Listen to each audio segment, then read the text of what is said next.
comes in that sort of roundabout way. If you're going to pop the suit on and you're going to go to the event, you have to be engaged or don't go. Yeah. Those are your two options. Yeah, you do but have if you're to. going to go, that's her realm. Play along. And by the way, you're an actor. No. Act like you're happy to be there. Act like you enjoy your marriage. Yeah, act like it's a good time. So the other thing was Madonna. Oh, yeah. And just generally how she looked. But to be honest, I didn't think it was that remarkable of an evening because I thought has been looking like that anyway. But I think this is the first time at a big event. Right. That where people saw have seen her face exposed. But she's done some videos here and there, and she already looked, but she did look a little puffier than usual. That's what was pretty amazing. She looked like a packed sausage. Yeah.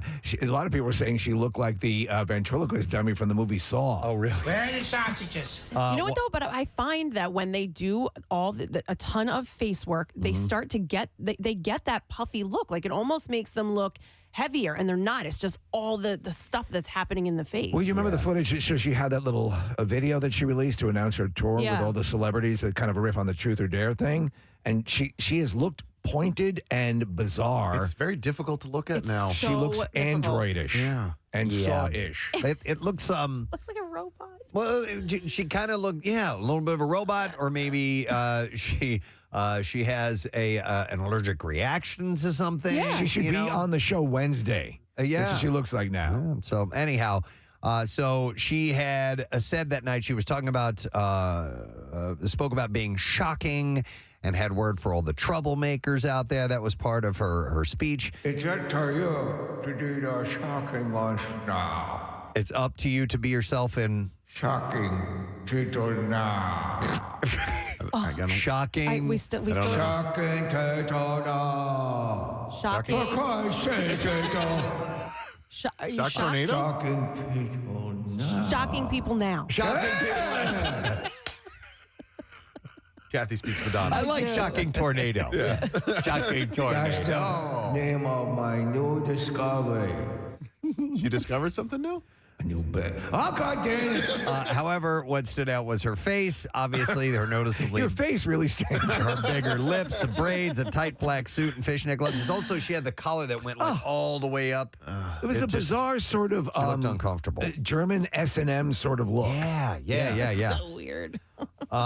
So, yes, Madonna's tribute came after Kim Petras made history as the first transgender woman to ever win a Grammy. She and Smith, who was also part of that award duo, took home the award for Best Pop Duo for the hit Unholy. But Madonna overshadowed all that. And you and I had this observation when we were out there a number of years ago, Preston, for some radio function. That's the norm. You look weird if you don't look like that out there. A lot of people just look so pristine and unwrinkled. Yeah. They actually chased us out of the hotel with lit torches. Yeah, it was embarrassing. So rumors have been circulating about Kim Kardashian and Tristan Thompson getting back together since the Kardashian star has been supporting him following the death of his mother last month. I mean, not Kim, right? Did I say Kim? Yeah. Oh, I'm sorry. No, I meant Chloe. Okay. Thank you.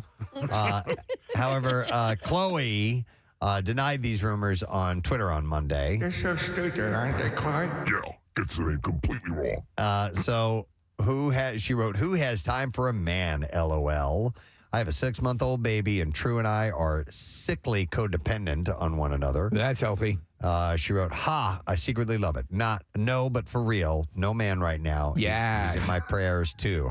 Yes. All right. Slay Queen. Yep. Maria Shriver was searching for advice following her divorce from Arnold Schwarzenegger in 2021. On Monday's episode of Making Space with Hoda Kotb, she shared that she ended up sobbing while visiting a convent.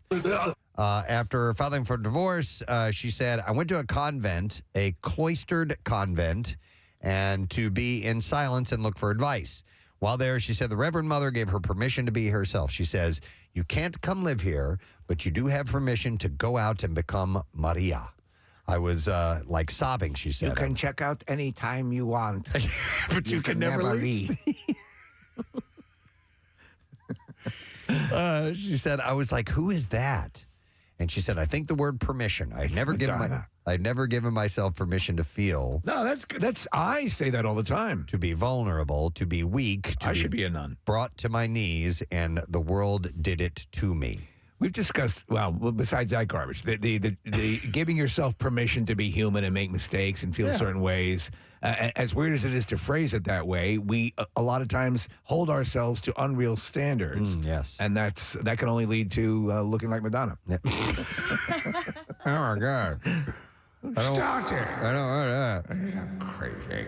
Tom Brady shared a thirst trap to his social media pages yesterday or on Monday, showing himself sitting on the side of the bed in nothing but his underwear.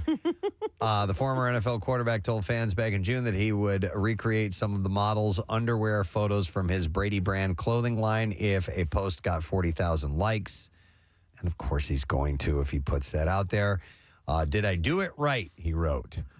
This comes just days after he announced that he was retiring from football for good. You know what's sort of surprising is that he's in good shape. He's not in just, I would think, playing, pro ball as a, I don't know. Do you think he kind of looks a little skinny?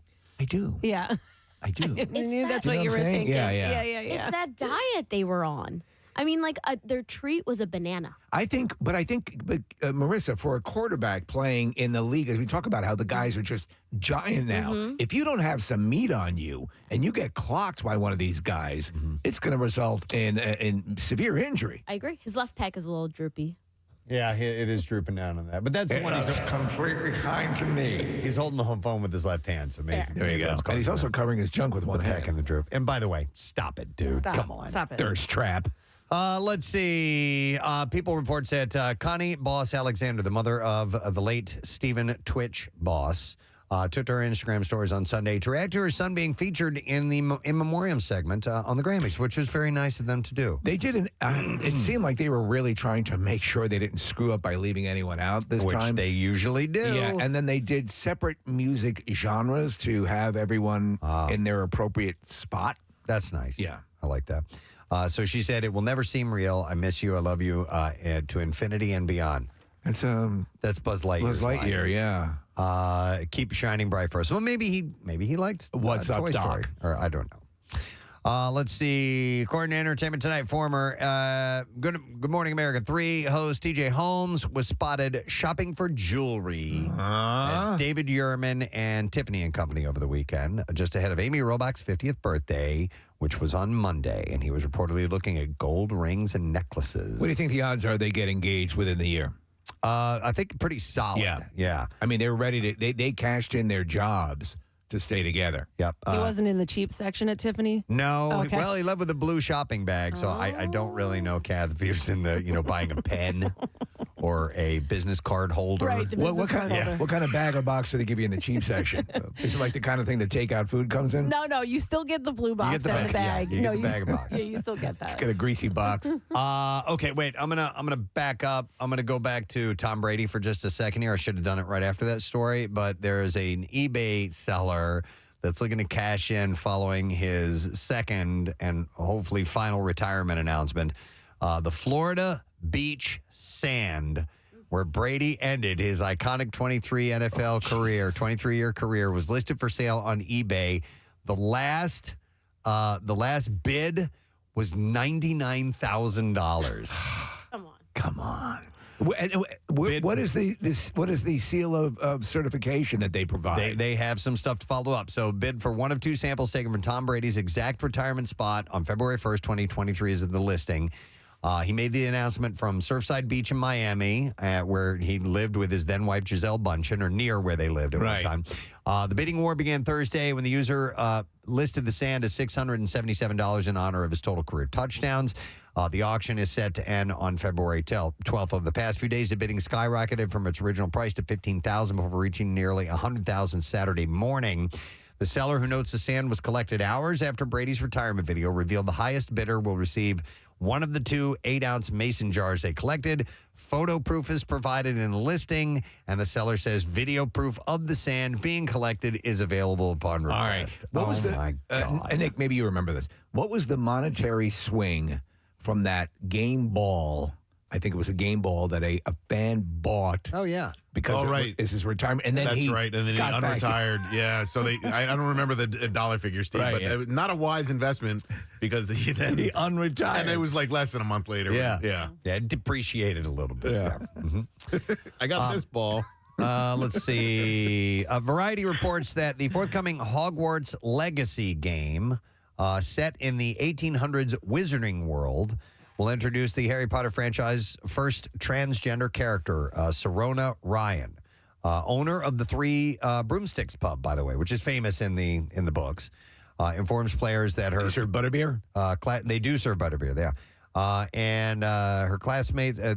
It informs players that her classmates took a second to realize that she was actually a witch, not a wizard. This comes after Harry Potter creator J.K. Rowling faced significant backlash for posting multiple transphobic tweets. And the company said J.K. Rowling is not involved in the creation of the game. While remaining true to the original vision, Portkey game developers chart new territory by creating fresh ways for fans to immerse themselves into the wizarding world. I think the game is already in pre-sale #1 on all platforms, which is pretty wild. And it's apparently a long game. Okay. I wouldn't mind playing one of those games. I loved, I know you played it as well. The Quidditch game. I That was effing awesome. love that game. That was on like PS3 or something way back when. Oh, Christ. I love just flying around Hogwarts on the on my broom. That was a great game. I think I had a Nimbus 2000. Did any of you guys see Secrets of Dumbledore, which is the third in the Eddie Redmayne series? Watched a little bit of it the other day. I now want to watch the whole thing. Yeah, especially since you've read them recently, Preston. It's to me, Steve, like the best of the three prequels or whatever. It really I'll check it out. It dives back into the Harry Potter world really well. They spent a lot of time with Dumbledore and with in Hogwarts. So I that was my favorite of those movies.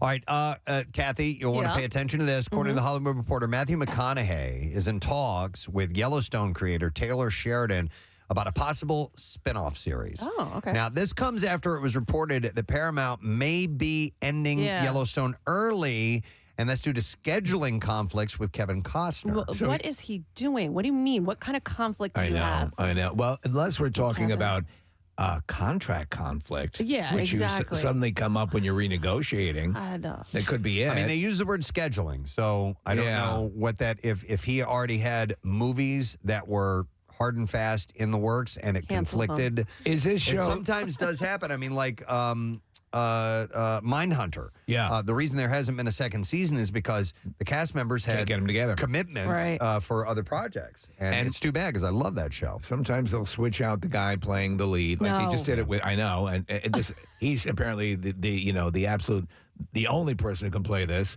But they did it with the Witcher series. They Henry Cavill left, and they have Liam Hemsworth playing it, and apparently it's not working out quite well. But a spin-off series would not be this show, right? It would It'd be Jellystone. a different. Well, You'd be playing Yogi Bear, right? It would be. It wouldn't be like they would swap him out, right? No. It would be a spinoff. Yeah. So Paramount said in a statement, "We have no news to report. Kevin Costner is a big part of Yellowstone, and we hope that that's the case for a long time to come. Thanks to the brilliant mind of Taylor Sheridan."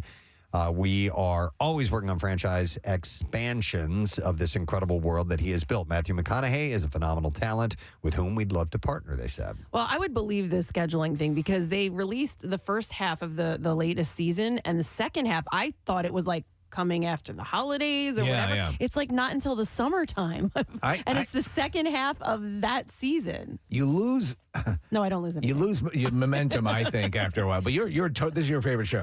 I have never in my life purchased a like apparel for a TV show. I notice you wear your Yellowstone sweatshirt. I have a Yellowstone sweatshirt. I'm looking for more. If anybody knows of anything, you can send me links. I literally want. This is where my love of or my thought that I could possibly live on a luxury farm. Remember we said that, you were about to say Preston? farm. It was like luxury farm. Yeah, like it's like a whole different life. I'm like, I might be able to do this. Did you throw out your Sanford and Son jersey? I did. I did throw that out. I want to live in a junkyard. Interesting. I may have to go back and try it again. Try Yellowstone. Everyone loves it. Yeah. I mean, it is, and it's been a powerhouse for Paramount Plus, right? And watch the prequel.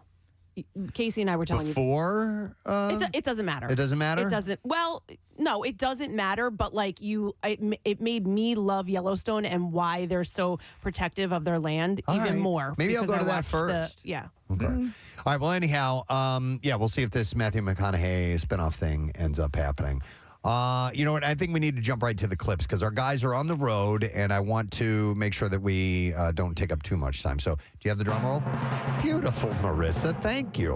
All right. So, the Real Housewives of New Jersey are back for another season filled with cannolis, family, and a whole lot of drama. Cannolis. I love cannolis.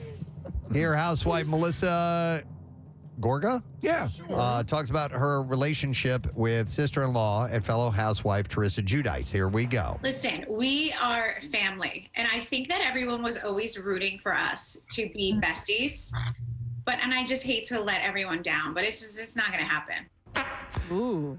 We have another Real Housewives in New Jersey clip. All right. Oh, no, we don't. What do you mean, yeah? Do you watch that show? No, not at all. I've never watched one episode of any season. It's like there's Yellowstone and then Real Housewives of New Jersey.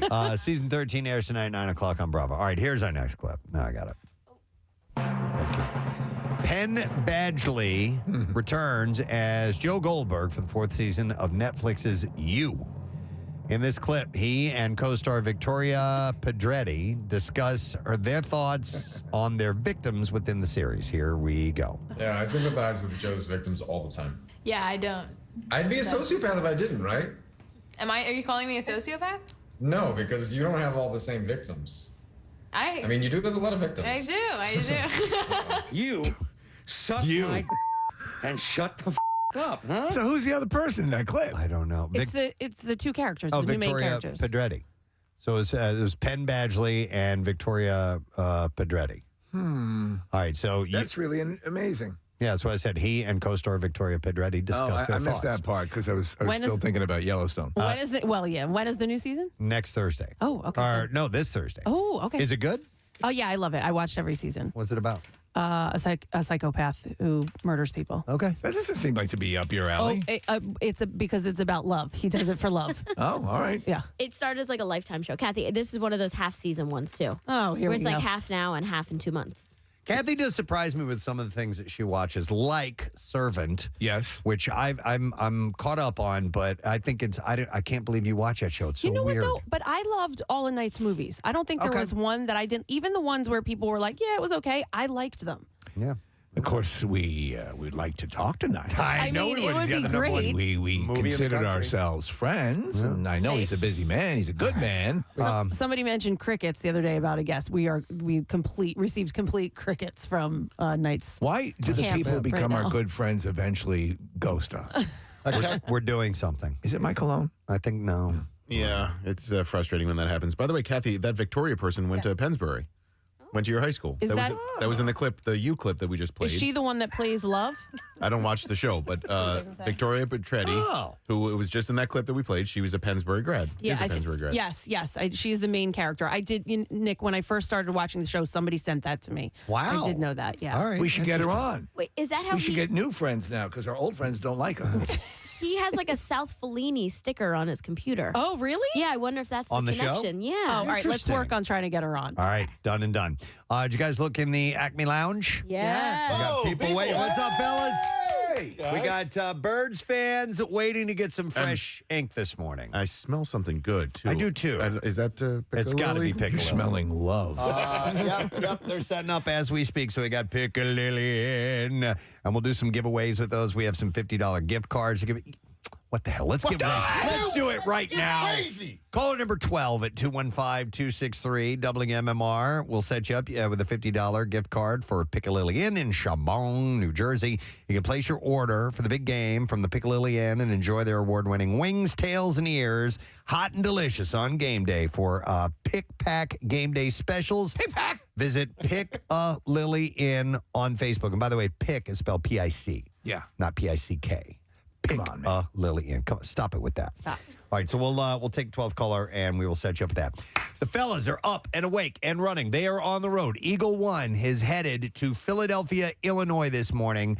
They left from Champaign about a half hour ago or so, something like that. So We'll take a break. We'll come back in a second. We'll meet with those guys. We also need to meet the guys that are getting our tattoos and our artists who are administering those tattoos this morning from Runic Tattoo and Floating World Tattoo and Piercing. Love it. We have Dick Vermeil on the program. Our pets' heads are falling off. All of that is taking. Our pets' heads are falling off. All of that is taking place. We'll come back in just a moment. Stay with us. Preston and Steve on 93.3 WMMR. Show at Lincoln Financial Field.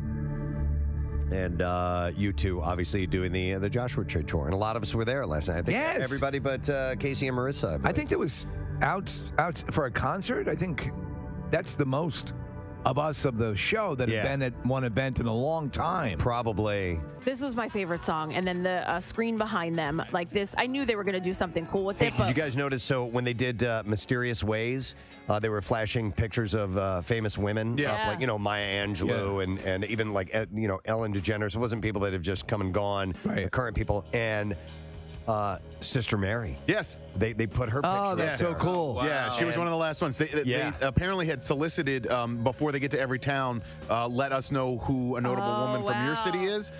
So people nominated Sister Mary Scullion, and she was one of the last ones up on the screen, which is great. That's so cool. So I thought that was cool. That's a friend. I'm like, wait, I know her. You know? And then this is Kathy Romano, who every morning, Monday through Friday, does the news, relates the stories of the day in succinct order, and then reads the sports from Nick. Always a little verbose, but very informative. Oh, so you heard that too? I did. Yeah, we were walking to the car when they were on the way out. But it was so impressive. Her command of the stories of the day, and a special nod to 6ABC for providing a lot of the influence to that. But also another friend of ours got a shout out, Senator Chris Coons. Yeah. I know. What? Isn't that great? I was like, wait, I know him. Yeah, he's talking about AIDS relief that the United States has paid for around the world, and it was so Bono went onto a long AIDS. It was really extolling the benefits of and the virtues of the United States and the taxpayers, and he was thanking us. And he was thanking a lot of Americans, and he said Rick Santorum, George W. Bush, and he's here tonight, Senator Chris Coons. Wow! By the way, you may know him because he went out to the Camp Out for Hunger, which is the same show that Kathy Romano I mentioned earlier does the news for. It's a great union of philanthropic people here tonight. It really was amazing. And though you just probably eat it for breakfast, we have a man called Pancake here. Oh, man. Let's see. Five Funger Bung Punch. Five Funger Bung Punch. That's close. Funger. It's just a funny sounding word. Great group of new musicians called Five Funger Bung Punch. And they've got a message to tell you. Say, anytime you take a good solid punch to the bung, it's going to be impactful. Like Nelson Mandela told me one time when he was having a large chocolate chip cookie. He said this thing's huge, but it's not as huge as the love on this earth that we live in. Remember that as you're getting your bum punched.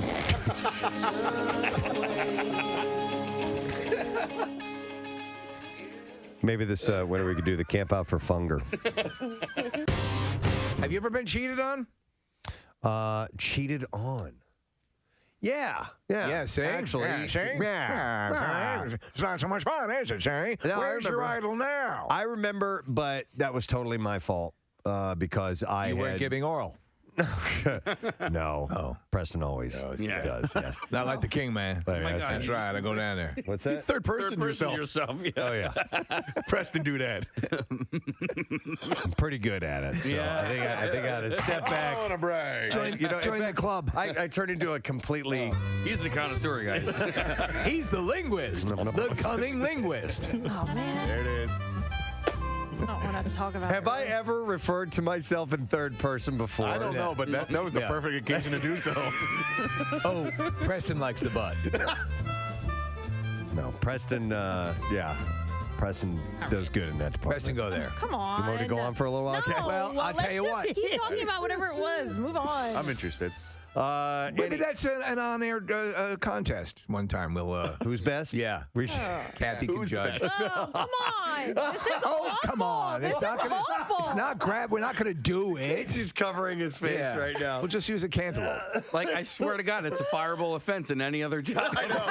You're right. And yet for us, it's tax write-offable. Why do you immediately assume an oral sex contest is going to be that?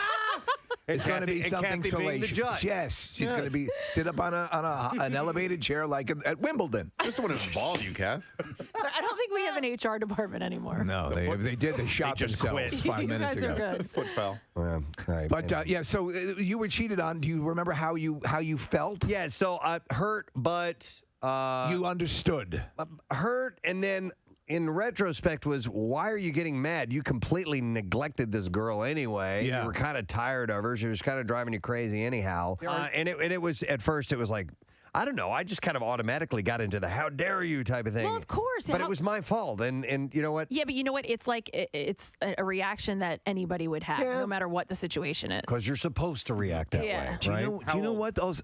I was 17, 18, something like that. You always see, and in movies, a lot of times they've done good examples of how there are little things where your significant other, you think you're getting away with something, they can pick up on it. There's body, as you said, you just had a feeling with this other person. It's just I couldn't deal with this. And you know what you also haven't had to deal with, Steve, is the multiple ways people can cheat too. You know, and that's a relatively recent development over the last 10, 15 years of sexting and Instagram cheating. You are so direct right. message cheating and whatever else. Have you ever been cheated on? Yeah, and it was, and I, like you said earlier, I suspected it, and this was post-divorce.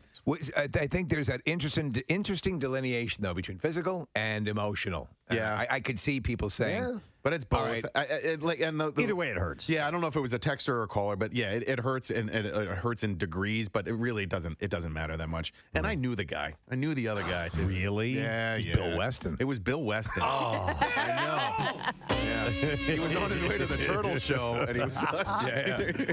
This is what Bill comes into the bedroom to. Oh yeah. He's kind of. Who wants to ride the silver pony? Not everyone can take a ride on a wild Appaloosa.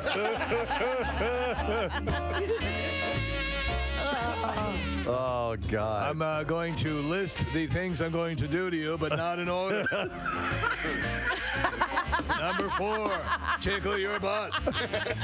Number 2, French kiss. Number 1, meet Mistletoe Tuna Town. Third leg of the stool, third leg of me. Look at that thing. Look at that thing. Got some low-hanging fruit right here, too. Right there. Look at those. Yeah. 2 low-hanging fruits. Look at those low-hanging plums. Oh, can we do a whole half hour of this? That is the promo immediately. Wow. Go now and cut it up. I'm so getting in trouble for that. Yes, you are. Kathy, who did nothing, Dare you. will be singled out. We need to get this underway. We get it. got to get it. So here's what we're going to do. We're going to go to the other side of the studio. We have a table set up where our guests normally are. You guys head on over there. And we're all going to be together surrounding this and opening it as if being in the room wasn't close enough as it is. So I'm going to make my way over. Casey, you're going to helm this? Yeah, All right, I'll be on the other side. All right, so I'm going to cut into this. Okay. Oh my God! Did you learn how to? No. Just being in proximity to it, this close, it's ramped up 50%. Yeah. It is awful. Okay. Oh wait, where's your puke things? I don't think this one's not going to make you throw up. No, they're behind us. Well, wait a minute. Marissa got the directions on how to cut it. All right, come on in, Marissa. Quickly, Preston needs to do it. What's that? It's it's covered with spines. I'm going to cut this off Yeah, first. cut that off. Yeah, the neck. Okay. Cut. I don't, Marissa. Right here, like where there's little bulbs. Okay. Oh, I see what you're saying. Okay. All right, let me. Careful. Oh, he's not Hey, wearing it's all right, gloves or anything. Is it really difficult to cut through? Yes. Yeah, it's hard to, I need something. Here we go. There you go. Yeah. See, that's where gloves. I need a cloth or something. Holy crap. What a nightmare. Who's the first jackass who... Oh, dear God. Oh, God. Did you catch a whiff? Oh, my God. Oh, my God. Yeah. Oh, my God. Oh, no. I'm lightheaded. Oh, my I've almost got it all the way open. All right, it's open Are now. you kidding me? Here, I'm so far away. Jesus. Can I get a little... Oh, God. Oh, Stop God. it. I don't want to do the fish. Oh, my God. That's nasty. Oh, that's weird. You like it, Casey? No, no. it feels like it's sucking the oxygen out of the room. It is. Kathy, you took a good sniff of it. I can't believe that. I wanted, God damn. Why would you? because I wanted to see if there was like a little bit of a fruit smell or like a nice smell to it. Casey wants actually me there's to not. hand the fruit to him. He's going to take a good sniff. Get in there tight, Case. Smell it. What do you think? There's Not it too doesn't, bad? it doesn't smell good. But And it's getting worse. It reminds me of something else that Liquid ass. that I do like. How can you tell if this would be ripe or not ripe? My in order to question eat is, who is the first individual in the jungle that said it's worth smelling this crap on the chance it's tasty? There you go. I don't like it. Is anybody going to try and eat Yes, it? give it to me now. I can't. I'm not good for much longer, so please. Here, Steve. All right. Oh, this is so sharp. All right, if it tastes like heaven, I'll try it. All right. Wait, do you know which part what am you're I supposed eating? to Am I eat? eating its ass? That custard-looking stuff. The pod. Holy God Almighty! Oh, it's I'm not kidding. Oh, God. And this is right in my zone. This is like, you know how puke makes you puke? Yeah. This is. All right. It's like snot. Uh-oh, Steve hesitated for a moment there. Are you in your mouth man. watery? Can I have a? Oh, you're taking Dude, a you're lot. getting too much. Oh, well, I don't know. I've never eaten durian before. All right, go. All right, I love you. Just sample it. Oh, I'm gonna throw up. All right, it's in his mouth. He's eating Does it. it taste like heaven? Steve? It's horrible. I can't imagine something that smells like this is going to taste good. Water now. Water! We forgot about water. We forgot to have water. Here you go. Here comes your water. Thank you. It tastes like it smells. Oh my God. Yeah. Oh, that's not good. What culture embraces that as food? It's even worse now that he ate it? Yeah, let me stir some of that up. Oh, yeah. Oh, no, don't stir it up. That's what we need. No, it's not good. The way you would figure it tastes, take the smell and convert that to a taste. In the car, we're going to check in with the guys in Eagle One in a little bit, but today is a Tuesday, and we're doing a special version of Tattoos Day. We're going Eagle style today. And we have gotten volunteers this morning who wanted to get some permanent representation of the team that they love. To me, that says you are really all in on this if you get ink off of an event. Oh, my God, yes. We did years ago. Yeah, Flyers Tattoos. Yeah, absolutely. See how that turned out? They lost the Stanley Cup. Lost, and Yeah. it was a disaster. It was horrible. Yeah. But it's all right. This is a whole different thing. And we want to thank our friends from Floating World Tattoo and Piercing for being here, and also Runic Tattoo. The artists are actually, they're doing it in the kitchen this morning. You got some. I know. and they just love that we're doing it in the kitchen. But you got some top artists in there, and they're all ready to go. Their setup is amazing. Somebody's coming in to toast their bagel. Seriously, And then there's blood running down some guy's arm. All right, well, listen, I'm excited. These guys are fired up to be here this morning, and we're going to welcome our tattoo recipients. Just say hi, and then we're going to send them on their way, and then we're going to check in with the gang out in the car. So, and I apologize in advance if I butcher your guys' last name. We have Steve Ardinger. Is that it? You got it, man. Hey, Thank Steve, you. how you doing, man? This is great, man. It's awesome to actually be here. I've been a Birds fan my entire life, and I'm so psyched. All right, where are you from? Grew up in Downingtown, now live in Westchester. All right, and what are you doing for the game this weekend? I'll be going over to a friend's house, man. We have a crazy bunch of Eagles fans, and we all get together for games. Was it the same group you got together with the last time they won the Super Bowl? No, unfortunately, it was not for that. I was down in a little Italian club for that one, but for this one, it's the same group of guys, just a different location. I'm sure But Casey. He's taking it to a new level by getting a tattoo, and that's going to boost. That's right. Yeah, it's going to boost yin it. and yang. Yeah. All right, good man. And what design are you going to get? I'm looking at the Flying Bird with the football on his thing, so I want to see if I can possibly get him to change the football to a Dallas Star being torn in half. That seems like an easy change. Talk to your artist, and we'll see where are you going to get it. What part of your upper body? arm, upper okay, arm. excellent. All right, thank you for being here, Steve. And then we have Cliff Mungavin is here. Is that correct? Mungavin. Correct. Nice to meet you, Cliff. Nice to meet you as well. Joe. All right, where are you from, bud? I'm from Levittown. Oh, nice. wow. Bucks go. But yeah, Pennsbury. Yeah. You were Pennsbury too? Correct. Wow, two Pennsbury grads graduated here. in '94. Okay. Yep. Nice. Did you know the legend of Kathy? He was 2 years before me. Well, she actually used to live by my Aunt Mary Jo. Mary Jo is your aunt? Elderberry, yes. Oh God, yeah. Mary Jo was like, yeah. She acts like no one would know her. And here you have a perfect connection. No, she was our neighbor right across the street. Right across the street. Yeah, I love them. Cliff, what do you got going on for the game this weekend? I'm just staying home with the family, brother-in-law, kids, wife. Nice. Same thing we did last Super Bowl. Love it. And Love what are you it. going to get? What's getting? I'm thinking about the helmet with the football. All right. And I where's like that? Where's that going to Probably go? on my leg. On the I'm leg. covered everywhere else. So Oh, really? Yeah. It's gotta be on the leg. All right. Well, we'll see how it goes. Thanks for being here, Yes, Cliff. thank you. And then we have Chris Klein is here this morning. Hey, Chris. Good morning. How you doing? Good, man. Nice to see you. Where are you from, bud? So grew up in Quakertown, living in Limerick currently. Oh, okay. You're kind of out my way. I'm in Harleysville. I'm not too far from Limerick. You both used to live near Bill Cosby at the yes at the penitentiary. Yeah. Mm-hmm. Oh yeah. Yep. Our most famous resident out that way. Yep. And what do you got going on game wise this weekend? This time around, I'm going to be spending the day with my in-laws. Okay. I got to give them all the credit because I was into Philly sports, and I mean, especially my father-in-law. Yeah. Shout out Tim King, and the whole King family. I mean, they really thrust the Full whole bore? football. Yeah. I mean, huge football family.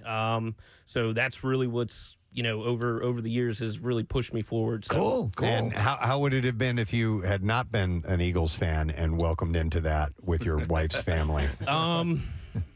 I don't know. Could have been ugly. Can't even imagine. Could have been ugly. Stuff of nightmares. You have your sleeve pulled up a little bit. Is that a Phil's tattoo on your right wrist? Yes, it is. Do you have any other sports-related tattoos on your body? Nope. thus far? I've been talking for years now about getting an Eagles tattoo. I got a baby on the way, so I'm not spending money right now.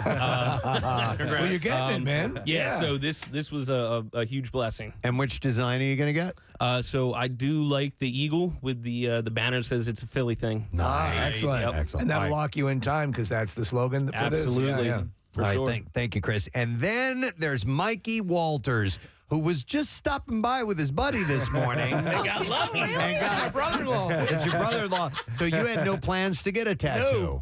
Do you have any tattoos? Yes. Okay. All right. So you're not a complete stranger to that. And Mikey's happy to be here. We were talking off air. You've been a fan of MMR on the Preston and Steve show and for a while? Kathy since high school, but I love We went to high school together. I didn't know that. Did you guys have study hall? Did I hear? Yeah, had we had study study hall. hall together. And she was always sweet then and super hot still. Thanks, Mikey. Hey, did she actually study in study hall? She helped me get through high school. Oh, there you go. I had some trouble with English. Wow. That's awesome, Kat. Isn't that great? All right. But I love you guys. I've listened to you guys forever. I've worked in body shops my whole life, so you guys are always on the radio. Thank you. Thank you so much, man. Mikey, you've had a chance to look at the designs? Yeah. What are you thinking? I'm thinking about the love with Philly on my neck. Love on your neck. Yeah, neck. go big or go home, right? All right. Oh, my God. Kathy, That's- since she's a schoolmate of yours, will you do likewise? No. We already have matching tattoos. All right. We're On going the to inner thigh. Exactly. Slippery run wet on mine. Oh, my God. Kathy has lucky you. Lucky you. I do. All right, so, all right, fellas, you go too we're far, going to dude. send you off to get this done, all right? And Thank we'll you see you guys when so it's much. off. All right, thank you. Have a good Steve day. and Cliff and Chris and Mikey. There they go. And they are headed off. Tattoos Day happening here on the Preston and Steve show. You know, I got to redo that chant again because that didn't work out right. And with that, Marissa, do we have our audio set up and everything? We should. All right, so ladies and gentlemen, Eagle One On the road again. is John the Road again. Casey's going, John the road again. Made their way into the state of Illinois. Hashtag it's a Philly thing, my friend. Last night. Casey's going, John the road again. Go Birds! All right, so it is time to see how the fellas are doing as they are making their way across the Midwest. Let me see if we have them. Case, can you guys hear me? Yeah! Hey! All right. So you guys, I can't believe you were up and moving. That's fantastic. What time did you get up this morning? Well, I mean, actually, yeah, 4:30. No. I mean, technically, we kind of slept in because we're an hour behind you guys. So, All right. But we hit the road at 5:15 Illinois time. Well, okay. Now, thanks for putting on the light. We can see you guys now a little bit better. I don't know. Do you have your disco lights arrayed yet or no? They're not plugged in. All right. We're trying to figure out some other things, but yeah, I don't know why they're not plugged in, but we do have them. All right. So I guess maybe tomorrow, because the sun's coming out right now, so it's going to be a little lost, but maybe we'll work on that in a little bit. Well, you know, the big question we were thinking this morning is, would it, Anthony, you suggested it might be a little difficult getting up a little early, but how was it for you? Listen, no way he thought I was getting up. No way. He's ass to the lobby. Yes, on purpose, I beat his ass to the lobby. That's awesome. What time did you get to the lobby? I came rolling down. I told everybody I was in the lobby 10 to 5. No, he wasn't. He's lying. Not 5 minutes. So the word is that the original hotel you guys were going to be at, they had a water main break or something? Yeah, so we were going to set, and actually it's kind of better because that was set in Springfield, Illinois. That would have added another hour plus to our trip last night. So we're just making up that time now, this morning. But so we ended up staying in Champaign, Illinois. Mm-hmm. And, we got into town at 8:30-ish, 9:30 Philly time. Stopped and grabbed some dinner, and then we crashed hard last night. It was a long day on the road. Yeah, I'm sure, man. Kyle had an earbud stuck in his ear. Yeah, we wanted to talk about that. Casey was sending us videos of Kyle Mack, who had an earbud, and I guess a piece of it came dislodged and was stuck in his ear. And Nick was telling me, and I kind of experienced the same thing.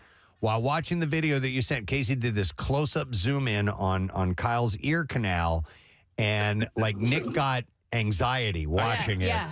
I felt uncomfortable too. I was going to perform surgery. Well, yeah. And then Casey hands him a pen, and then he ended up pushing it in there deeper. I'm like, dude, that's insane. And then you guys started hunting for needle nose pliers. That's what happened to Stephen Hawking. Yeah. That's how he ended up like that. He pushed a little ear pod further into his brain, and we know what happened. I figured you guys could have pulled a piece of jewelry off of Jackie or something like that and fashioned it into some tweezers, maybe. That's actually good thinking right there, Preston. No, I handed him a spoon from Dairy Queen, and then a pen. Well, tweezers did it, right? You got tweezers. Yeah, so we ended up going to some rest stop, a truck stop, and he bought some tweezers. He was able to get it out. Well, wait. Oh, man. I thought you should have seen the look on his face when he pulled the earbud out of his ear. He just looked like he had this. No. When it got stuck in his ear, that was the greatest. he was afraid. This look on his face, like he was so defeated. I was like, "What is going on?" And he didn't tell me. It took him 20 seconds to tell me what was going on. I was like, "What's the matter? What's going on?" And then he just pointed to his ear.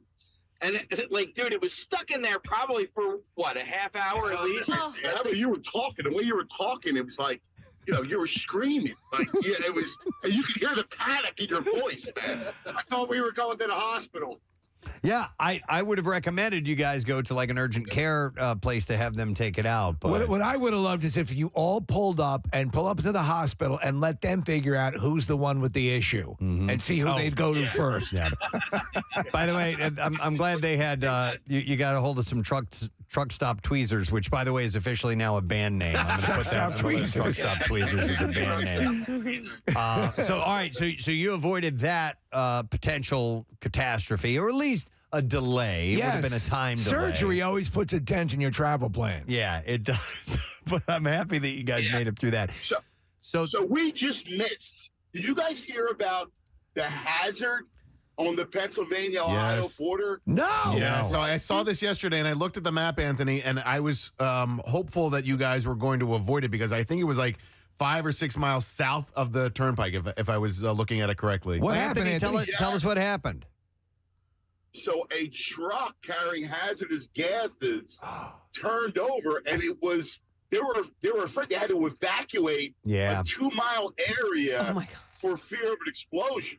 Yeah, they had. I didn't put that together. They had to release. They had to release some of that stuff, and I had no idea it was on their route. I didn't really pay too much attention to it. We were just south of it. Wow.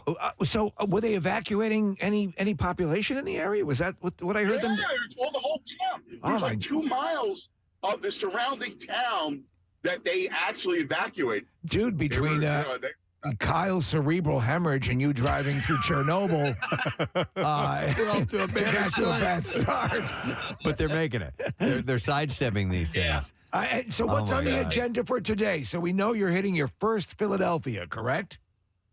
Yeah, so we should be there in about an hour. First Philadelphia, Illinois. From what I'm hearing from you guys, it is a buzzing metropolis. Dude, I took a look on the map. Steve looked up the population. The population of Philadelphia, Illinois is 105 people. I mean, we literally have... We wanted out of South Philly. Yeah. But guys, we literally have enough HERS chips in here to give each citizen of Philadelphia, Illinois, like their own dozen HERS chips. Here's your gift from Philadelphia, Pennsylvania. Case, it will either be like you'll be embraced like out of a Frank Capra story, or it'll end up like Midsommar. Yeah. I'm hoping it'll be the former. Oh my God. That would be really great. Like if all of a sudden, I found my one true love. Sorry, Diane. I know she's listening right now. And I'm like, and I end up staying in the town for, Steve, it would be like one of your Christmas movies, right? Yes. Stay there forever. Remember, and Anthony and Kyle and Jackie, these are kindred spirits. They live in Philadelphia as well. So that we're going to look for some commonality there, right? You gotta find 9th Street. Got to find 9th Street. I'll be amazed if you get to 3rd Street. By the way, see if you'll be able to find, maybe there's like a gas station in town or something or like that. their convention center. And see if you can maybe stop off and interview some of the citizens of Philadelphia, Illinois. Preston, do you guys think there's a chance that because of the name, if they are into the game, that they would have natural allegiance to the Eagles? I would think a handful of people, maybe 3 or 4 out of 105 might. That's a good I don't portion. know. Nick, I mean, they might. They might. They should be rooting for the Eagles over the Chiefs. So it's a violation. It's a violation. And speaking of the Chiefs, Anthony, so you guys are going to hit Philadelphia, Illinois, and then there's another Philadelphia in Missouri, if I understand correctly, and then it's Kansas City? Yeah, and then so Kansas City will be our big stop. We're going to go in the middle of town, and we're going to shake hands and wish everybody good luck. Okay. Right? Class. We're going to show how, all class. You know all what? Class. We're going to show the real Philadelphia fan. You guys are so, all of you, every one of you, a dynamic, likable personality. I think Philadelphia is putting its best foot forward with you guys representing. As far as cheesesteak plans, have those been modified? It will, but so we're not burying new cheesesteaks, but dude, cuz we went out to a Mexican restaurant last night.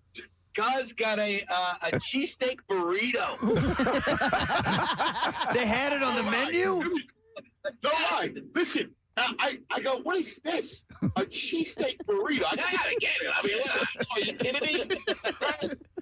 It was actually not bad. There's a fried onion with a little steak and some Mexican cheese and a flour tortilla. And it was actually not bad.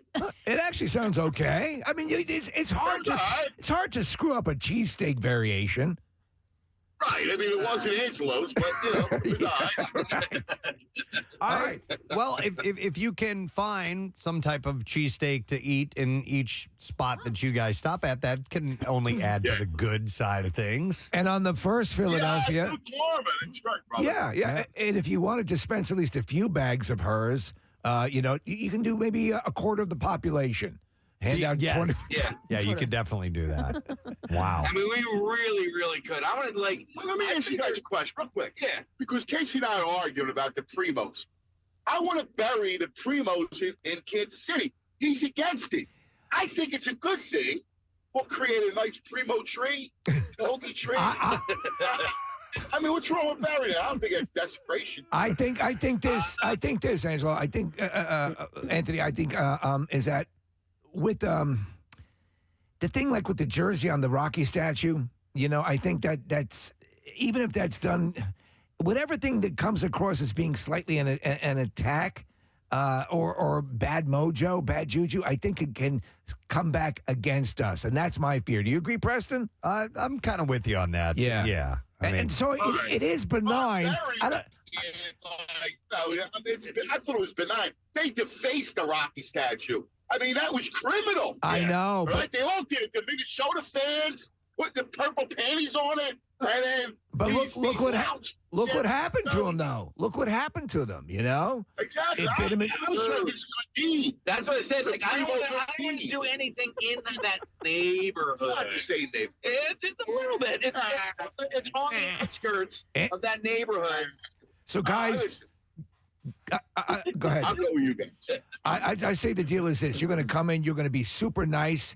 To do it the right way, to do it the Philadelphia way, you have to be completely passive-aggressive. So go in and be as pleasant as you can be and then kill the team later on, right?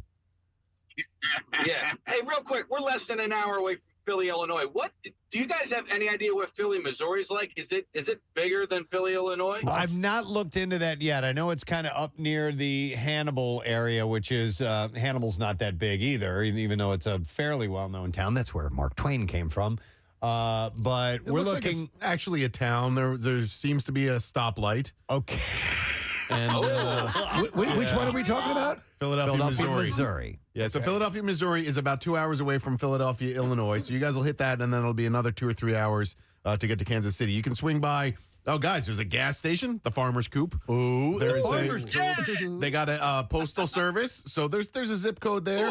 The Marion County Public Water is there. Yeah. So I'll tell you what, this is where the people from the first Philadelphia you're going to go to party. So they go to Philadelphia. Oh, man. Nick just did a street side view of this town. Yeah, But there's a gym if you guys want to get your workout on. So there's the Fit Garage gym. Well, it's a pull-up bar. Yeah, you can swing by the Baptist church. No, listen. Remember that these are our brothers and sisters. Yes. They live in Philadelphia as well. Yep. They keep it going. That's right. Right. All right. Love it. All right. Well, listen, this is and by the way, Case, I don't know if you heard or not, but we were trying to figure out what to call the vehicle that you guys are in, kind of giving it a code name of sorts. And Bill Burns came up with Eagle One, and I really like that. Yeah, we heard that yesterday. We were okay with it if that's what we ended up landing on. We kind of the way you guys did it. It's kind of good the way you guys did it. Well, yeah, you guys are good at what you do. If you think if you come up with something that you want to throw out there, we'll certainly go for it. If it's there was a listener. No. Casey, there was a listener who suggested Air Fart One, and I thought that was Air Fart One. That's good. That's good. Oh man, it's a toss up. All right.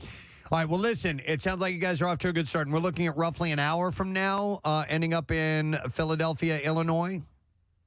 Yes, sir. Yeah. Right. So, and then, I mean, since it's like there's not a whole lot going on, maybe we can get in there, get our stuff done, and then get out of there and hit the other Philadelphia before your show's over. All right, this might work out well because we have Dick Vermeil planned for around 8:20, and around that time, 20 minutes or so into that, you guys will be rolling into Philadelphia, Illinois. So maybe we can pair those two events together. It'd be talk great. to Dick Vermeil, and then you guys getting into Philadelphia and planning the green, gold, rose. So. This is all part of that, and also pouring a little Schuylkill River water. And that'll all be captured live on video from the location.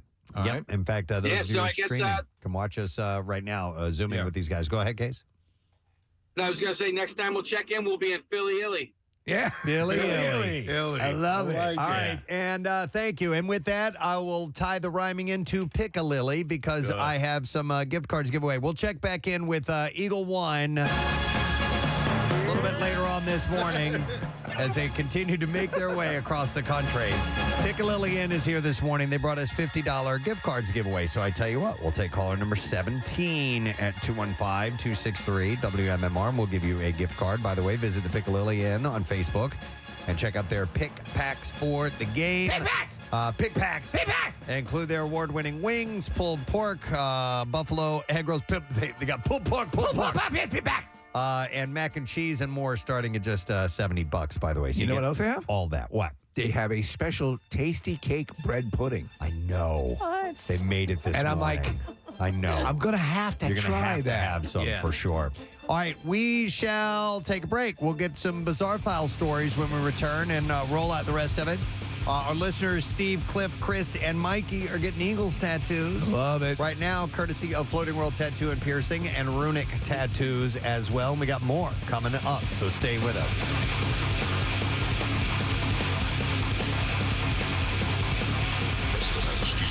On 93.3 WMMR. The new and improved MMR app is out. It's faster, better organized. Oh, God. I'm going to list the things I'm going to do to you, but not in order. Number 4, tickle your butt. Number 2, French kiss. Number 1, meet missile to Tuna Town. Third leg of the stool, third leg of me. Look at that thing. Look at that thing. got some low-hanging fruit right here, too. Right there. Look at those. Yeah. 2 low-hanging fruits. Look at those low-hanging plums. Oh, can we do a whole half hour of this? That is the promo immediately. Wow. Go now and cut it up. I'm so getting in trouble for that. Yes, you are. Kathy, who did nothing, Dare you. will be singled out. We need to get this underway. We get it. got to get it. So here's what we're going to do. We're going to go to the other side of the studio. We have a table set up where our guests normally are. You guys head on over there. And we're all going to be together surrounding this and opening it as if being in the room wasn't close enough as it is. So I'm going to make my way over. Casey, you're going to helm this? Yeah, All right, I'll be on the other side. All right, so I'm going to cut into this. Okay. Oh, my God. Did you learn how to? No. Just being in proximity to it, this close, it's ramped up 50%. Yeah. It is awful. Okay. Oh, wait. Where's your puke things? I don't think this one's not going to make you throw up. No, they're behind us. Well, wait a minute. Marissa got the directions on how to cut it. All right, come on in, Marissa, quickly. Preston needs to do it. What's that? It's the spine? It's covered with spines. I'm going to cut this off Yeah, first. cut that off. Yeah, the neck. Okay. Cut. I don't, Marissa. Right here, like where there's little bulbs. Okay. Oh, I see what you're saying. Okay. All right, let me. Careful. Oh, he's not It's wearing all right, gloves or anything. Is it really difficult to cut through? Yes. Yeah, it's hard to, I need something. Here we go. There you go. Yeah. See, that's where gloves. I need a cloth or something. Holy crap. What a nightmare. Who's the first jackass who... Oh, dear God. Oh, God. Did you catch a whiff? Oh, my God. Oh, my God. Yeah. Oh, my God. Oh. I'm lightheaded. Oh, my I've almost got it all the way open. All right, it's open Are now. you kidding me? Here, I'm so far away. Jesus. Can I get a little... Oh, God. Oh, Stop God. it. I don't want to do the fish. Oh, my God. That's nasty. Oh, that's weird.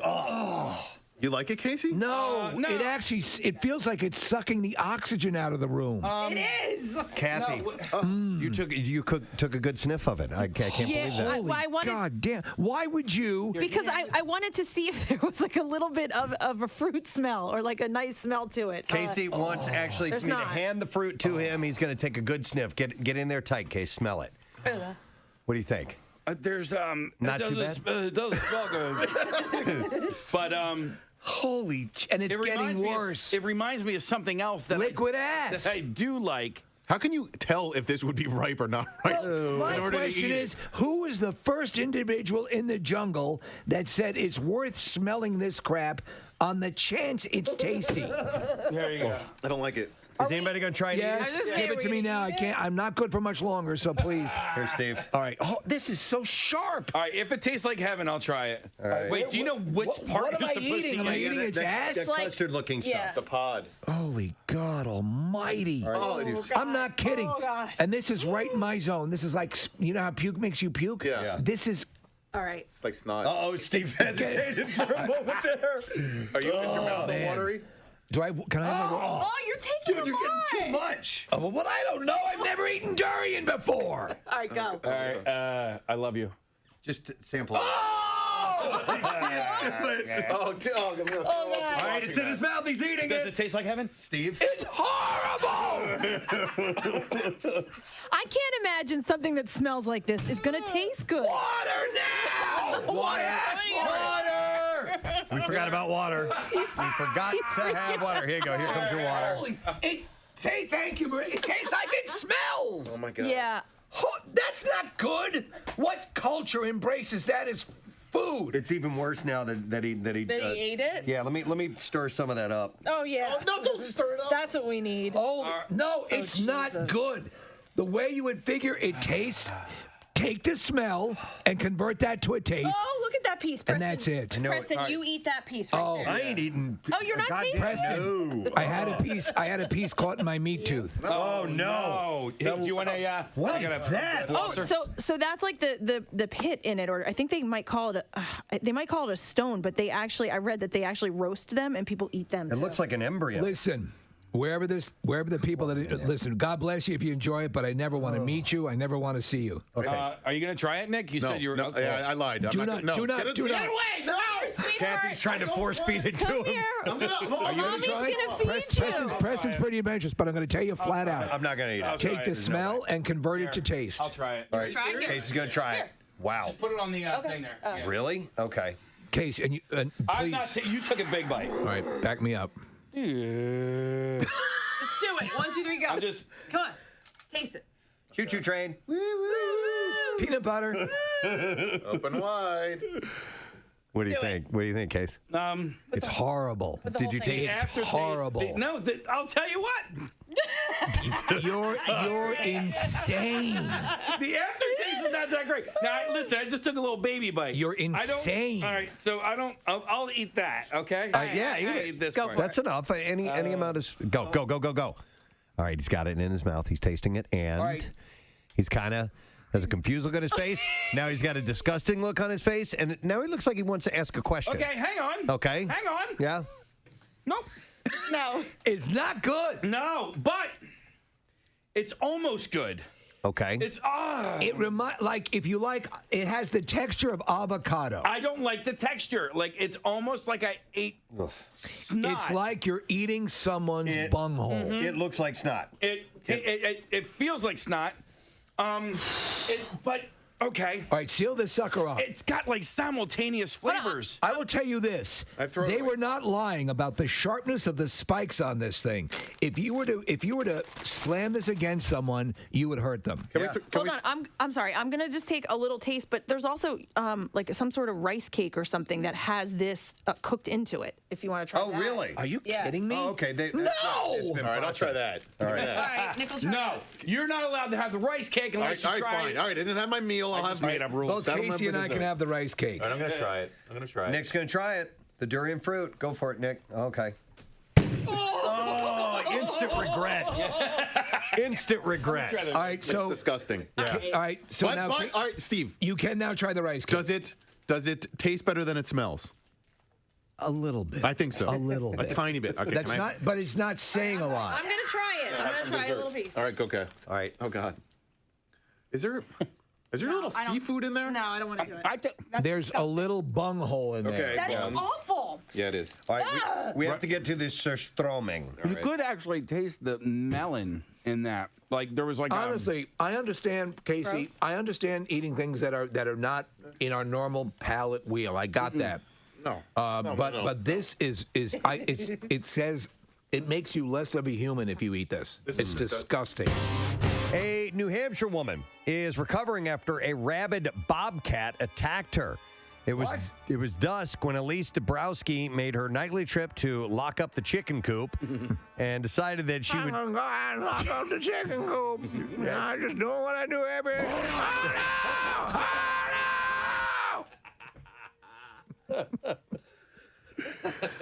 Oh, no! I've got my flashlight. I'm going to go out and lock out the chicken coop. What can possibly go... Oh, no! Oh, Bobcat, attack!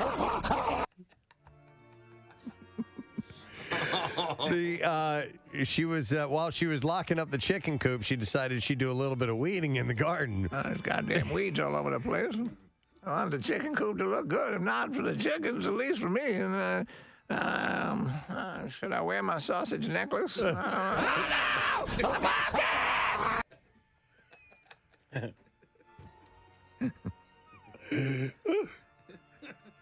80-year-old grandmother was hacking weeds near her rose bush with her sickle when the bobcat pounced. My goddamn sickle. And the bobcat. Look behind him and I check and go, what was that rose? That bobcat! I just like how you have these different developments in the story. So anyway, she was hacking the weeds near the rose bush with her sickle when the bobcat pounced on her and sunk its teeth into her face. Yeah, they go for the head. They go for headshots. The neck and the head. She said, all I kept thinking is, why? Why is he doing this? Why is this? Why? I have so many more days to live. Why is this stupid cat attacking me? She said. Mother effing bobcat. He's back for more. You want more? You want a piece of me? Son of a bitch. Now she's just pissed. Yeah. She's fighting back. Yeah. We're going out together, you bitch. Yeah, come at me. I'll dice you up. Cut your head off.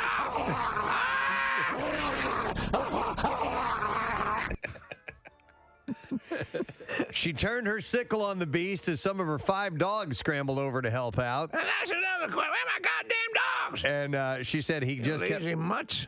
He just kept scratching and biting, and the dogs came and chased him off.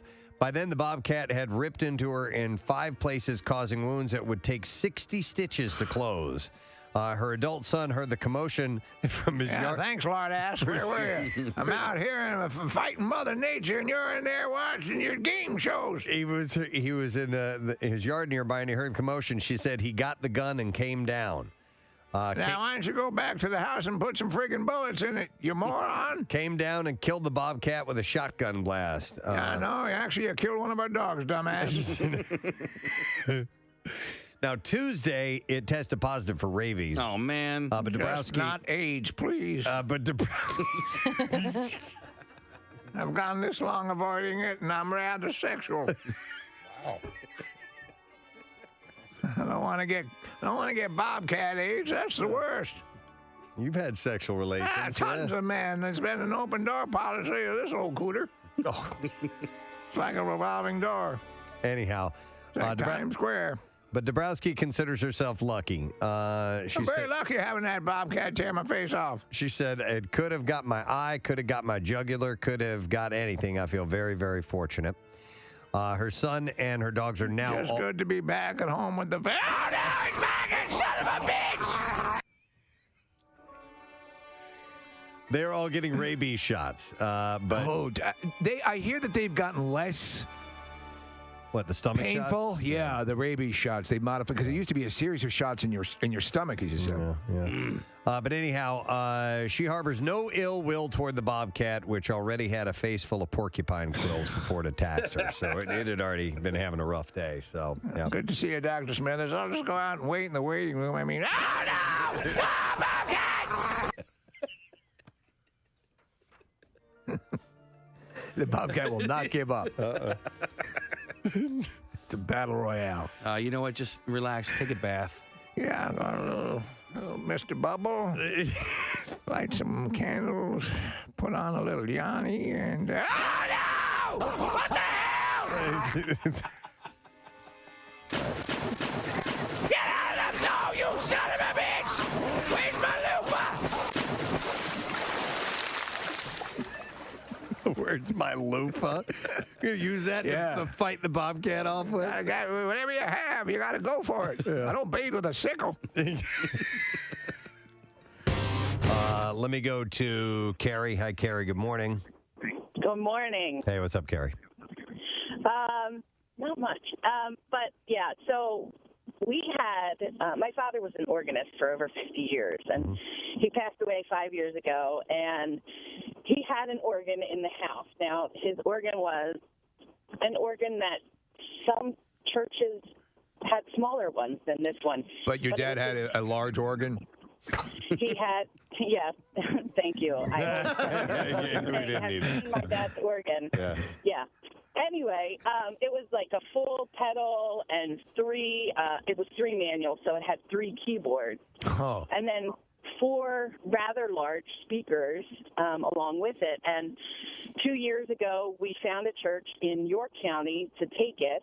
And today is Tattoos Day, and we've decided to do a special version of it this morning. And we are giving 4 Preston and Steve listeners Eagles tattoos live on the air today. And our kitchen looks like a triage. It does. After some kind of a natural disaster because people are laid out on tables and couches and they're stretched out. That's where people eat muffins. And we've got our tattoo artists working on them. I saw one of our coworkers walk in there and then turn around right away. I hope everybody knew. Sorry. That was going she on. didn't. It's a radio station. You never know what the hell's going to go on. So we're actually going to go real quick and check in on these guys. And Connor is Zooming things. Connor, can you hear me? Yes. It's Okay. a little loud with all the tattoo guns, but I can kind of hear you. Yeah, it's all good. And it's kind of a noisy room anyway. It's one of those rooms where everything all the noise bangs around everywhere. So we're looking at the guys. That looks like Steve, who's getting his tattoo. Steve, how you holding up so far, buddy? It's awesome, man. It's awesome. Excellent. And Who's your, gotta love it. yeah, who's your tattoo artist right there? What's his name? Who's your tattoo artist? I am Brian. He's Brian. Brian and Steve haven't met yet. How you doing, Brian? Thanks for being here, man. Where are you from? You from Floating World Tattoo? Yeah. Excellent. Yes. All right. So far, so good, man. Let's zoom in on that if you can, Connor. Can we take a quick look? Those of you who are streaming us online can see. Nice. Yeah, it's just the very beginning. It's the classic Eagles, logo, the eagle flying in the sky, and it's got the football and his talons. Looking good so far. Wait a second. man. Is that a torn apart? Did he get his wish? Yeah, he We got the Dallas Star torn apart. Oh, the that. eagle is tearing it apart. And that is sensational. Well done. Thanks for doing that, Brian. We appreciate it, man. All right, man. No problem. I don't know. No, it's hard because that room is super reverby. Yeah, exactly. All right, who's this? I can't tell, but they are getting the flying eagle as well. It's looking really good. Chris. I think it's Chris. Hey, Chris, how you doing, bud? Hey, good. How you guys doing? Good. That's a good spot right there. And we're just beginning. Has he had a chance to apply any ink yet, or is that just a stencil? Oh, yeah. All right. No, we're well on our way now. You guys have the top of the tops here doing the work, and everything's looking. I'm amazed how much they've done in this amount of time. Yep, absolutely. Hey, where's Bob Dodge? We haven't seen Bob yet. Bob is from Runic Tattoo. Bob! Doing some work. That's not Bob. That's Bob. Is that Bob? Yeah. Oh, he's got that thing on his head. How you doing, Bob? I'm in the coal mine over here. It looks like it, buddy. You're looking good. Nice mutton chops, man. We haven't seen you in a while. All right, and what are you working on? What's that design there? Yeah, Sean, that's the love logo with the Eagles. Drawn by our friends over here. All right, I thought you were going to get that on your neck, brother. He didn't want to do it on my neck. I did it on his wrist neck. His wrist neck. On his wrist neck. Was Nice. that for, I almost said. Probably a wise decision. Yeah. Bob you Dodge never knows know. what's Yeah, going on. Bob's been at this for a while. All right. Well, you guys are looking good. We just figured we'd check in real quick. Keep at it, and we'll return and see how things are doing with Tattoos Day, the special Tattoos Day, Eagles style. And we'll check back in with Eagle One on the road to Phoenix and stopping off in Philadelphia. But in the meantime, we need to do the Bizarre File. WMMR presents Preston and Steve's Bizarre File. Brought to you this morning by Manhattan Bagel. You can place your order today for a sandwich tray from Manhattan Bagel, sure to satisfy even the hungriest fans on game day. Big game sandwich trays from ManhattanBagel.com, and you gather, they cater. Manhattan Bagel. We're going to start with this pretty messed up story. 16-year-old girl died after a shark mauled her while swimming in the Swan River in Australia. Oh, man. With only a teen diving in to save her as others watched in horror. The girl, who has not been named yet, was jet skiing with her friends. She spotted a pod of dolphins and tried to swim with them. Instead, she found a shark that bit into her leg. It was a bull shark, too. Very aggressive. Witnesses say a young man jumped in to retrieve the girl, with many describing him as a hero. One witness suggested the young man could have been the girl's boyfriend. Paramedics rushed to the scene but were unable to save the girl, who suffered significant injuries to her leg. Both the shark's species and the full nature of the girl's injuries had remained unreported when I saw the story, but you saw that it was a bull shark? The bull shark. Did you know the story behind this? The backstory to this girl, she actually designed an apparatus or a setup that would make swimming safer and protect you from sharks. No. She was working on research having to do with that stuff, and here she is. She gets killed by one. This is the first death in that river for a century, with the only other confirmed attack taking place in 1923.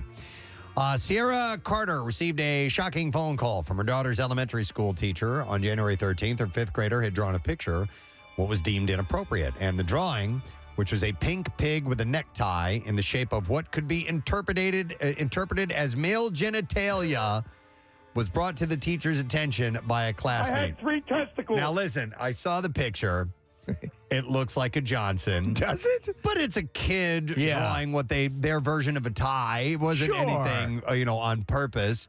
The 11-year-old girl told the teacher she drew a bow tie, but the teacher gave the picture to the principal without talking to the child or showing the picture to her mom. Carter met with the school's vice principal, a school social worker, and her daughter to discuss the drawing. Sierra was shocked to see the drawing for the first time during a meeting and argued with the principal that it was a bow tie. The principal insisted it was not, and the picture was added to the child student's file. One would be prompted to ask the principal if his testicles are up on his neck. Right.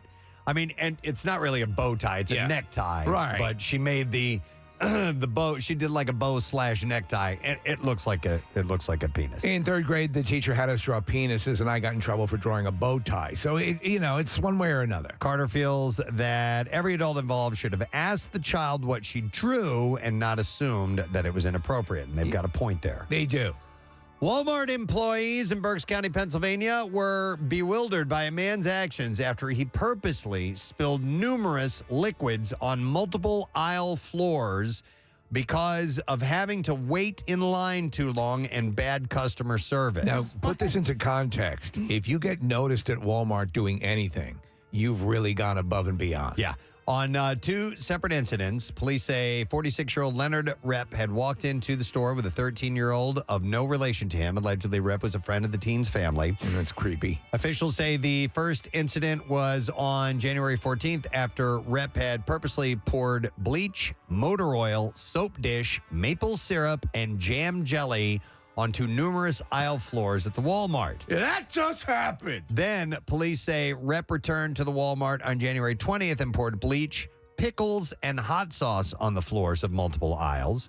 Is this his kink? After releasing surveillance photos of Rep, police were able to identify, find, and interview him. In the interview, authorities say Rep admitted to both incidents, saying that he had done so because of bad customer service and having to wait in long lines. There's a twist to this, though. Yeah. Rep then told police he didn't think that what he was doing was criminal. In a strange turn of events, however, Rep said that his bad experience happened at a Lehigh Valley Walmart, but decided to take out his frustrations on the Tilden Walmart instead. Come on! Rep was later arrested on February 2nd and is now being charged with corruption of minors, disorderly conduct, and criminal mischief as well. And does it occur to this dumbass that perhaps the reason he's not getting service is because they're off cleaning up his spills? Maybe he doesn't think of that. Customs agents say they discovered a dolphin skull in luggage left at the Detroit Metropolitan Airport. The U.S. Customs and Border Protection announced Friday that agents found the skull last week when they conducted a routine X-ray scan of the luggage, which had been inadvertently separated from owners during transit. The scans revealed the skull of a young dolphin in one of the bags. And importing or exporting marine mammals is prohibited. I didn't know dolphin skulls were a thing. The skull was turned over to the U.S. Fish and Wildlife Service investigators. And then we'll do one more story. Mother and daughter got into a brawl at Philadelphia International Airport on January 30th. After being stung with excessive baggage charges, the pair decided to physically take it out on the airline staff. It's a full-blown brawl. Onlookers got quite a show as the fight erupted in Terminal E. A 39 and 17-year-old took matters into their own hands when they physically attacked Spirit Airlines airport staff. The two had been penalized due to oversized cabin bags. that they attempted to carry on board their flight to Fort Lauderdale. The fight escalated quickly, with the mother and daughter clawing at staff. Shockingly, the 34-year-old mother lost her shirt and shoes in the brawl, leaving her fighting in just a bra. As the duo was dragged away from the counter, one attempted to grab a keyboard while a Spirit team member punched him in the head. Further reports state the teenager was seen pulling on the gate agent's dreadlocks as the fight ensued. And I'm sure they reduced the fees, right? A security guard or unmarked police officer eventually arrived and stopped the brawl. There have been no reports of arrests since then. You know, it's clear you guys are passionate about this. We're going to rethink our billing process. And this incident follows a potential bomb scare at Orlando International Airport this week. An irate passenger looking to travel from Orlando to Pensacola got upset about baggage fees with Spirit Airlines. And as tensions pursued, the traveler made a bomb threat. Danny Curry and his wife complaining about carry-on baggage charges, apparently, and Curry commented that passengers should deplane. The FBI, TSA, police, and K-9s all responded to the call. Oh, my God. And all passengers were deplaned while the aircraft was thoroughly inspected, including checking over all checked luggage. Once authorities declared the flight was safe, it was free to depart. Danny Curry now faces charges of reporting false bomb, explosive, or weapon of mass destruction. Subsequently, Curry is now trespassed from the airport and could no longer be there. I told you the story years ago, traveling when I was doing stand-up comedy with another comedian. We were in line. He made a bomb joke. It was overheard. They took him out of line. Yeah. And he could not fly. Yeah. He missed the gig. Yep. I was with somebody who made a joke about having cocaine in their carry-on. Guess where they ended up? In jail. Oh, my God. Don't make that joke. Don't make that make joke. the joke. Did they have cocaine? No, No, it's heroin. They kept asking him questions about his baggage and checking and searching, like whatever it was. And he made a joke. He's like, "You're acting like I have cocaine in there." Doop, that was That's it. enough. You saw the cops come, almost immediately, and he went in the back of a cop car and they took him away. Yep. Do not mess around.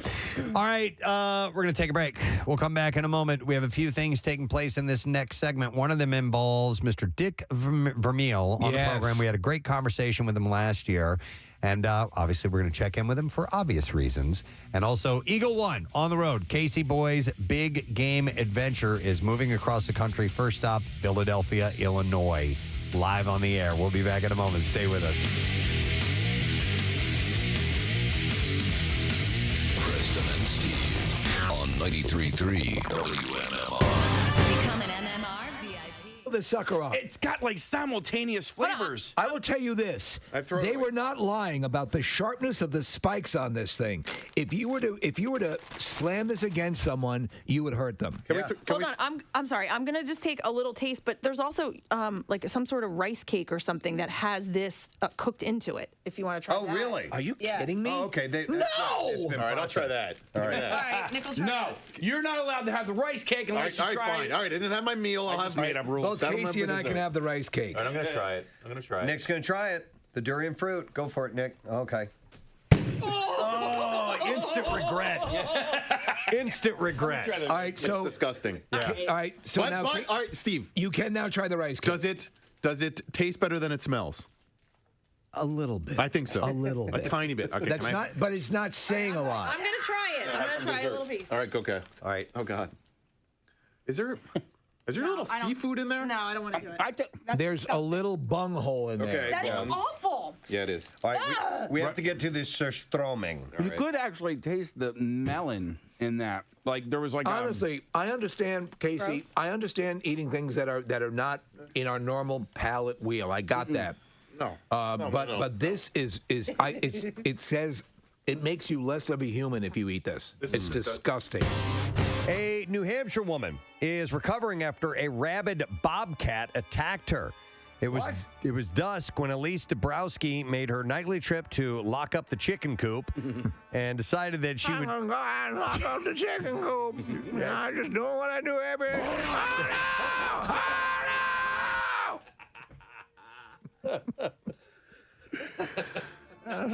Got my flashlight. I'm gonna go out and lock out the chicken coop. What can possibly go?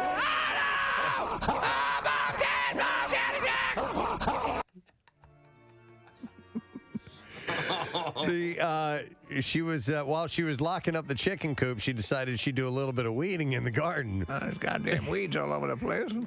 I want the chicken coop to look good. If not for the chickens, at least for me. And should I wear my sausage necklace? Oh, no!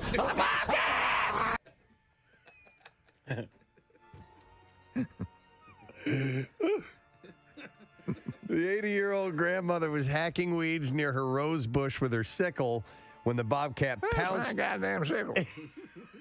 The bobcat. Look behind him at a chicken coop. What was that? Bobcat! I just like how you have these different developments in this story. So anyway, she was hacking the weeds near the rose bush with her sickle when the bobcat pounced on her and sunk its teeth into her face. Yeah, they go for the head. They go for headshots. The neck and the head. She said, all I kept thinking is, why? Why is he doing this? Why is this? Why? We have so many more days to live. Why is this stupid cat attacking me? She said. Mother effing back for more. You want more? You want a piece of me? Son of a bitch. Now she's just pissed. Yeah. She's fighting back. Yeah. We're going out together, you bitch. Come at me. I'll dice you up. Cut your head off.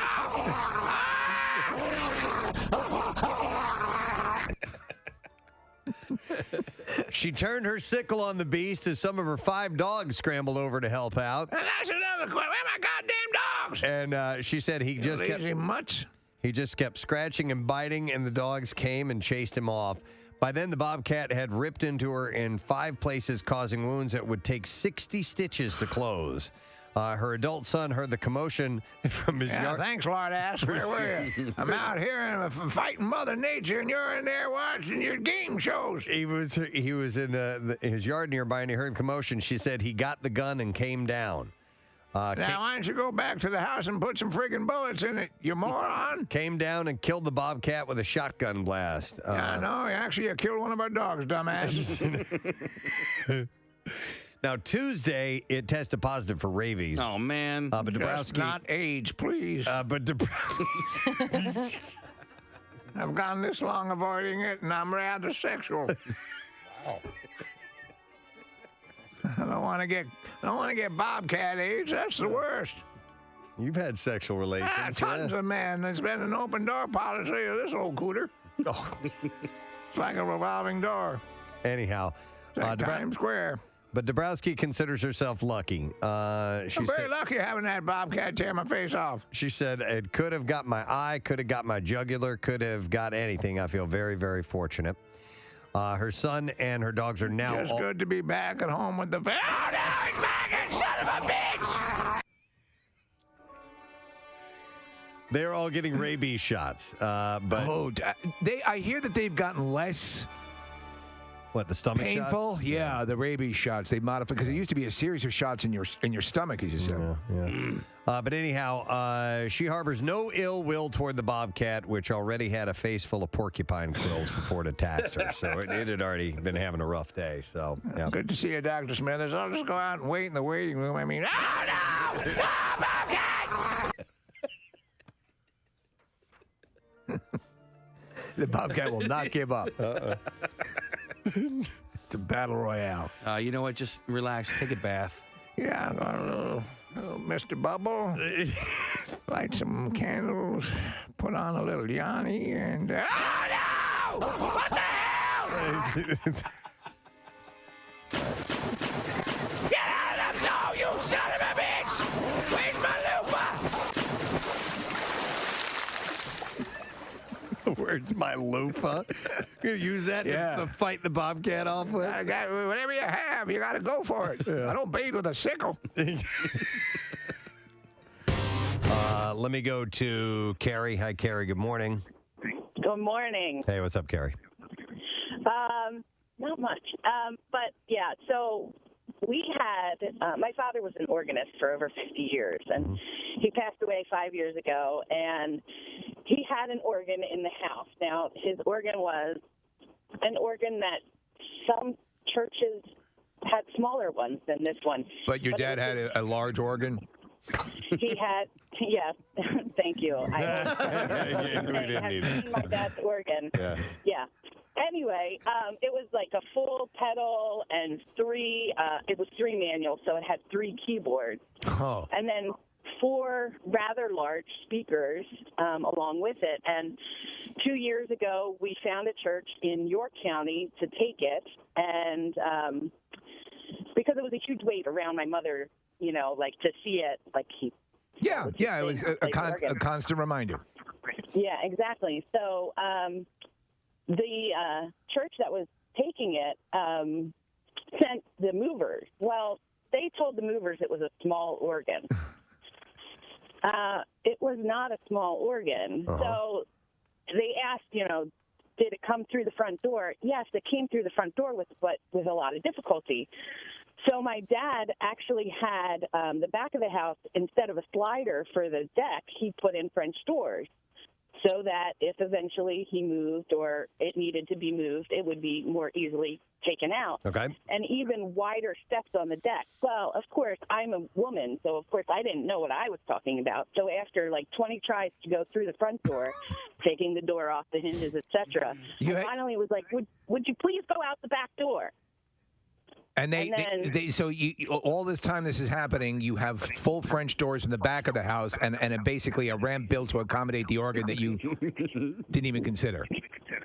Right. I told them from the beginning. And they're like, well, did it come through the front door? Yes, it did, but with a lot of difficulty, you Nimrod. Did they eventually go out the back door, Carrie? Yes, thankfully. Yeah. After much difficulty. I mean, to be honest, your dad's big organ was meant for the back door. Oh, my God. Dude. Yeah. And we'll Just leave a you fact with right that, there. Carrie. Thank you very much. The whole phone call was worth it for that line alone. I love you all. Your dad's huge organ was made for the back door. Yes. So yesterday was just perfect weather. It was fantastic. It was the zero humidity, nice little breeze, comfortable temperatures. It was great. So we got that. If we could have more of those, it'd be wonderful. But we are in July. Yes. And the next couple of days are going to be heating up. So by the time we get to Thursday, mid-90s and humid, it's going to be sweaty, sassy, moist, sultry, sticky, smelly. And there was a hashtag surfacing on social media. Actually, it was out of the UK because they had been having some record temperatures. But the hashtag is boob sweat. Yes, it's a big dilemma for the more me, the more Casey-ish. Yeah, I was not aware that boobs tend to get sweaty. I know we suffer from under. From under cheese? Yeah, from under sweat, I guess. Yeah. Is it the underneath part that? Let's consult our large-breasted traffic reporter. And now, from the Breast Bureau of the WMMR Morning Show, it's Kathy Romano. And now we go to our on-the-scene correspondent, the buxom Kathy Romano, to talk about booby sweat. I give you that introduction not as good as the traffic one. Okay, so what is your question? Does it happen or where? Yeah, is that something you have to be ready for when you're heading out and it's going to be really hot, or boobs? One of the things you got to worry about getting all sweaty. Yes, my boobs sweat, but I think it depends on. I mean, I can't speak for girls with smaller boobs, but I mean, yes, like I have an underneath part and also my cleavage. Really? Oh yeah. So it's there's close proximity. Skin on skin. Yes, skin on skin. Now you're not gonna see it. It's not gonna drip through my clothes. Oh or my anything God! like Are you that. kidding me? It looks like you've been shot in the chest twice every time it's warm outside. No, But- you don't see it, but you're in air condition when we see you. Yeah, and also if you, if I were to work out in a cotton sports bra or a cotton shirt, you would see it. You would see it there. It's almost like pits, but Yeah.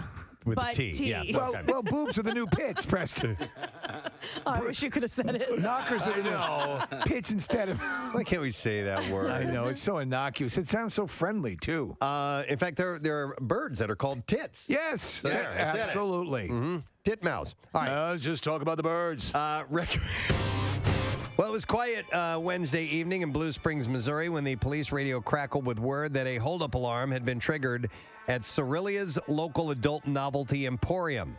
When the store manager spoke with police dispatchers, he provided a physical description of the tattooed man who stole $90 in merchandise. They call it cash. The suspect fled on foot and was running to the grocery store with two of the, he said, quote, running north, to the grocery store with 2 of the biggest dongs I sell. Dude, now I sell some big dongs, but he took 2 of the bigger ones. An officer described the suspect as a white male shaved head tattoo on his neck who stole 2 dildos and a bottle of lotion. Yeah, he stole one of them there lurches, which are huge, and one of them Sasquatches. The manager recalled swiped a $47 11-inch All-American Ultra Whoppers curved dog. Some mac and cheese over here from our friends at Piccalilli Inn who has stopped by and brought us some goodies this morning. Guess what? They brought you some goodies too, and I have a $50 gift card.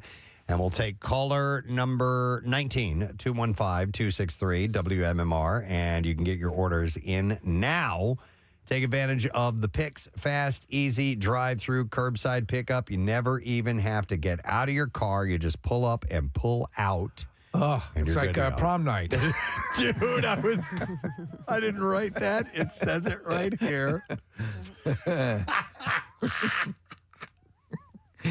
I tell you what, up and pull out.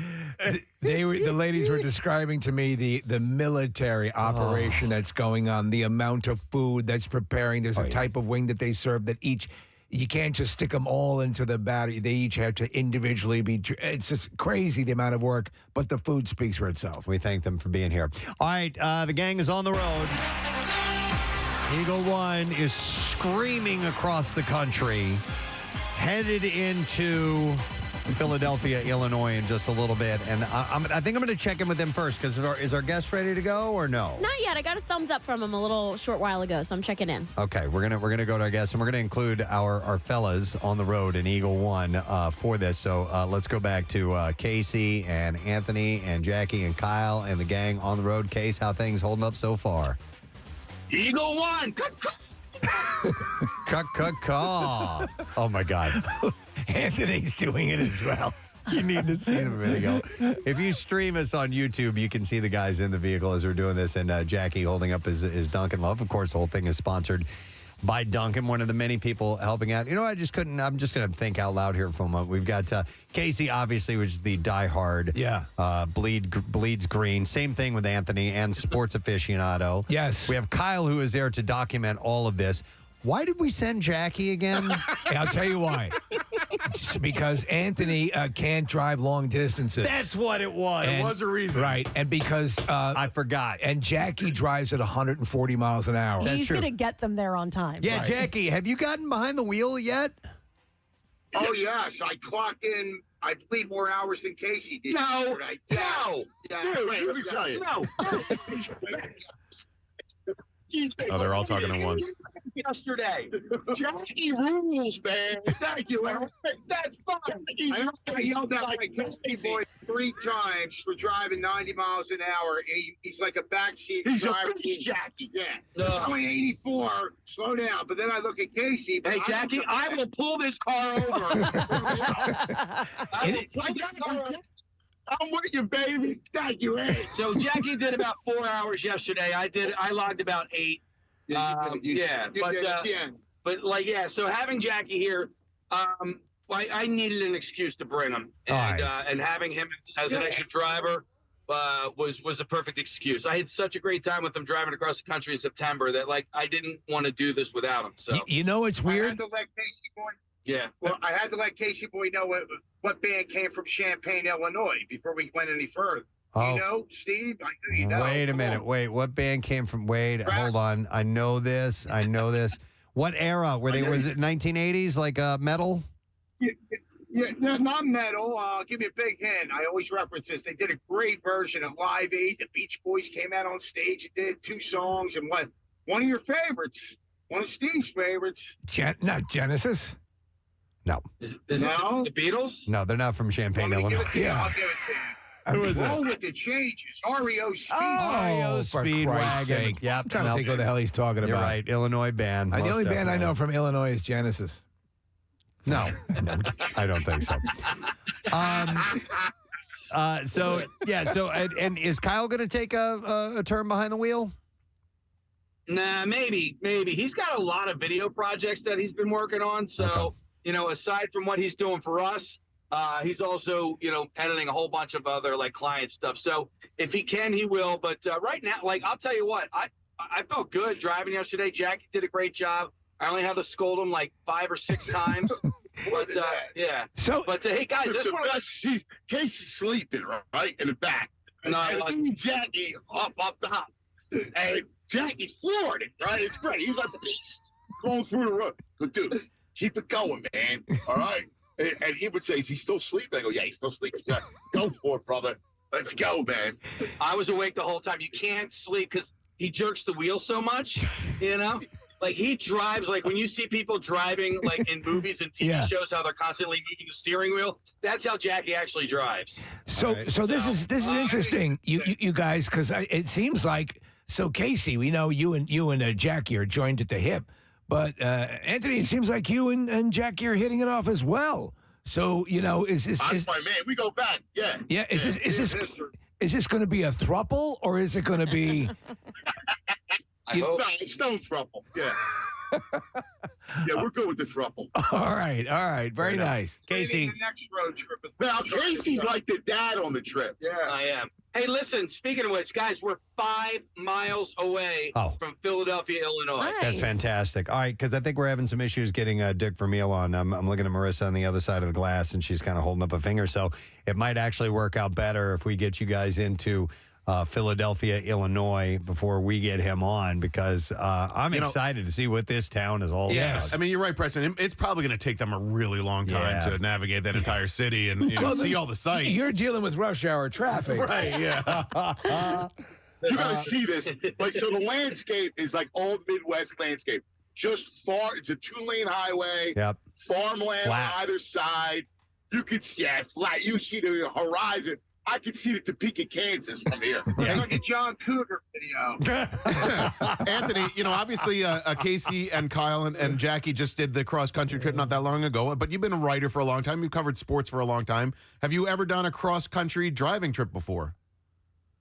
Never completely cross-country, but I used to drive a lot. Like, I would do the NFL training camps, and I used to be all over the country and having these drives, so this is familiar. I was in Champaign a few times before, so this is a familiar landscape of just nothingness. That's why I love Philadelphia and Pennsylvania.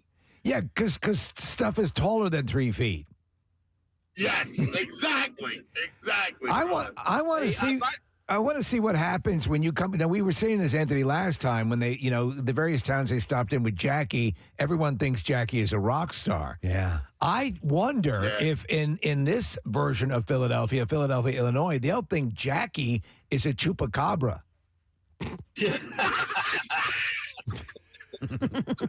I heard of them things before. And Steve, I swear to God, for the rest of the day, Jackie's going to try and pronounce chupacabra. Well, the last trip we got green muchacho out of macchiato. The green muchacho. The green muchacho.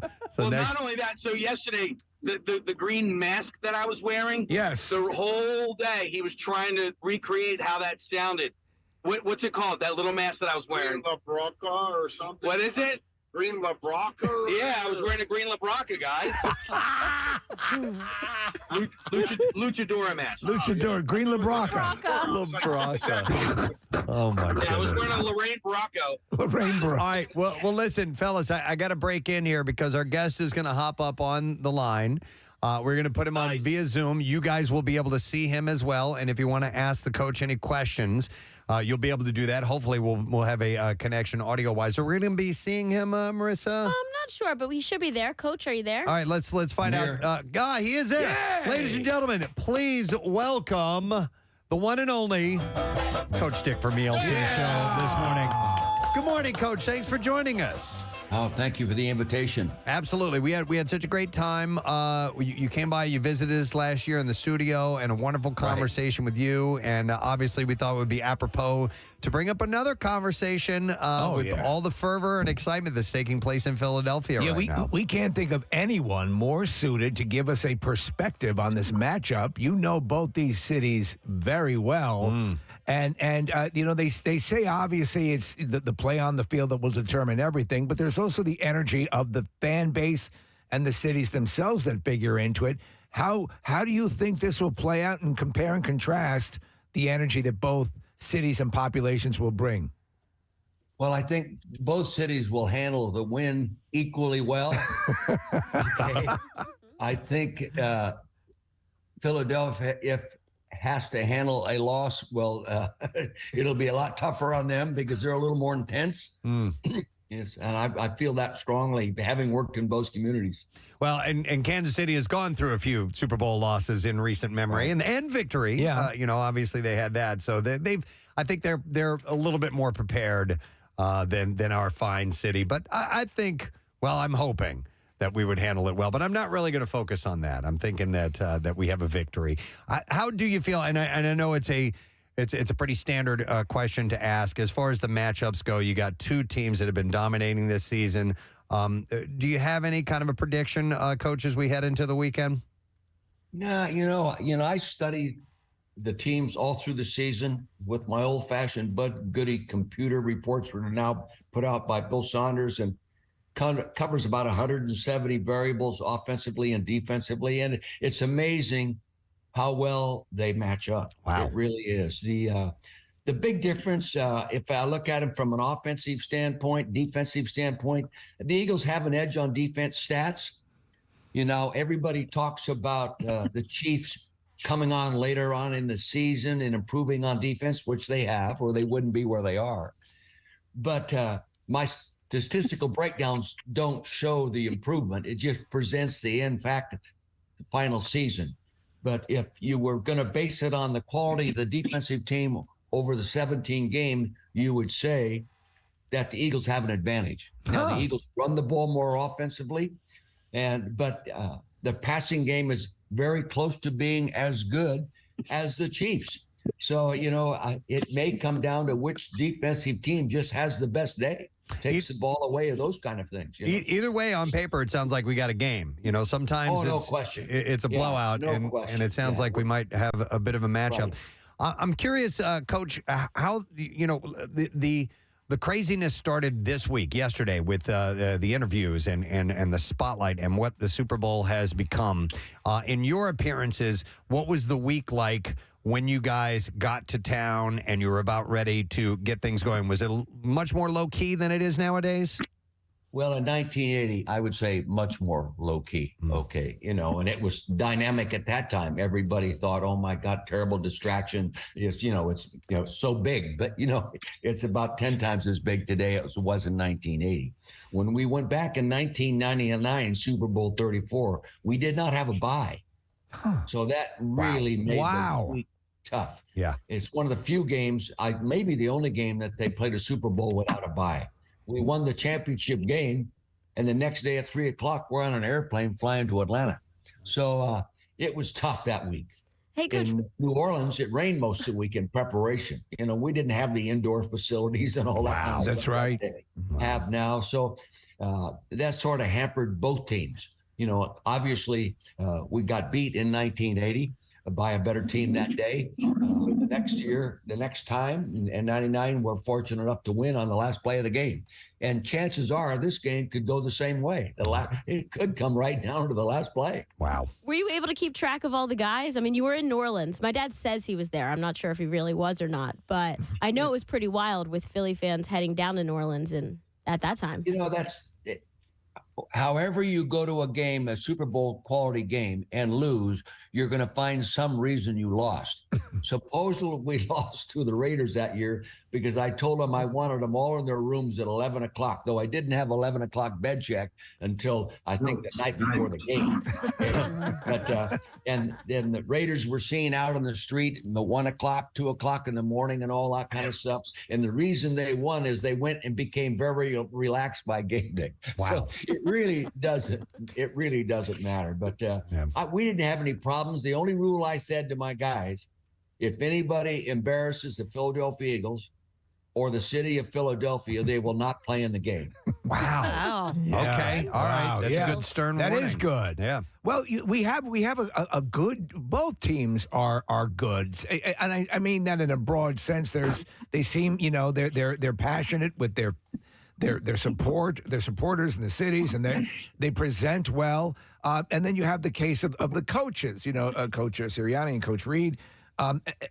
What do you think? I mean, do they possess the basically the same skill set that helped them bring these teams to where they are now, or are they operating from different perspectives? How do they compare in your book? Well, I believe there's no substitute for wisdom, no substitute for experience. The only way you can get it is invest the time. And Andy's invested many, many, many more years to get where he is today, and he's been there before. So I think if you just want to take that as an attribute in terms of winning, then Andy has a big advantage. I say Nick Sirianni is probably just a young Andy Reid. Okay? And one day he may have the same exact numbers offensively and performance-wise in Super Bowls and playoff games that Andy Reid has. So, but overall, Andy's been there so many times. You wouldn't want to bet against him. Yeah. Coach, I'm curious about, the exorbitant prices to get into the Super Bowl. You as a coach who's in the league for ages and has been to the Super Bowl and won the Super Bowl, you get an easy line on tickets, or is it tough for you to get tickets too? No, I was able to get some tickets, but I not for myself personally. I used in the business, and I went to my Rams, my Chiefs, and my Eagles, and each allowed me to get a couple tickets. There you go. $3,500 a piece. Yeah. And I really appreciate them. I'm in Florida. I'm going to watch the game from down here, but tickets are a problem. There's no question about it, and especially the way they do today. Oh my gosh! What was the price? You were kind of breaking up. What was the price you paid on those? $3,500 a ticket. That's what face value is. That's face value. Tickets. Yeah. Face value. Well, the pro teams aren't going to scalp the teams to their old coach. Okay? do you think in any way, Preston, talking about, obviously, and you just talking about how things have progressed, obviously, when there's money to be made, then things get sold and everything gets sponsored and the ticket prices go up and so on and so forth. Do you think at its core it's still the same game, or has it been sullied by all of this additional, brouhaha? Well, obviously it doesn't hurt all this rah-rah stuff and the addition of the 2 weeks of constant marketing of the game.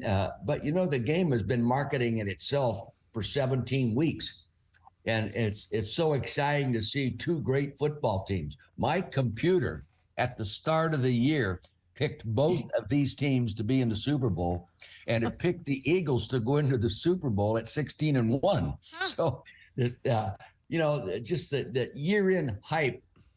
Yes, we're good football teams, and we're really excited we won this game, but everything points to getting into that Super Bowl. Now here they are, and the marketing of it, the excitement of it, the advertising of it, the overall theatrical side of the game has been magnified so much more than it used to be. And I think it's good. I think it's good for our country to get that excited in something. Certainly have a lot of bad news. Yeah.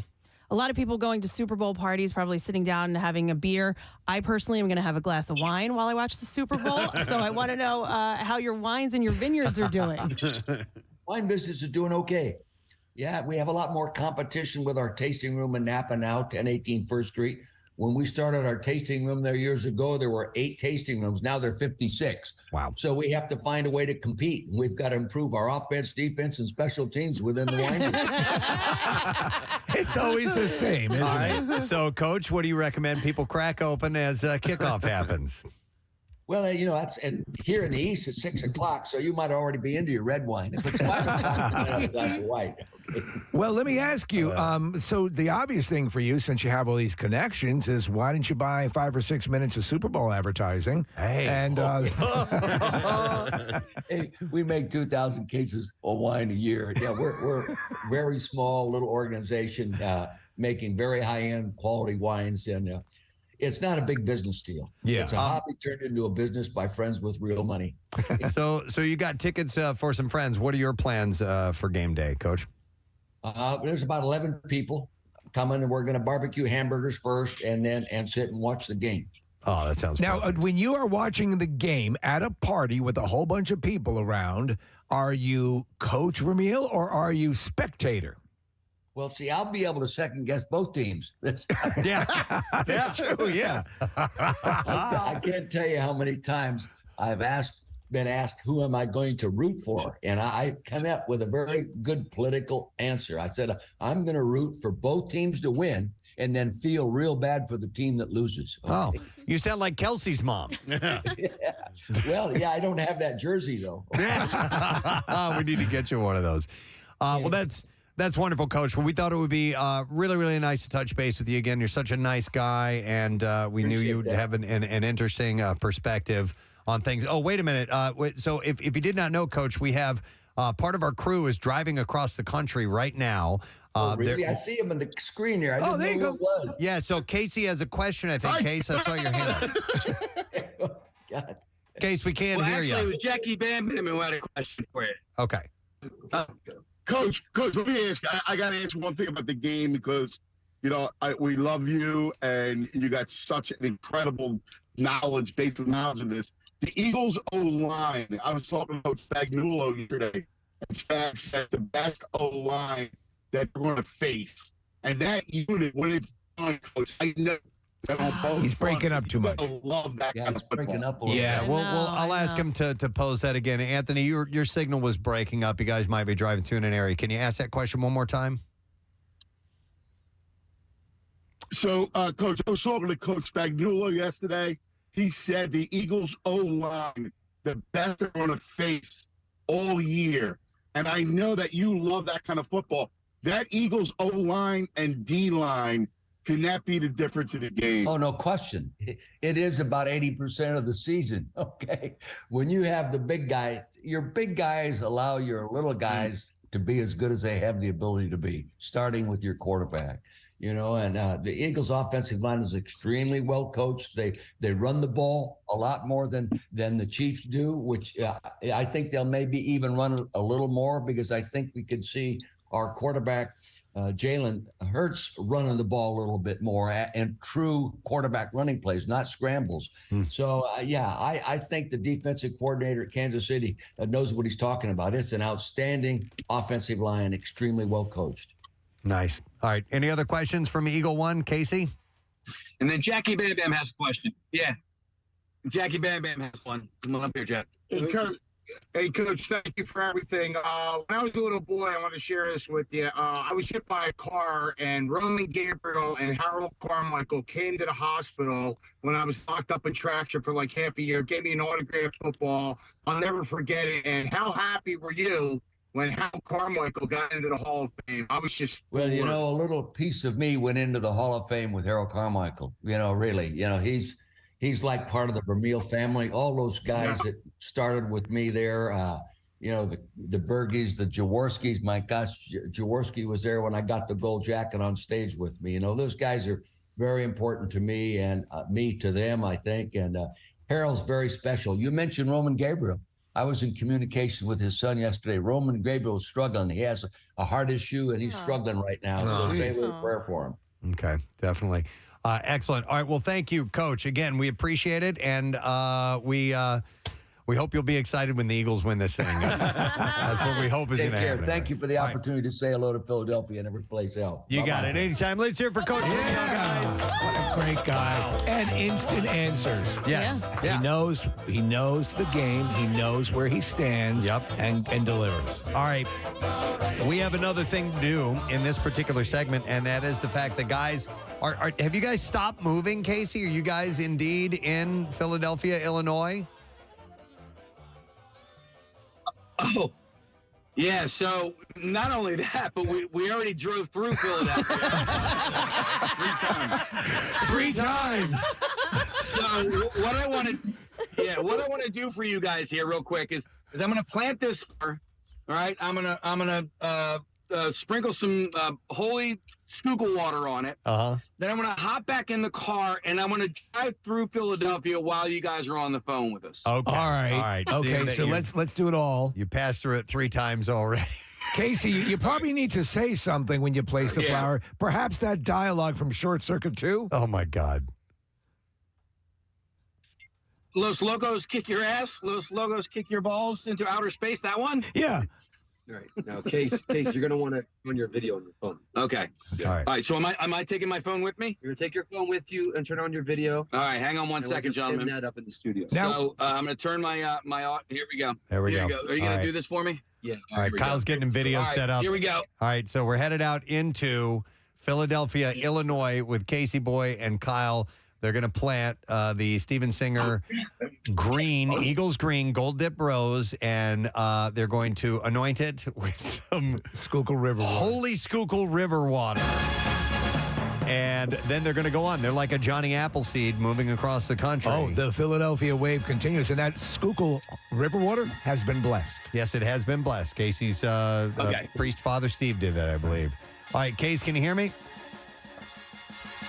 He is far away from the phone, but I can hear you. Okay, All right, very so good. Go near him. All right, what is that sign in the back? I see a speed limit sign, but it's the Philadelphia town sign that came. This is a perfect place to plant this. Is there anything around you that shows that there are living human beings in this town?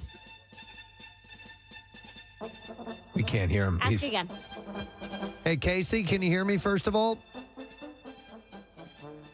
He can't quite. No, it's okay. All right, well, we're watching. As you would imagine. Sorry. There we go. Now we can hear you, Case. All right, so here, go over to your right. So that's what we're looking at here, guys. We're going to give you a 360 view Okay. of what Philadelphia looks like. It's nothing. It's nothing. It is. It's nothing. Gang, it is. It's just flat land for miles. I do see what appears to be like a grain elevator in the background or a silo. Those are skyscrapers. Oh, those are I'm sorry, skyscrapers. Yeah. We're going to call that Liberty One. So, Casey, on the Philadelphia sign, I noticed that it says you are now entering, and on the back it says you are now leaving. Hang on. Hold on, Kyle, don't film this guy. Don't film this guy. All right. What happened? Uh-oh. Well, the police are here now. The mayor showed up. Okay. The police are here. Oh, this is great. Oh, they're probably wondering about that. This is awesome. Yeah. This is what we wanted. Yeah. Wait, you can't drive through and stop? I'm sure you can. Well, they're just. Just what we wanted. Hang on.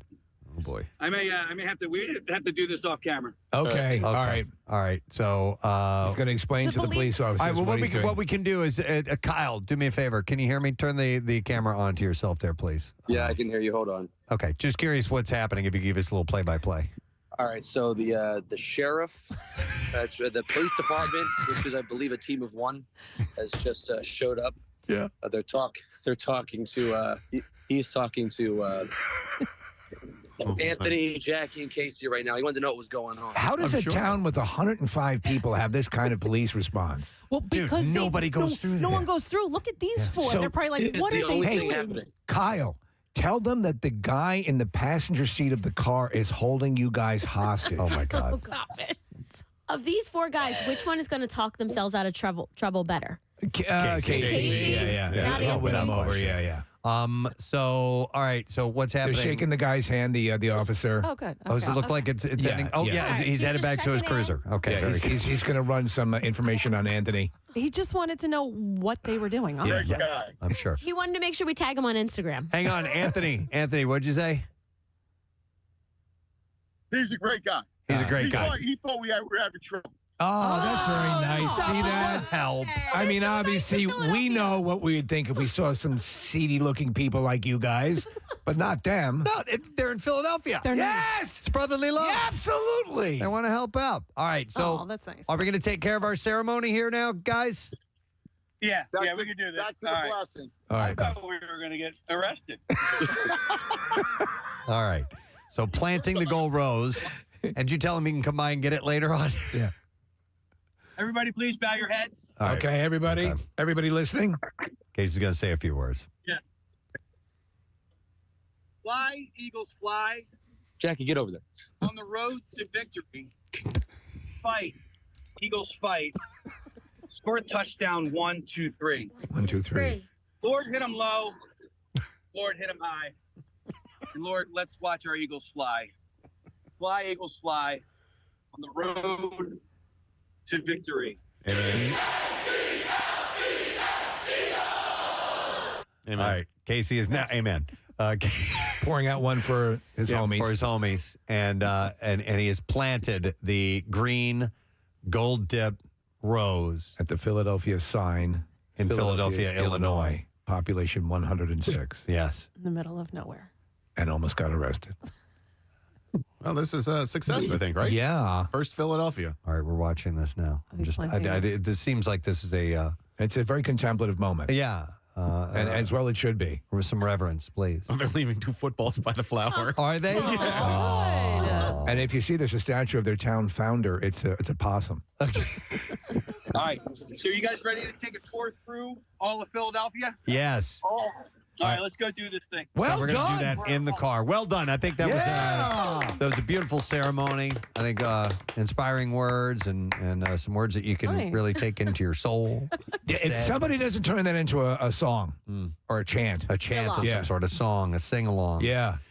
So they're going to hop back in Eagle One, and they're going to take us on a tour of Philadelphia. This is, I guess, from the now entering Philadelphia to now leaving Philadelphia signs. I wonder if they'll get in trouble with the TMZ tour. That is no doubt in downtown Philadelphia, Illinois.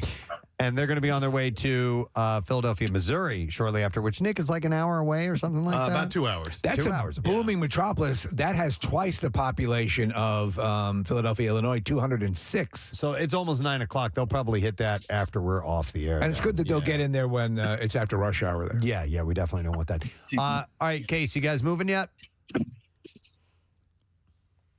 Yeah, so everybody's in the car. I need to get everybody's seatbelt on, otherwise things are going to start dinging and beeping and all that stuff. It's a long ride, Dude, Frank. how crazy is that? That like we're in this town for 5 minutes, pulled over, and then there was like a hustle and the top like what?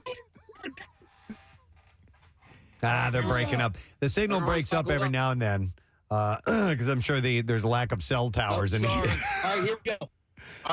We are now in Philadelphia, moving Main Drive of Philadelphia. All right. We were passing by a kind of a house that I guess it's a house. Kind of a house. I guess it's a house. It's a kind of a house. I love other houses. Here's a house. We're not seeing anything but you guys. Can we see out the window? All right. Yeah. Give me your phone, Case. Okay, hang on. Well, it's a little too late. Yeah, they already got through the town. They're almost out there. We're just going to get a description. Yeah. They're done. Oh, we're done. And that's it. Yeah. Thank you for the tour of Philadelphia this morning. I don't like tours that go too long. No, they get boring after a while, repetitive. All right, Eagle One has made it to its first destination, which is Philadelphia, Illinois. I'm going to turn off their signal because they're headed now to Philadelphia, Missouri. And we'll see when they arrive. And they'll be checking back in with Pierre. And obviously you can chronicle them as they'll be chronicling it. And you can follow along on our social media, PrestonandSteve.com, and all that good stuff. So on that, I want to take a quick break because we do have another guest coming up. Sam Morrill's going to be joining us. Yes. He has a comedy special on the way, actually, at the Borgata. So we'll return in just a little bit. We'll do some more giveaways in a few with our friends at Piccadilly Inn. Stay put. We'll be back in a moment. Preston and Steve on 93.3 WMMR. After 2 years, the strangest spectacle on snow is back. Preston and Steve's Cardboard Classic. It's the American Ultra Whopper. Put it aside for me. That's ROMANO. That is the Ultra American Super Curved Dong. Is it not? What is the vein situation like with that? Oh, very good. The vein situation. The thief also stole Would you say there's the end of it? What is that like? Is it wide? Is it wider? Well, I'll come in and see. And Is also, it online? I want to take a look at it. what's the return policy on that, too? The thief also You can stole... always resell it on the yard sale site. Yes, on your Facebook site. Kathy actually Ladies. saw resale on a dildo? Yeah. It was Are you kidding me? It was a glass dildo. A woman sent it to me, and I emailed her back. I'm like, is this for real? She goes, I promise you, I saw it. And she said, like, a few hours later, it was taken down. That is crazy. Now, the thief also stole a 10-inch dildo and a 4-ounce bottle of Doc Johnson's Joy Juice lubricant. Hi, I'm Doc Johnson. You have trouble in the sack? Think you get a little chafed? With more than 60 stores, Cerullia's, where romance finds fantasy, describes itself as one of the nation's largest and fastest-growing specialty retail chains. Oh, Cerullia's, where romance finds fantasy. May I help you? Yeah, we got about 50 different types of dildos. Come on in. It's romantic. Yeah, we have this thing. It's a dildo attached to a jackhammer. Very romantic. Founded in 1992. You'll be whisked away on this piece of hardware. It's going to tear your bunghole out. Romance is the name of the game here. It's Cerullia's.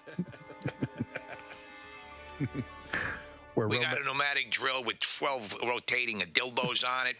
Very romantic.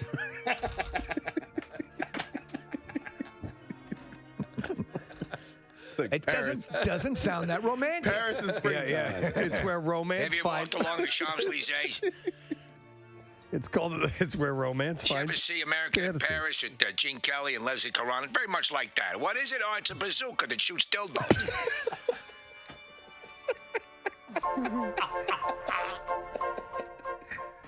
Like walking with your lovely one along the sand. This guy said he's a proper pronunciation. He's trying. I got to give him that.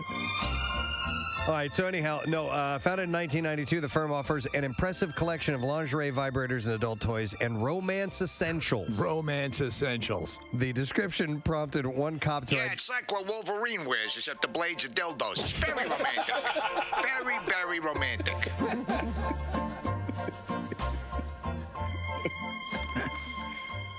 The description prompted one cop to identify a possible subject by name and suggest that a fellow officer sit by the man's residence. He said, if he shows up, quote, you'll be looking for 2 dildos and a bottle of lotion. Raven Simone and Annalise Vanderpool, who have been great friends since meeting on the set of That's So Raven, returned to the sequel series, Raven's Home. Raven's Hole? At Raven's Home, Oh, sorry. H-O-M-E. Because I would have watched the first one. Bold new step on the Disney Channel. Raven's Hole.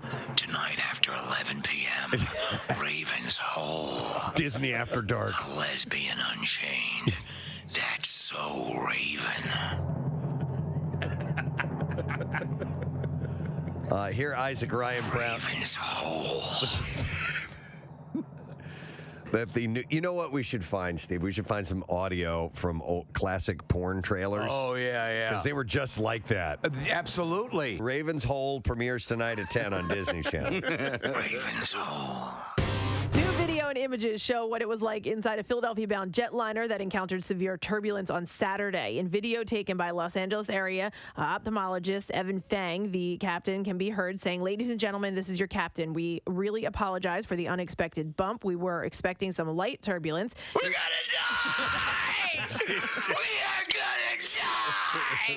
I didn't need to become a pilot! I'm good at math! Wow.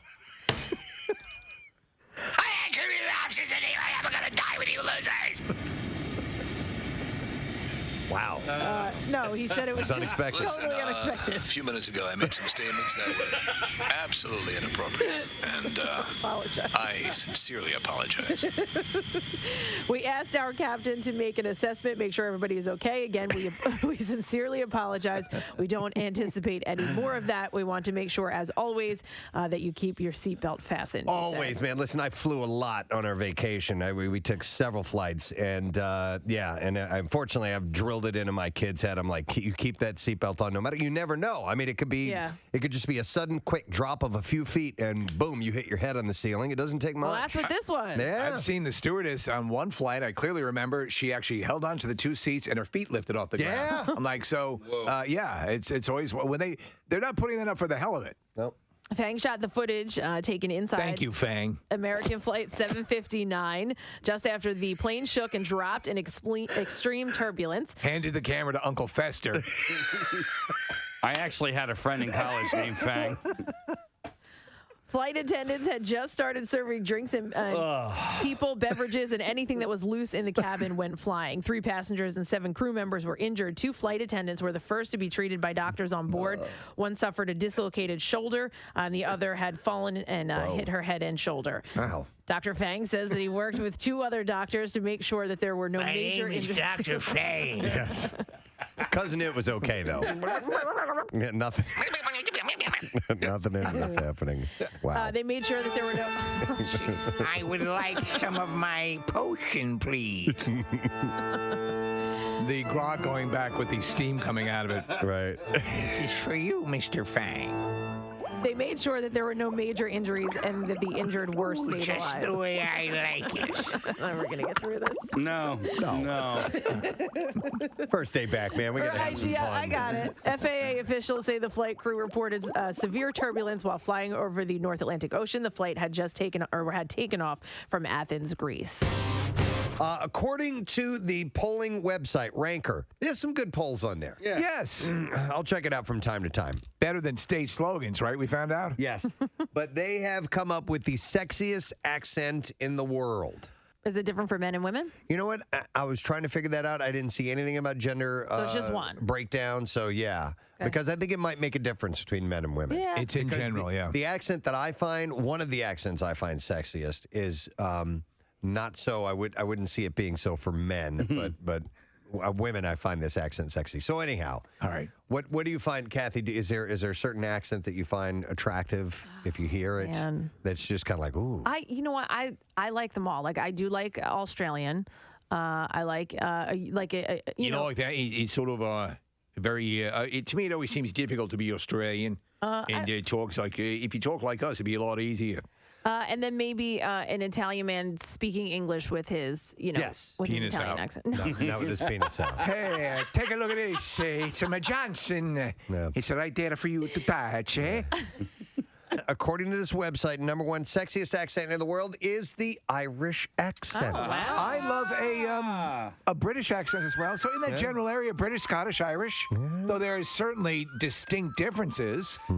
I'll tell you what. I have a few friends that are Irish from Ireland, and sometimes it is hard to understand what they're saying. Oh my Well, God, we were just listening to Sinead O'Connor. Yeah. And obviously she was in a desperate state when we were listening to her audio back and trying to determine what she was saying. But while talking to these guys, sometimes there's a pause in the conversation as my mind is trying to process what they. I'm like, okay, all right, yes. The answer is yes. Yeah. Okay. Yeah. No, I know what you mean. Yeah, and especially flying squirrels in the Poconos. I'm sorry, I wasn't listening. What were you saying? The second sexiest is a Spanish accent. Yeah. I like that. I almost said Spanish. Now, too. I don't know if that means Latino. My Spanish professor in college, I love the way she talked when she spoke English because she was from Madrid, but she had an English accent because she had learned her. Was it sexy? Oh, yeah. Oh, yeah. Oh, dear God. Ooh, your gym shorts are muy bueno. Nick, I have a question Did for you you. just come from playing one of your sports? I love the little boy sweat on you. Sounds kind of manly. You look like a little girl. In your little diving shorts with your not yet formed body hair. But actually, I wouldn't mind hearing from people who do have accents. It might be transplants or have never been able to shake that accent. Give me your sexiest accent, right? Give us a call at 215-263-WMMR, and let's hear you speak a little bit, and let's see how that sounds, and especially if there's any Scottish ladies listening. I want to hear that. Or Spanish. Preston, I'm sitting here on my speaker when you talk. Vibrating my lady bits. So the third place, so you have Irish is first, according to Ranker, sexiest accent in the world. Irish is first, followed by Spanish, then Aussies, Kathy. So Okay. the Australians, and then Italians. So that's right where you lie. Yeah. Oh, you're batting 1,000. In sixth place is the former champion, the French accent. And so like Sebastian Letou, who used to come in here. He has the very, very French accent. And would you find that For me, not as much as the others. Yeah. All right. I'm going to make a pee-pee in the bed. Right after that, in seventh place is the Swedish accent. Where I just got back from Sweden. And we think of it very much like, very lyrical. In fact, I couldn't really give you a good representation of what there are subtleties. It's more like, right. It's a lot like that. Yeah, exactly. In casual conversation,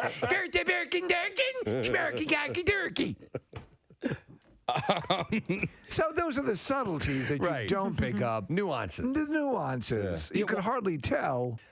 So followed by Swedish is Japanese. In 8th place for sexiest.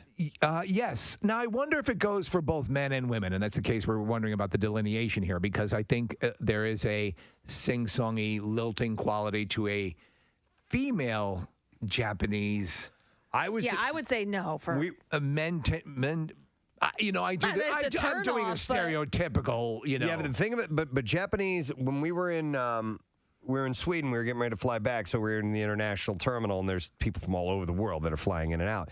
And a group of Japanese came by and very loud. Yes. Very loud speaking. They were just having casual conversation. The language itself is just very brash. Yeah. And it sounds almost like they're being rude to each other. Like they're arguing Yeah. about something, and they're just having regular conversation. Yeah, So that I would It's like, hey, a Cinnabon. and that's what they're saying. Hungry? And a lot of and they're they're pausing their our version of and stuff like that. It's like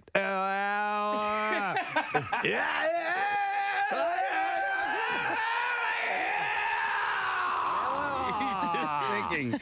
I can't think of the words. Hey, Fong, do you want to go to the Cinnabon?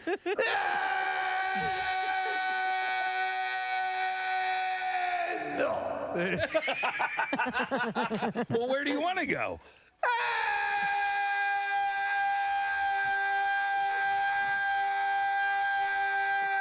Chickies and beats. Oh my God! Hang on, let me get I have an accented individual on the line. I can't say your name. What is your name?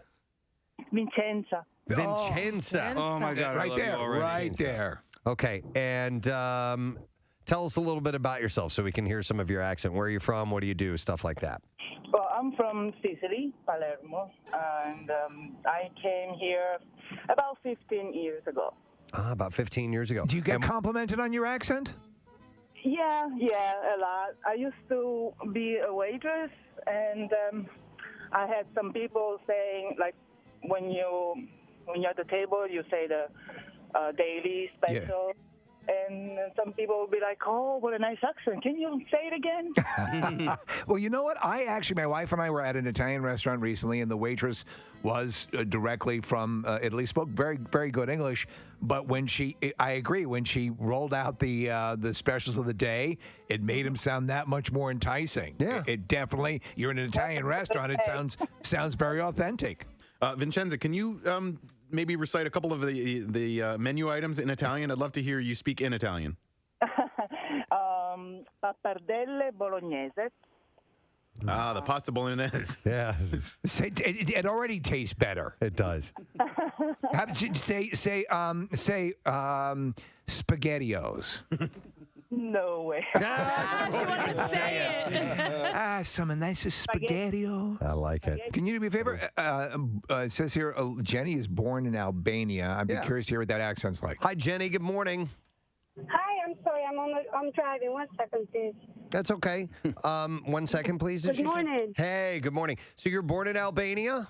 Yes, I am, and I was. Okay. And then I moved to Greece when I was 20. I lived there for a good 7 years. Where's Shakira from? Is she Colombian?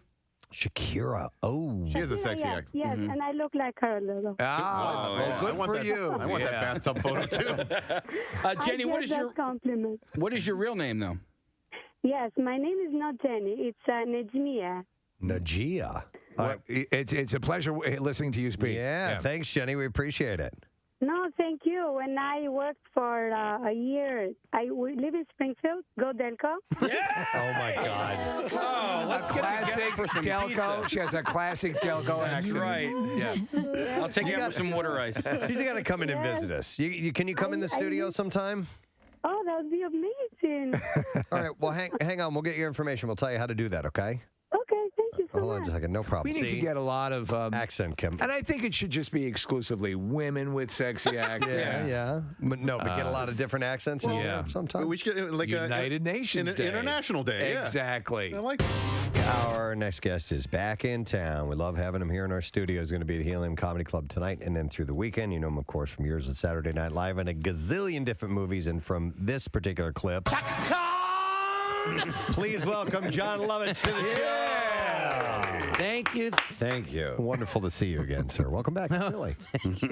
Oh yeah. This is a picture. Did you post this recently? Is it what is this from? We saw they put this up on our monitor earlier. It's you in sunglasses, and you look. Yeah, like that's in Hawaii at the Royal Hawaiian. Oh. I was very happy. Oh, I love Hawaii, and I'm laying on the beach. So I just took a picture. And Well, you brought your dog with you today. That's pretty. You travel with your dog? Yeah, his name's Jerry Bruckheimer III. Jerry Bruckheimer. Yeah, you saw him. If I was on Celebrity Apprentice, he was on that, and then he was on the show Animals. I did an intro to it's a cartoon on HBO, and they go, "Come back. We want to film your intro, and we want Jerry to be in it."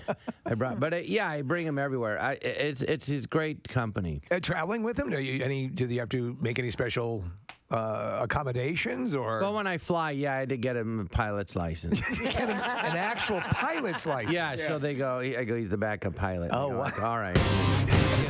Sam Morril on a little bit. We got a couple minutes to kill. I want to mention again that our tattoos are done. We're going to say hi to the tattoo artist in a little while. We met the guys with the getting the tattoos. We'll say hi to them in a bit. Casey, Jackie, Kyle, and Anthony are continuing in Eagle One. They stopped in Philadelphia, Illinois. They planted a gold rose. Almost got arrested. Gold green rose. And they did what they needed to do. And they're moving along to Philadelphia, Missouri in a little bit. And since we have, some members missing from the studio, we're making up in other ways. And I'd like to thank Julianne Shalano from Neumann University, who is doing the video switching. Doing great. For our YouTube channel. So thank you, Julianne. We appreciate that. We're getting all the help we can everywhere we can. We'll do some more giveaways with Pick a Lily in a little bit. They dropped off some stuff for us. But while we're waiting for Sam to get on the line, and we'll check back in with Casey and company a little bit later on, maybe around Bizarre File time, just see how they're making, with their progress. But AMC Entertainment, I don't know if you saw this or not. They made an announcement about their tickets at the theaters. By the way, they're the largest movie theater chain in the country. And on Friday, they're going to start selling tickets at different prices based on where a seat is located in any given theater. Oh, So wow. it's like a concert where you get priority. Like obviously, so in the case of a theater, like center would be, I assume, more expensive.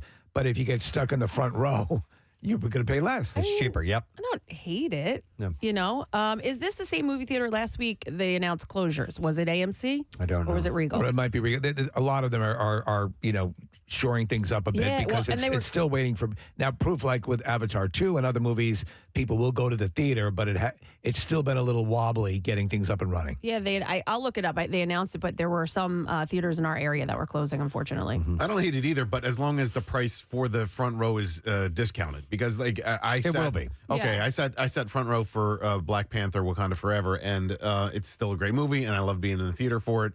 But that's just not a great place to see a movie, Yeah, you're seeing everybody's crotch. So they're gonna do different prices, and they're calling it Sightline at AMC. And the company will offer 3 tiers of seating: value, standard, and preferred. Less desirable seats, such as those located in the front row or the bathroom, will be sold at a discount at the lowest price point. Value seats are available only to members of AMC Stubs, which is the chain's rewards club, which is available for free. And standard seats are the most common and will be available at the usual cost of a ticket. Preferred Sightline seats will cost a little bit more. They didn't disclose how much the different tiers of seating will cost. The pricing already applies at select theaters and will be rolled out more broadly by the year's end, but they're starting this Friday at some of them. They're going to do that. Like in certain cases where you'd want, like in the IMAX screen, if you're on the second tier up behind the rail, that's good. But my preference, my seat of preference is back row all the way to the right. Nobody behind me, nobody to the right. And so, we'd think, that's a crappy seat. For me, that eliminates a lot of annoying people. I like back row aisle. Meaning I need to be able to swing my feet out into the aisle. That's where I like to sit. So the Regal, I found the article. It was Regal, not AMC, and they're closing 39 theaters. And the ones that were in our area were Doylestown and Oaks, and then 2 in New Jersey, but not really, Phillipsburg and Landing. So. And it wasn't COVID that's kept me out of the movie theaters. It's the streaming access.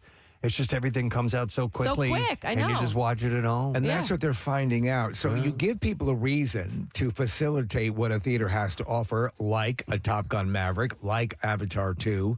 But I mean, you're right. I mean, the movie Megan came out and did very well in the theaters. It was already streaming 2 weeks later, 3 weeks later. Yeah. And you don't need, especially as TV sizes get bigger, people are like, oh, what do I want to do with this one? And even that, I mean, just some movies, it doesn't even have to be, I don't know, it's hard to explain. It's eventually going to come, it's eventually going to be available in my home. Do you think we're going to see the return of the big screen porn? Wow. Yeah. Maybe that's the next step. That turns us around. Yes. Maybe. You reach around and there it is. There's a new rim job movie at the Lowe's. Well, anyhow, AMC is going to be rolling out these different tiered prices this week. I thought that was kind of interesting. Our guest is on the line. And talking about going to a theater, you go and see him live. Yeah, because you be at the Borgata. You're not streaming. No. February 24th, 7 and 10 p.m. There are shows, and tickets are available at Ticketmaster. We love them. Anytime we get a chance to have them on. Please welcome Sam Morril to the show today. Sam, good morning, man. Hey, what's up? How are you guys? We're doing good. We're doing amazing. The city's on fire. The Eagles are in the Super Bowl. Maybe you heard, and so everybody's a little excited about that. I heard, man. I think you guys, I hate to say it, but I think you're going to win it, man. I hate to say it. I have a bad feeling. Yeah, no, I'm a Giants. No, you're true to your Giants. Yeah, I mean, we understand that. Yeah, that's your thing. So it would be painful, but would the Eagles be your team of preference in this bout, or you're just saying begrudgingly you think the Eagles will win? Oh, no, I take no pleasure in it, of course. Although it's tough when you guys play Dallas. It's one of those things where I'm like, why? I just dislike both of these teams. So I love them trying to sell tickets in this area. I'm like, you know who I hate is the Eagles. Come see me 30 minutes away in Atlantic City.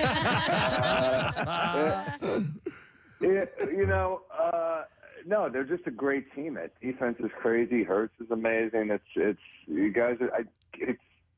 It's going to be hard to beat the Eagles. Yeah, obviously we want to avoid cockiness. It seems good. You never know how these things are going to break. You are an avid Giants fan, and obviously. I think we asked you last time. I'm not sure what your response might have been, but can you take a loss well, or do you go into a funk? Well, I mean, this year I didn't expect to be in the playoffs, so it was house money. I have to say I never believed in Daniel Jones at all. So the fact that he looked insane in that first playoff game, I was like, oh man, I love the guy now. But Barkley was always like, no question, this guy's like got all the tools. Can he stay healthy? But Jones, I was always like, this guy's got like a touch of the downs, Eli Manning style. Right? Can he use the downs to his advantage? You know what I mean? Because when you have a face like that, people don't know what you're thinking, and it's like having a poker face. You know what I mean? They can't read him. Skill. Yeah. Yeah. So I loved Eli. It's tough to come in after a guy who won 2 Super Bowls, so I can appreciate that, and I think he looked great this year. Did you stay on the TV the whole divisional round? I mean, that was a pretty bad loss.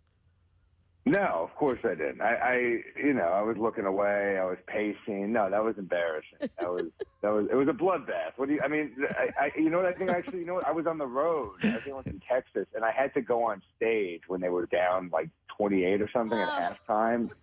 And I took it out on a crowd in Dallas. You guys get this. No, I didn't. Well, what? Yeah, you guys are gonna lose. Yeah. We were Dallas is. We were talking earlier. I'm sorry. We were talking earlier about finding common, like a pub in town or a bar in town or a place where you can go when you're touring.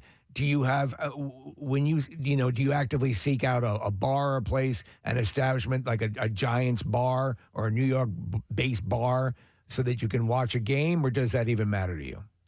No, I don't care about that stuff. I mean, usually the game's on. I guess if there's a day game on, maybe I'll find a bar, but that was a night game. So, no, I'm not looking for camaraderie because, as you said, like, I don't take the losses super well. So if they win, I'm kind of like, fine. I don't need to be high-fiving strangers. I'm not one of those guys. I'm not one of those guys.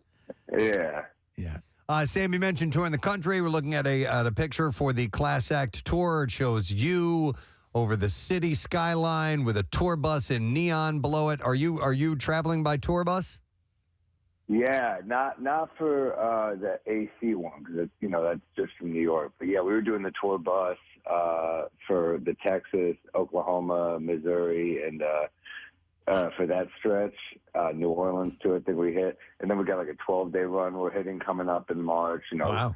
bunch of cities. Yeah, so we're doing the bus, and it's great, man. You just get like drunk on natural wine or whiskey every night, and then watch something about Mary. We're just being total morons on the bus, and it's the best. You fall asleep. I got this dumb blanket because we sleep in these tiny bunks on the bus. So I got this dumb. It's called Hug Sleep, and I'm not getting paid to say this. Obviously, it's just a dumb thing I saw on Shark Tank, and I was like, I'll get the Hug Sleep thing. You sleep like you're in a coffin. It like wraps you into a ball. What? Yeah, it wraps your arms crossed, but then you have to pee. Forget you have to pee in the middle of the night. So now I'm walking around the tour bus. It looks like I'm in a blouse. I'm a terrifying looking human. Is it like a Snuggie or something? Or I'm trying to envision this. It's a compression blanket. It's supposed to help you sleep in tight spaces. So that's why I got it. But you do. I do look like a lunatic. I got the sleeping mat. I got everything that could help me sleep because I'm like. You get 5 or 6 hours. You're on a rocking bus. You got to make those hours count. Right. Now, did you have to lose the fear of like a Tracy Morgan incident happening while you're out on the road, or would the payout from Walmart make it okay? Yeah, I like to think I'm scared of that. He got like $100 million.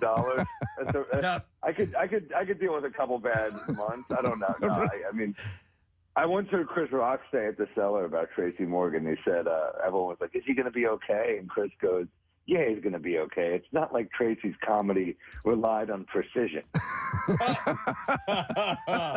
It's true. I wanted to say I finally had the opportunity to see Letterman's interview with you.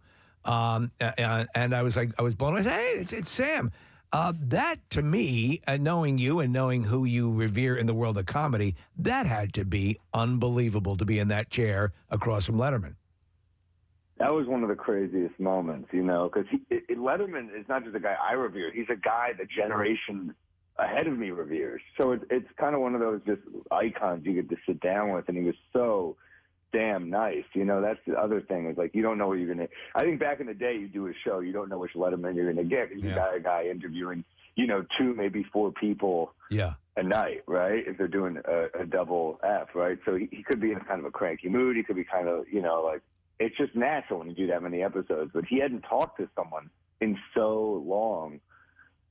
So yeah, I think it was like, okay, this is a guy who misses this, and I get to be one of those people he interviews. So that's pretty crazy. But it is hilarious to me that he's talking to like, Obama, Kevin Durant, and then he's like, who else? Oh, Sam Morril. This is, if I am going to phone one in, this is the one. But thank God he didn't. Well, no, I like to see, he doesn't suffer hacks, and he doesn't, as you say, he can be cranky. He legitimately likes you, liked you during that interview. And when you're in the moment, do you realize that, or did you realize that after watching it? He was really warm before the interview. When I came in the green room, he talked to every comic he interviewed before the show. It was a really classy move on his part, and he just said to me like, "Hey, this is whatever you want it to be." So if I'm talking too much, steamroll me. He couldn't have been cooler. He was like, "Do whatever you want," and him just saying that, I was kind of like, "All right, well, I'm loose." I think I had like a whiskey in me. I'm just like, I'm pretty loose. I'm kind of just calmed down. And if I felt like once you get that first laugh from him, you're just like, oh, this is going to be good. This is going to be something. No, absolutely. I mean, it's so cool. So, a lot of times names get bandied about and there people be referred to as a comedian, Dave Attell, Norm Macdonald. You're now, doing just a little bit of research for this interview. That is a phrase that is used to describe you. Is that something you're okay with, or does it place a particular weight on your shoulders, or how do you process that? I mean, I don't feel that. I mean, those guys you mentioned are legends. I don't feel that stuff. You know, with me, it's if comics like me, that's great. You know, I don't really feel pressure on that, and I feel pressure just like, man, my new stuff isn't hitting the way I need it to hit, or you know, you're always weighing your new hour against your last hour of jokes, and it's hard to keep writing. You just get burnt out. I don't really have a life other than this, so. So like if I start failing at stand up, then I've got nothing.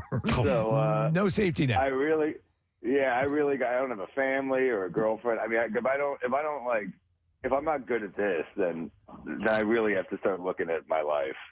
Has you mentioned not having a girlfriend? Has that been a refrain in your life? Not having a girlfriend or trying a hard time keeping a relationship? I mean, I'm not exactly it's not like a great sales pitch. I'm like, hey, I'm never here. When I am here, I want to go to the Comedy Cellar. Like, it's not an easy, I'm just not an easy, I love what I do. So that makes it hard. The tough thing about dating is you're like, okay, well, I'm going to roll the dice. I have 2 nights in New York a week. I'm going to roll the dice that this person's not a psychopath. And And if they are, maybe I get a good bit. That's what I tell myself. But even worse, what if they're just boring? Yeah. What if I get So I think if I go on a date and it's a train wreck, at least I'll get a bit out of it. I look at it that way. But if I go on a date and they're just kind of like meh, that's when I'm like, damn, I could have done 2 or 3 cellar spots. Yeah. It's a waste of time. Sam, we had Kelsey Cook in studio last weekend, and she brought up a point that I hadn't considered before, which was that a lot of comedians, yourself included, post stuff on Instagram where it's crowd work. And one of the reasons for doing that is that you don't want to post your bits up on Instagram because you still want people to come to see you. However, I love your crowd work and what you do, what Mark Neumann does. It's really entertaining. And so do you enjoy interacting with the audience like that, or does it now seem like there's a bit of a burden in having to do that? A little bit of both. I like it because I'm not going to try to do just like surface crowd work. It's like when you listen to like an old Don Rickles record or something, and he's like, look at this Chinaman. And you're like, well, first off, it's like, this is so dated, he's saying Chinaman, and then on top of it, I can't see him. So it's like crowd work when you can't even see the person. You're like, well, there's a disconnect, right? But if you're doing crowd work that you just kind of turn into a bit, or you make it like not about the person, but about just like the moment, then it kind of can translate. So yeah, I like following moments because I do so many shows, I get sick of my material. So I'm okay with that. But yeah, I think every once in a while you get someone that's like a little too eager to have a moment with you, and it can be weird, but then also sometimes it's, as I say, it could be great. I'm sick of my act. I do enough shows where I'm doing the new material. It's like, as long as I can hit it, and also I'm not going to like take that time out of the show. If someone heckles me, I'm not going to like be like, sorry guys, that was part of the hour. Like I'll go long. Right.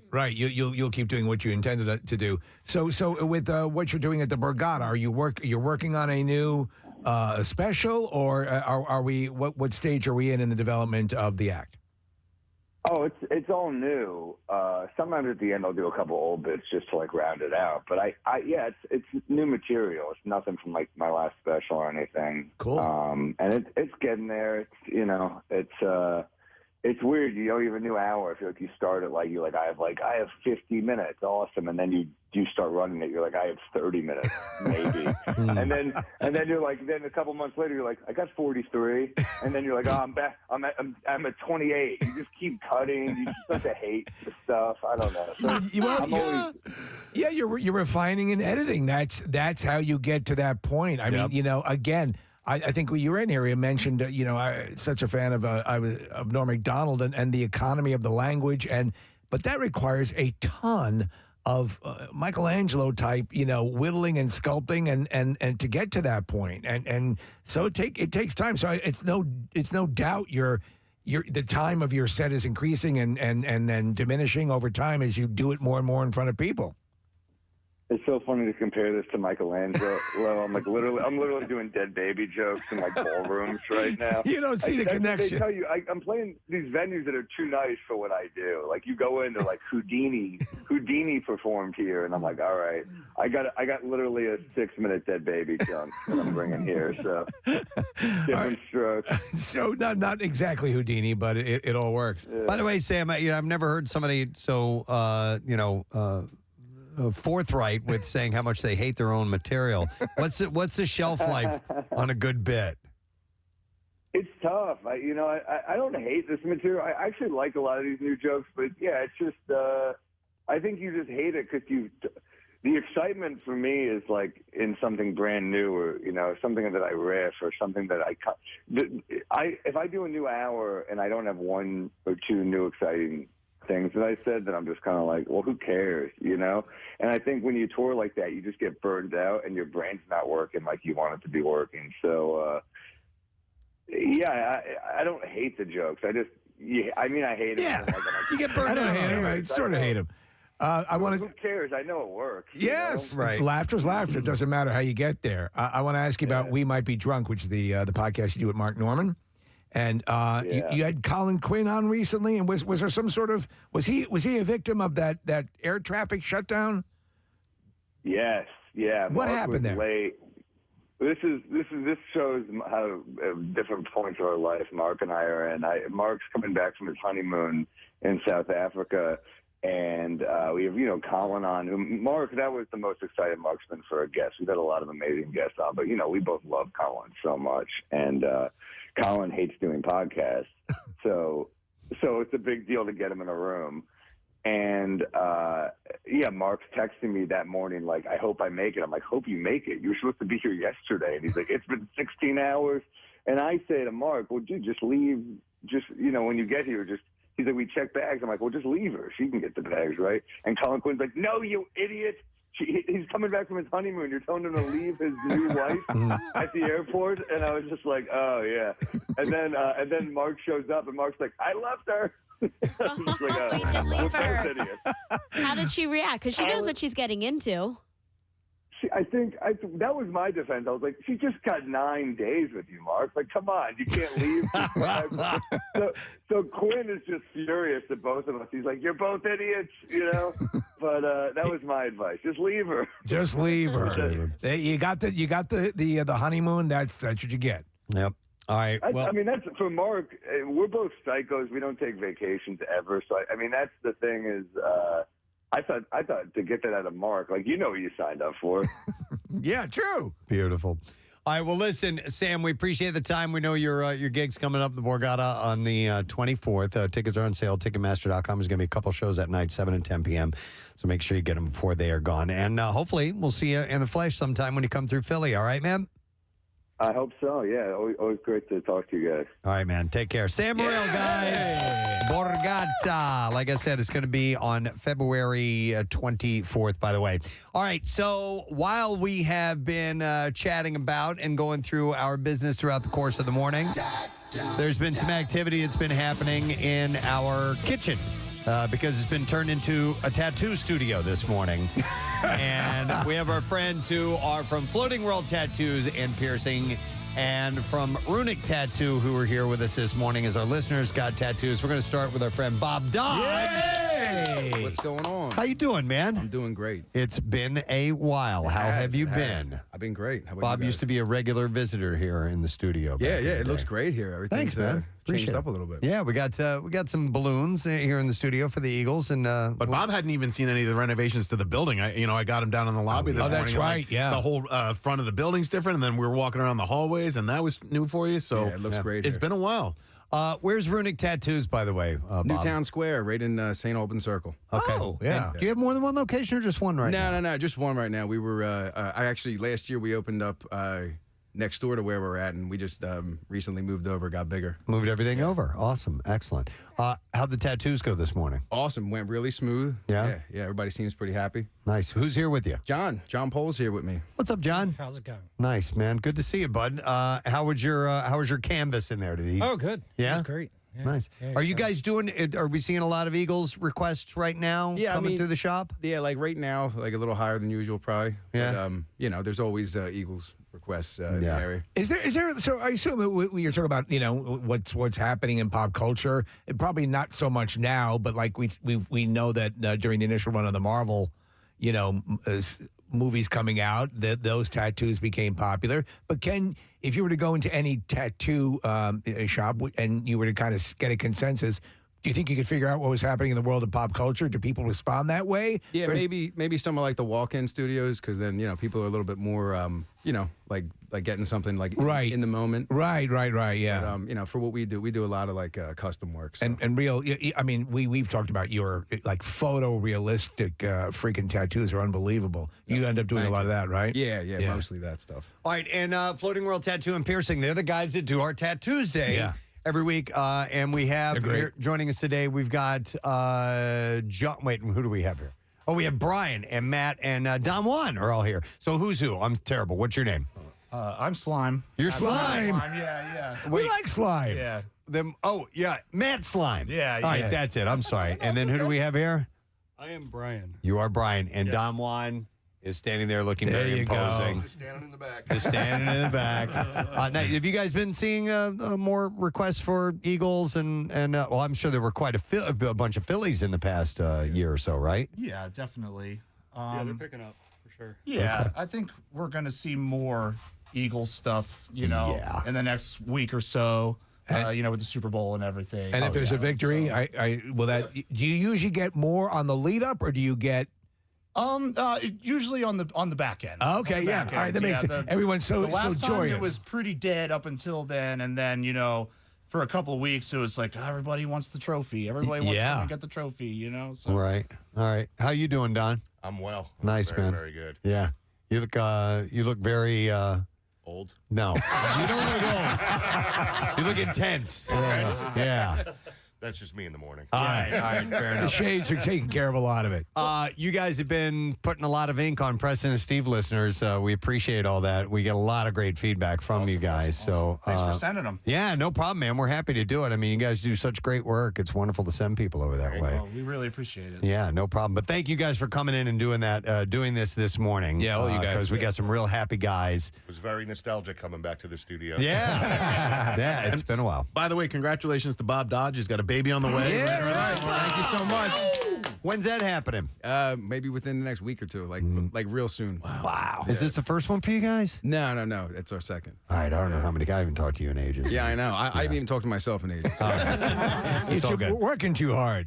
No, we want to thank you guys for coming by and do this morning. It made some people very, very happy, so we appreciate it. Hey, thanks for having us. Anytime. Let's hear it for you guys. Yeah! Tattoos Day. And by the way, Floating World Tattoo and Piercing.com. What about Runic Tattoos as far as people reaching out to you, Bob? runictattoo.com as well, yeah. All right, excellent. That's awesome. Tattoos Day here. Special version of it on the Preston and Steve Show today.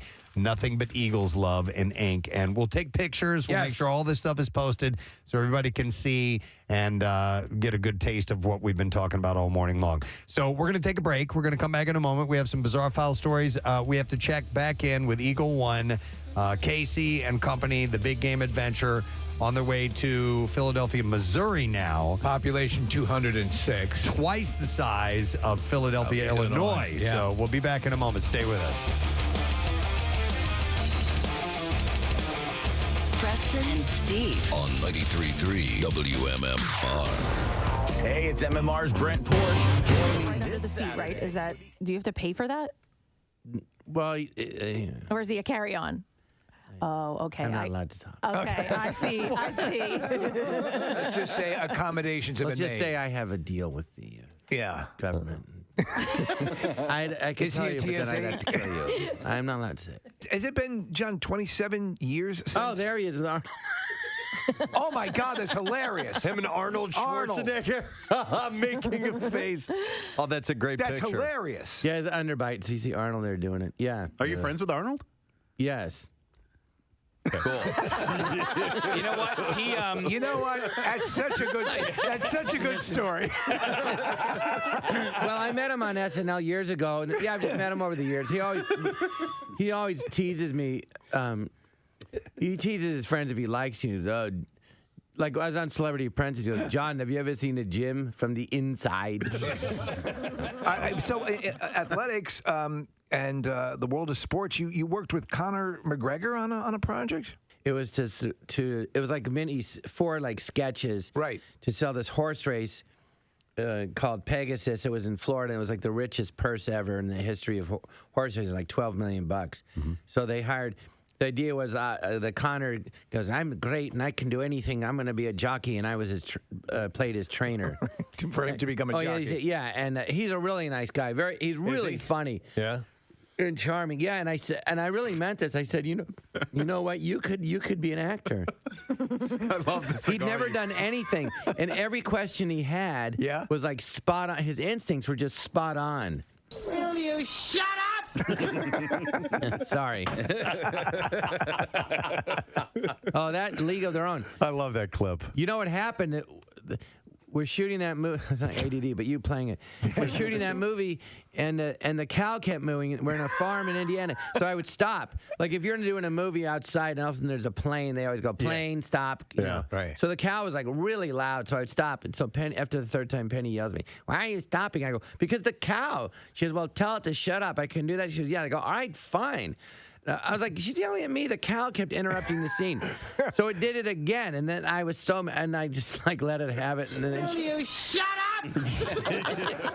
I have to tell you one funny thing, and I know we're going to wrap up in a second. I was watching. My fault. I was watching your interview with Larry King, and we got to meet Larry King, and yeah, he's a nice man. He's very funny, nice, but a wizened, kind of like a gargoyle. He was hunched over.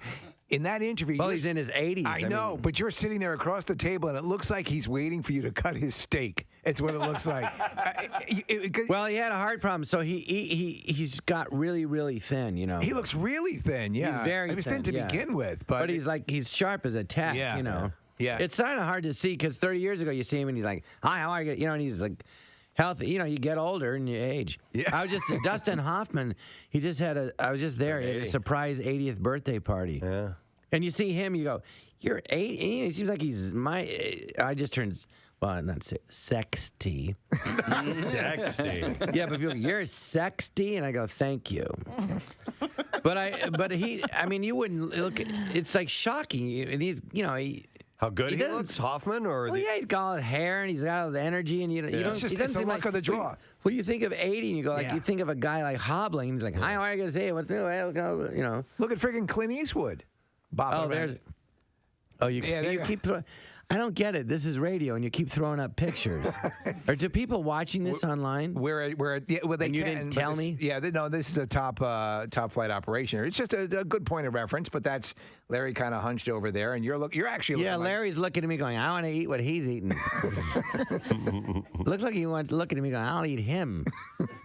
He looks hungry. He's like, I'm gonna eat.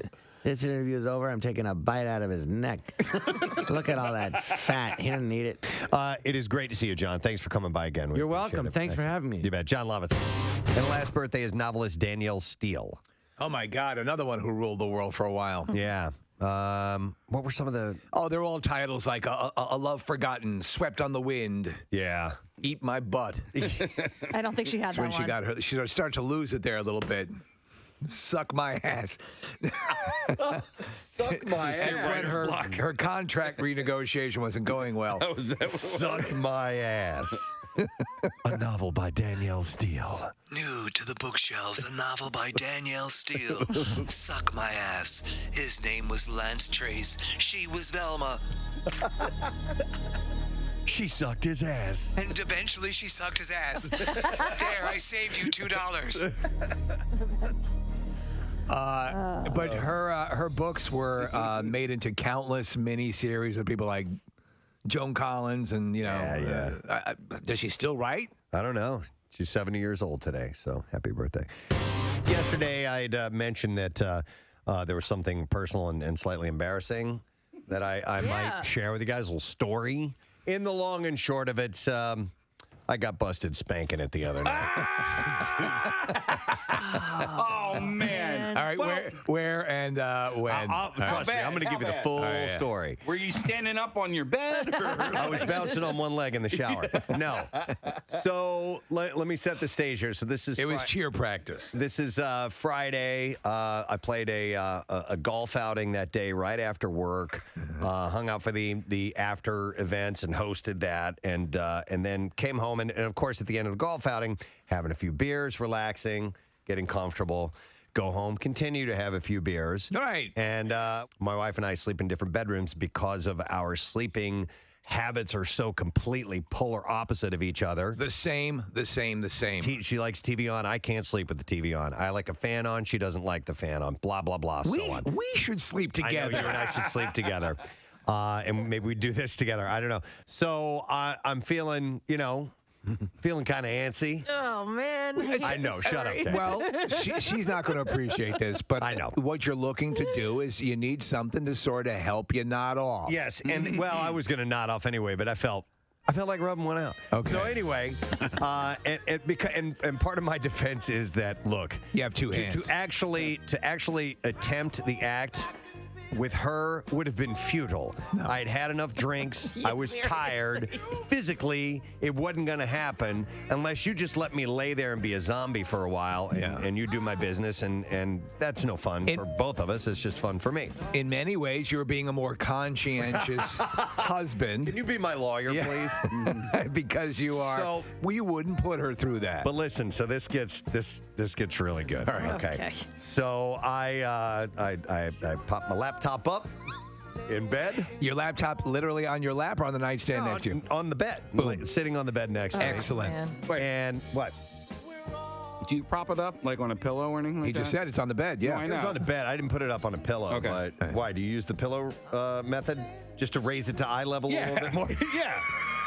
I don't want to hurt my neck. Okay, so I sleep with a wedge pillow, so I'm good. So anyhow, and I put my headphones on. Wow, you're setting the mood. There's your fatal flaw. Yep. I know. Well, listen. There's the mistake. He doesn't want to miss the dialogue. No, my son's bedroom is right next to mine. Oh. I'm being. You are being courteous. I'm being courteous. I'm going to jump in here for a second, and you're telling the story, and I apologize. Do you run the risk of, unbeknownst to yourself, making sounds that you're now not aware of because you're wearing headphones? Dude, I'm not a noisy jerk. No, you just can't hear anything else. Oh my God, I'm awesome. I am so good. I know exactly what I want. What you I'm the king. What you can hear is somebody opening the door. Exactly. Thank you. And what you also can't perceive is if the room is dark and the hallway is dark. How long they've been standing there? That somebody has opened the door and is watching you until you hear the door slam shut. Oh my no. God. And then I'm like, oh man. Oh, who was that? Oh my God. It's got to be Will. No, I knew it was her because of how loudly the door closed. Oh man, you're a jerk. So why is he a jerk? Why is he a jerk? I don't know. Why was He's she in mad? his own well, room. hang on. It gets even better. Okay. So I'm on her side. So I Team Rochelle. Apparently. Oh no.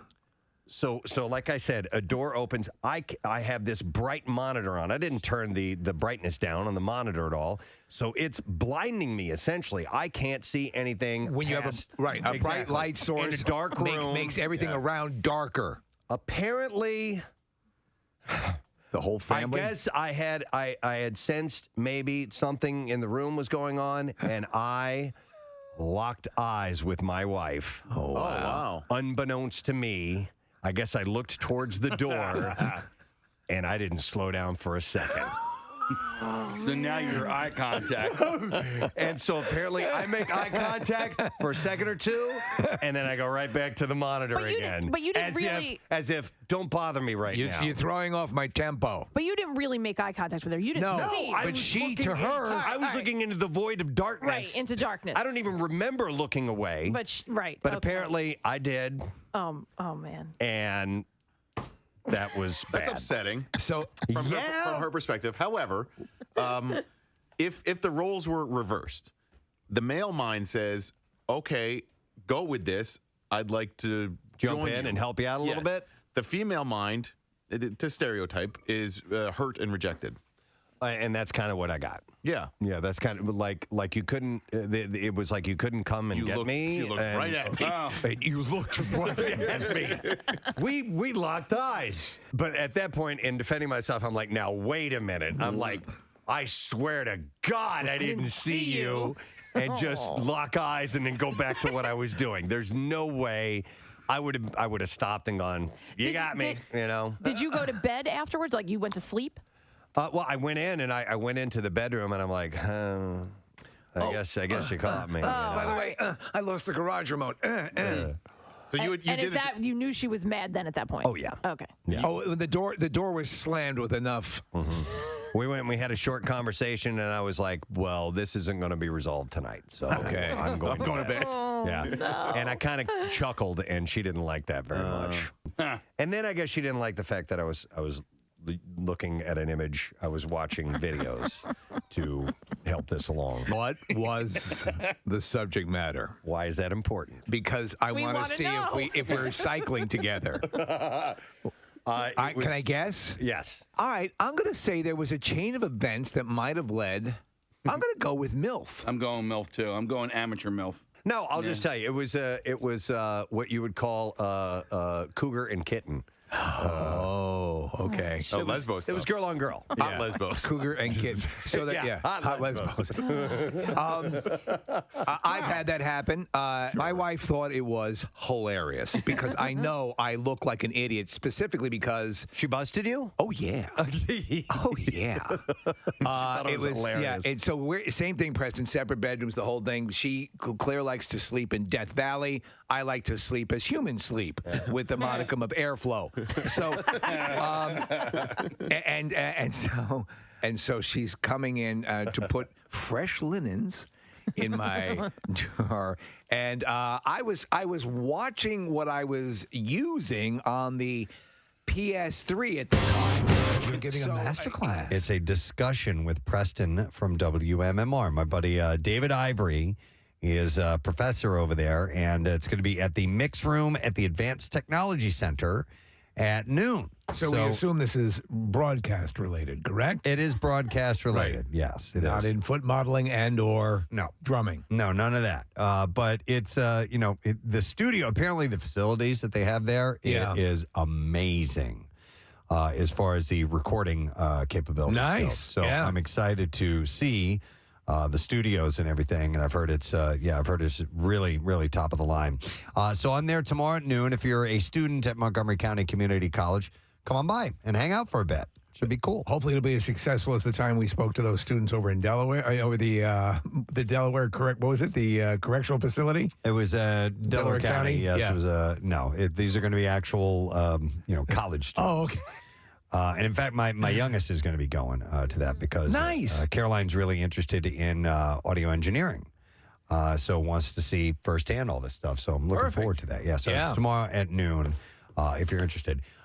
So let me see here. I'm peering up onto our monitor, and I see a couple of fellas that are in the front seat. And, well, there's a couple fellas in the back seat, too, now that we're looking at it. On the road again. I think we should check in and see. Casey's going on the road again. Casey's Big Game Adventure with Anthony Gargano and Jackie Bam Bam and Kyle Mack, and they're on their way to Philadelphia, Missouri, which I've never been to before. No, I don't think the people that live there have ever been there. Probably not. Let's see how they're all doing. Case, how is it going so far?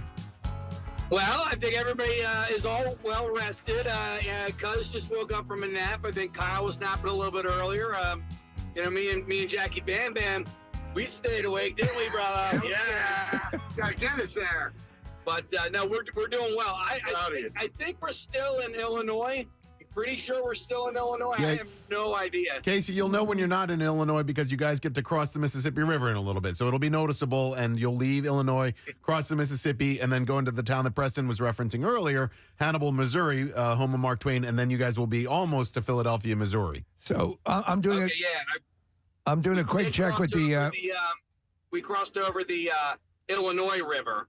a little while back. So yeah, and at first, Nick, I thought maybe it was going to be the Mississippi, but definitely wasn't as big as the old man. Yeah, the old Mighty man. miss. The mighty miss. Yeah, you're. It's funny because I'm looking at the map for the Apple tags, and you're in the middle of nothing. So yeah. Yeah, that's what it looks like. Yeah, nothing. There's a gas station over here to my left. There you go. There you go. They have gas here, Steve. It's good for your car. Really keeps it running. So we're hoping if you listen, we're not counting on it, but if you can make it to your next location before the end of the show, that'd be great because we were all very moved by your blessing. What Jackie needs to Yeah. I actually caught myself pulling it, Jackie. I looked down, I was doing 87. I'm like, oh, geez, I can't be doing that. Yeah, I think we do have to pull over for gas in a little bit, not just yet. But, our arrival time is, roughly 45 minutes. That's without a gas stop. So I think we might be able to get there before the show's over. It's going to be cutting it a little bit close. We'll see. Maybe we can kill some time with something and try and make that happen live on the air. Hannibal's 18 miles. Hannibal's 18 We're 18 miles? miles. Hannibal. 18 miles, Hannibal. All right. And then it's not too much further to Philadelphia, Missouri after that. All right. We'll see if they can end up doing it. I'm surprised that these towns haven't gotten word of this and are not having little parades and things. As they're coming from the mother, let's say Philadelphia, to the satellite Philadelphias. Yeah, that's I mean, a good point. you'd think there'd be a little cause for celebration. You were about to say something, Case? They froze up. Oh. Nope. Yep. They're driving through an area that has no signal or no anything. Police escort, so we kind of had a parade. Oh, you had a police escort at one point? We're losing them. Just send a postcard. Kind of like a parade. Yeah, true. No, fair enough. All right. Well, listen, you're going through kind of a crappy area, so we're going to let you guys go, and we'll see if we can check in and maybe catch you guys as you're rolling into Philadelphia, Missouri for the next stop on Casey's Big Game Adventure. Throwing some love from Philly all over in various Philadelphia. So it'll be this one, and then tomorrow, I don't think we'll have any Philadelphia on the drive because they won't be able to make it to New Mexico by then, I don't think, Nick. Well, they're going to be staying outside of Oklahoma City tonight. That's right. So the goal tomorrow night is Philadelphia, New Mexico. Wow. So they're going to stay near there, which is Las Cruces, New Mexico. And then Thursday, they're going to drive the shortest drive of the trip. So Thursday is New Mexico up to the Phoenix area, and they will be in Phoenix on Thursday night. And we've determined that in Kansas City, they're going to get up, they're going to shake hands, they're going to say hi to people. Be pleasant. And set a good example. That's right. And counter the narrative that we're a bunch of miserable pricks. Mm-hmm. Yep. Be nice, like Dalton said. Yep. Until it's time to not be nice. All right. While we're waiting for all that, we're going to do the Bizarre File. WMMR presents Preston and Steve's Bizarre File. All right, Bizarre File this morning brought to you by Hard Rock Cafe Philadelphia. They're celebrating 25 rockin' years in the city of brotherly love, and you can stop by for giveaways every day before February 8th and reserve your table today. All right, so a 21-year-old man is accused of running naked through a hotel in Des Moines, Iowa, wielding a toilet plunger and pulling fire alarms. We landed on the moon. Trevin Wayne Hill was arrested and charged with assault while displaying a dangerous weapon, which is plunger? the toilet plunger. Okay. And disorderly conduct. Hill approached a victim in the 18th floor stairwell at the Des Moines Marriott downtown with a toilet plunger. He suctioned me. The naked man yelled, "I'm going to effing get you," as he chased the victim. That'd be cause for concern. Police said that multiple people saw Hill allegedly pull fire alarms around the hotel.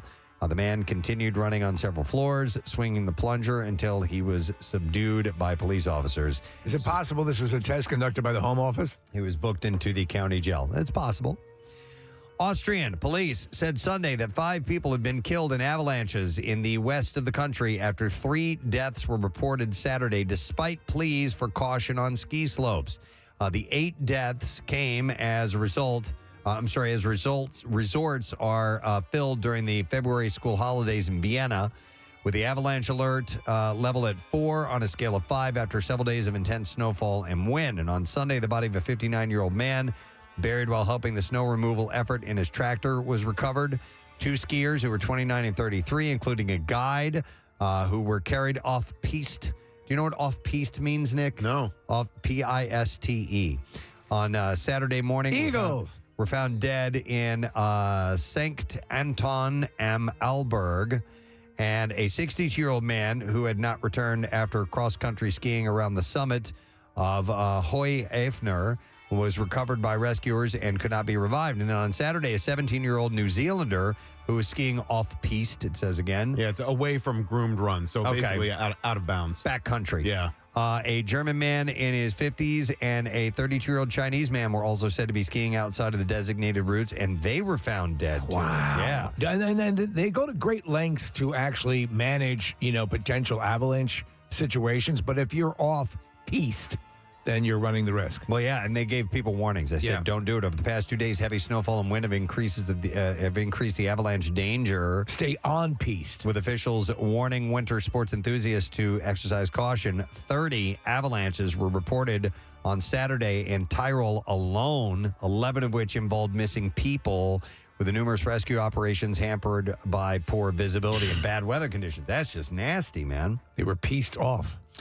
A Ferrari was left hanging after an elevator shaft malfunction at a high-end car dealership in Florida. Wow. You should see a picture of this thing, like it went all the way down the shaft. Crews responded to the dealership Tuesday night. They first had to mitigate a fuel leak, which involved setting up portable standpipes and shutting off the power to the business. Officials said a 45-foot boom and multiple 50,000-pound winches were used to extract the Ferrari out of the elevator shaft. Is this like one of those Carvana type of buildings? I don't know. I don't think it's that. It's well, maybe it's a dealership. So in total, crews worked for about 4 hours to remove the vehicle. Oh, man. No one was injured in the incident. A farm dog has broken a world record after being crowned the oldest living canine. Bobby, who is 30 years old, has reached the milestone by outliving his breed's normal life expectancy by almost 2 decades. Bobby is a Rafeiro de Alentejo, a Portuguese breed, best known for being an excellent farm and estate watchdog, according to the American Kennel Club. The breed typically has a lifespan of 12 to 14 years. This guy lived to 30. So I'm watching the video of this dog, and this dog, you would have no idea it's that age, especially since, it's walking around slower, but there's no, big sign of joint pain or anything like that. It's amazing. It seems age is just a number for Bobby, who's 30 and 30 years and 267 days old, to be precise. Wow. And he is still fit enough to roam around and play with a feline friend. Bobby was born in May 1992 and has lived his life with his owner, Leonel Costa, and his family in Portugal. It's amazing. The age has been verified. Previously, the oldest dog ever was Bluey, an Australian cattle dog, and he lived from 1910 to 1939, making him 29 and 5 months old when he died. So this is not just the oldest dog now. This is like the oldest dog on recorded history to ever have lived. I don't smoke. That's the key. The Costa family believe the secret to his long life is living in a natural environment and having the freedom to walk around whatever he likes. The pooch has never been chained nor attached to a leash and has always freely roamed the forest and farmland. Nowadays, the dog owners are steering away from kibble and feeding their dogs a raw diet. Bobby has never eaten either, as he has always been fed human food, which, of course, they tell you not to never do. Sons of bitches, so they can sell you more dog stuff. As their digestive system is different, and some foods may be toxic to your canine, but old Dog Bobby lived 30 years. is the oldest dog ever living Eating off. human food, damn it. Yeah. Federal agents are trying to figure out why an Oklahoma gun store owner threw almost 250 guns in a dumpster and why a man was allegedly allowed to keep 2 of them as a memento. I saw a picture of this thing. Yeah. It's a full-size dumpster. Filled with firearms. Filled all the way up with guns. It's crazy. Were they past their sell-by date? I think they were expired. Yeah. No, actually, there was something wrong with them. Apparently, on January 19th, an Oklahoma They're City defective guns. Oklahoma sanitation worker stumbled upon a dumpster with 236 rifles and 12 shotguns in it. The shocking find led him to call authorities, who found that many of the guns were functional. Investigators wrote that in late 2022, the owner of the store, International Firearm Corporation, Anthony Mazzato, had asked agents with the ATF to how to destroy the weapon, citing a manufacturer's defect. He was told in the fall by the ATF to slice the faulty guns in 3 different areas. Several months later, on the same day the agency was contacted by the sanitation worker, ATF agents visited the dumpster. They found functional guns despite being partially cut. The agents then encountered 2 men near the store who told them that they had seen the dumpster loaded with guns on separate occasions. And Mike Keenum, one of the men near the store, told agents that a teen just gave him a couple of the guns, and he could have them. In your neighborhood, what day do you put out guns and hand grenades? It's Thursday. Yeah, is Thursday. when we do that. Yeah. And if you put it out any other day, they won't take it. The ATF's agent said Mr. Keenum told the man that he did not intend to shoot the guns, but rather wanted to hang the firearms on his wall. The male employee gave them 2 uncut firearms and gave Mr. Keenum 2 magazines for each of the firearm as well. Hey, you want some bullets just to show what it shoots? Authorities are seeking to search Mazzato's homes and other businesses to see whether the 2 guns given away were documented or not, because you can't do that. Is that a bazooka? Agents are looking into whether Mazzato improperly disposed of the weapons or not. I'm going to say yeah. All right, and there you go. That's what I have in the bizarre file for you. All right, how about we give away a $50 gift card to Pick a Lily Inn? I've got a couple more left, so let's do one now. It'll be caller number 22 at 215-263-WMMR, and every Pick a Lily Inn order comes with reheating instructions to make sure that your food is fresh, hot, and delicious, whether you pick up on game day or schedule ahead of time. So make sure you get in touch with them. You can go to pickalilly.com. That's PICALLI.com. And we'll take caller 22. We'll give you that $50 gift card. 215-263-WMMR. Coming back, lesson question, trash, music news. Stay with us. Preston and Steve. All 93.3 WMMR. WMMR Rock Shop. Get the latest station swag with all the new and classic designs. And on the other hand, my controller. Right. So you can jump to your favorite parts if you need to. Exactly. Real quick, yeah.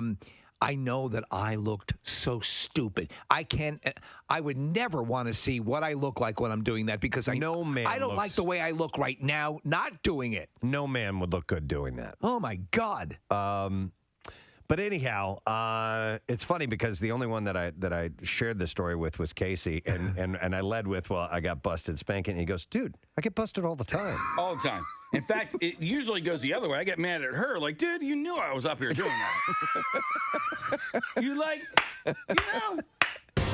Now let's welcome our former Swedish intern. She's checking in from Gothenburg, Sweden. This is Antonina. Everybody. Antonina, how you doing? I'm good. What about you? Well, we're warming up to the can that you gave me. How do you pronounce this stuff, by the way? Surströmming.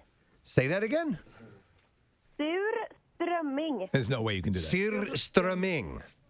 Yeah, awesome. All right, Surströmming. Now, now, Antonina brought me this stuff. She said that we have to open this in the studio. Have you yourself opened a can of this before, Antonina?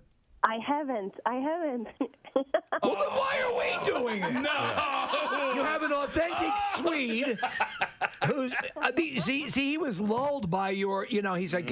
so Antonina says, and Antonina says this, and so we're figuring, well, she's done it before. Right. It's something she's done. It's going to be good on-air stuff. Mm-hmm. It turns out you've never done it. You said, by the way, that when I open this, it kind of sprays out, and I have to be careful, right? Yeah. Do you have glasses on? We have goggles that we're wearing. So, Steve, hold this. All right. Right here. Nick, hold this over that in case we get a spray. Shielding it. All right. Okay. Wait a second. You guys have your helmet gagging already. You got your puke buckets ready? Yeah. Well, they're behind us here. Right behind us. I may need it right here because, listen, the smell of anything dead flesh rotting will make me vomit. And if you vomit, I might vomit. Oh, so you're a chain vomiter. Well, guess what? We're going to daisy chain then because I am as well. I really do hope somebody throws up, but not me. All right. Man, Bill really needs to be in here for this. I know, but he won't. He won't do it. Oh, God. Okay, I don't know. I am scared crapless. The durian fruit smell. I know. Yeah. And we're about to dive. Everyone has to take a Wait. big, what do you say? Breathe in, like. Oh, yeah. All right. No, we will. We will. Inhale. We will Okay. inhale. Kathy's high. All right, I'm going to Hold it down low. I'm going to start to open this. Okay. All right. Here we go. I'm doing it slowly so it doesn't explode. But I'm going to bring the mic down here. Here we go. Hang on. Here we go. Oh, okay. All right. Oh, God! It's spraying everywhere. Did it get on the floor? No, but it's like a Viking, an excited Behind Viking. you, Preston. Behind you. Are you going to throw up? Oh my God. He's gagging. Have you guys breathed in yet? Yes. I can't do this. Thank God I can't smell it. This is the worst thing ever. Oh my God. Oh my God. Please stop it. Can we end? We have to end the segment. I can't even smell it. This is Casey. Don't ever come over here. Move this. Don't move move this. No. Oh God, Preston. No. No. It's horrible. Terrible.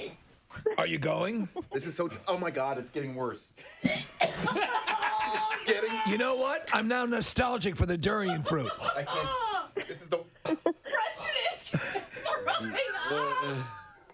I can't work here. He's gonna go. You remember Preston? Preston almost vomited when we drank mother's milk. I can't work here. I can. It's not even the smell that's making me gag. It's Preston gagging. What are they doing down at Ben? Come over here. God. No, I'm not gonna come over there. Come on over. I'm gonna work it. All right. He hasn't even opened it all. All right, so I'm gonna do it. All right, I'm gonna complete it. No, don't! Dude, it's. I don't think you I'm need doing it. Look at my eyes. Stop it. Dude, stop. You sprayed it all over the studio. Shot in the face. Oh, I got shot in the face. Literally just shot. It's like a Viking. I'm so glad I'm here. Why did you do that? Because it's the Viking way, Nick. It's on Nick's beard. It's on? stuck in Nick's beard. God. Oh my God. And it's Christ. It's on your head. Okay, I can't. We made a commitment. I can. Smell. I already did. Okay. I already did. Because I'm not breathing out of my nose right now. I'm not going to do it. I'm not going to do it. I can't. Do you want me to open it with the top? No, don't I'll open do it it anymore. Don't open I it swear anymore. to God, I'll do it. Don't open it anymore, dude. No. I need a bath. Don't open it anymore. I think Nick needs to go home. I can't believe. Do you know what this smells like? Sorry. Awesome, All right, right? I'm gonna say it. A really old hooker. She smells better. Oh my God. I'm bizarrely enough. I'm love okay. old hookers. The durian might be a little worse for me than this. Impressive. Steve, when you open that again and I watch it spray, Oh my God. sprayed all over you. I got it in the face, man. Casey, it's stuck in Nick's Somebody beard. get him a tissue or something. No, you need to go. You need I to got go the baby wipes. sanitize your face. It's like a somewhere. bad porn movie. Look, there are people on the other side of the glass that are holding stuff up to their noses. Oh, you guys can smell it? All right. Connor, can you smell it? Wet them. Connor, can you wet it? Yeah, wet it, Connor. I need. Oh my God. Yeah, Chuck came down the hall. He's covering his nose. We have to leave this studio. No, I think we're okay. I don't think so. All right, you guys You can got leave. stuff shoved in your nose, dude. Listen. You can smell it in my Man office. up. I came prepared, guys. Preston, everybody. I'm too far gone. You can leave. I'll handle it. There's no hope for me, but save yourselves. Seriously. All right. Get it off my head. Wait, Chuck, you can smell it down the hall. You can smell it in my office. Are you kidding? And our doors are shut. Yeah, don't open the door. So let's get this out of here then. We've been. Are we getting this out of here? We're under quarantine now. What did you say, Antonina? Let's eat it. No. Who is eating it? All right, give me a fork. Give me a fork. Let's get this done. Give me a gun. Give me a fork. 'Cause I want to die. Give Steve a fork. Give me a fork. I'll goddamn eat this, but I want it out of here after I do that. Hold on, I'll give you a fork. I have a fork, too. Give me something. I'm not gonna lick it off the can. Why not?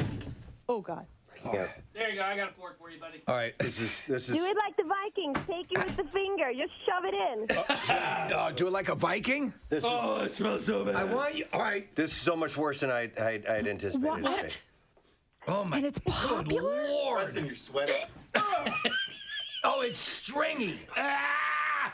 I can't believe you're eating it. Preston, watch Steve eat it. Oh God. I can't even walk. Oh, it's dripping off the I'm in floor. horror. Steve, I can't believe you're going to do this. All right. Well, you know, I might throw up just from you eating it. My nose is running. Oh my God. I feel like. Oh, God. Oh my God, he ate it! He ate it! and now he's slamming water. I need a tissue. My nose is running. My nose is running. All right, so you want to know what it's like? You see this booger hanging out of my nose? Trying to make it to Philadelphia, Missouri here shortly. We'll see if, I don't know, it's about a half hour away from hitting it. I don't know if we'll be able to get it on our program or not. Did you work in a town near Philadelphia, Missouri, and not know it was there? No, I wasn't anywhere near that. It's north of St. Louis, but I when I first worked in radio, I was way further out east or west. But I'm familiar with small towns in Missouri and what they're like, and it should be interesting to see what they think of it. But the most important thing is we ceremoniously plant a green rose, a gold-dipped green rose, in the town of Philadelphia, and water it with blessed Schuylkill River water. The way you have to if you're going to do it. Casey has brought along with him, and say a few words, and then hopefully continue to spread the green wave as it moves across the country. So we'll check in with those guys and see what the word is on that. But in the meantime, we're going to do today's lesson question. Let me see here. I did not look at these yet because I was making big potties while we were in the commercial break. Were you? Yeah. Oh, I went upstairs. No, I rocked our regular one. Okay.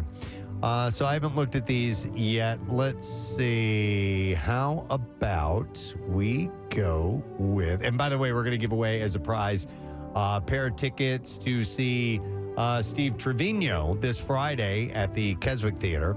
And I think we're going to go with this. Which legendary creature might the residents of Philadelphia, Illinois mistake Jackie Bam Bam for? 215-263-WMMR. It's not Bigfoot. Let's see if you know the answer. You had to have heard it earlier. Which legendary creature might the residents of Philadelphia, Illinois mistake Jackie Bam Bam for?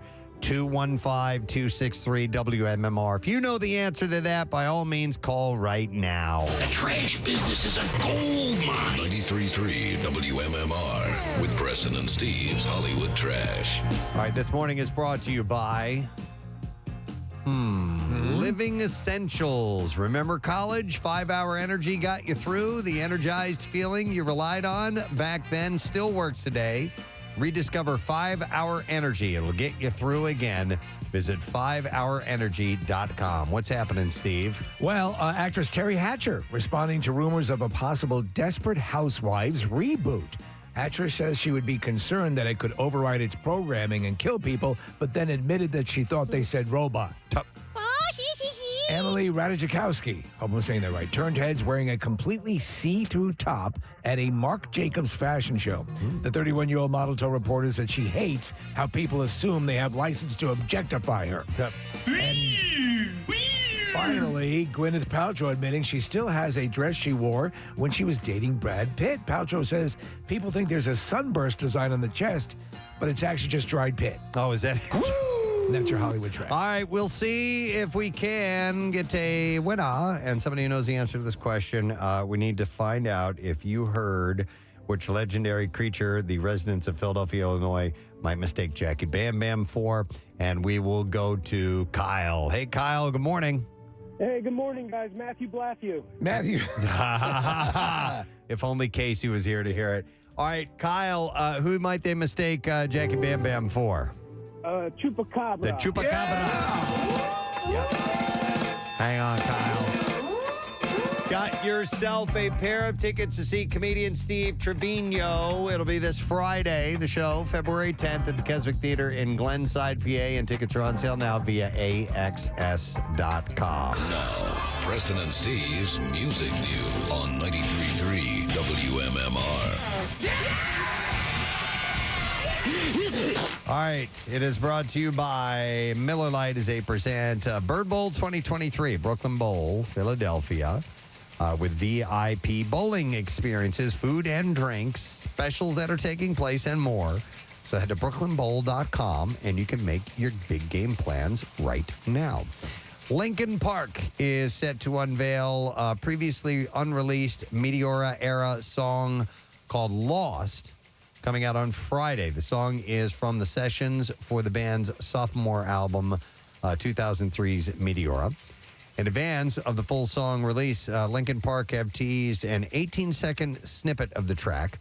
The song comes weeks before Meteora celebrates its 20th anniversary. The album, which was released on March 25th, 2003, spawned the hits Somewhere I Belong, Breaking the Habit, and Numb. So huge for them. It's on its way to selling 16 million copies worldwide, by the way. And so it's amazing. This is music that has not been heard yet. And apparently Chester Bennington, from what I understand, will be on the track. Yeah. Paul Stanley, his rumored use of pre-recorded vocal tracks has long been the subject of many conversations in the KISS fan community. Even though they themselves, at least Gene Simmons, has been pretty critical of bands that have voice tracks. So there was a chat with KISS manager Doc McGee. He spoke with the Sinkin' Stanley YouTube page and explained, and this is what he said. It's kind of interesting. He said he sings every track, so he sings to it. So he's not lip syncing. He fully sings. It's enhanced. It's just part of the process to make sure that everybody hears the songs the way that they should be sang to begin with. Nobody wants to hear people do stuff that's not real. That's not what they came to hear. And then Sinkin' Stanley then pushed McGee to clarify if he's, quote, actually saying that they are backing tracks that Stanley is singing to which McGee said he'll sing to tracks. It's all part of a process. Read my lips. Everybody wants to hear everybody sing, but he fully sings to every song. So the bottom line is... You know... What is this? Every once in a while, we like to get a little wasted. We like to take a taste of alcohol. The hell? Wasted. We like to take a taste of alcohol. And I tell you, when we won't get going, we ain't gonna be drinking no Southern Comfort. No. Cold gin. No, we ain't gonna be drinking no tequila. Okay. We ain't gonna be drinking no yoo-hoo.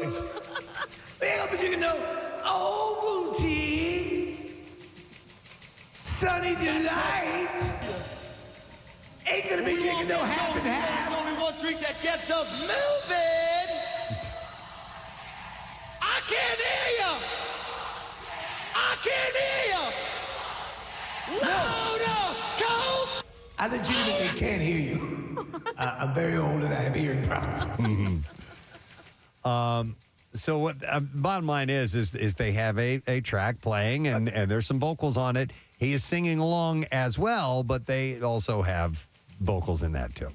You know, you'd be surprised how many concerts you see where they're doing, like, what do they call them, click tracks and all that stuff. Yeah. But these have backing vocals and I would imagine some lead vocals too. And he's singing along with it, and they're mixing in his actual vocals, but as kind of a backup to make sure that it does sound good. They've got the real track going. Well, that's why it's always an exciting thing when the band takes the stage and the show's already been on for 15 minutes. Right.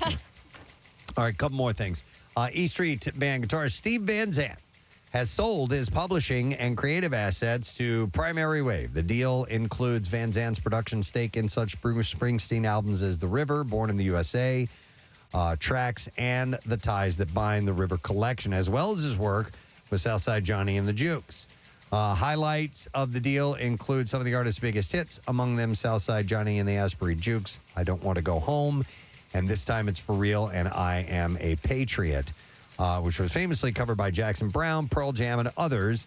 And the theme song for his 2019 Netflix series Lilyhammer, and, which I didn't know this, and I guess he wrote it, Darlene Love's holiday hit, All Alone on Christmas. He wrote that? I said, Nick, can you look that up, All Alone on Christmas? I want to see if he is the primary songwriter.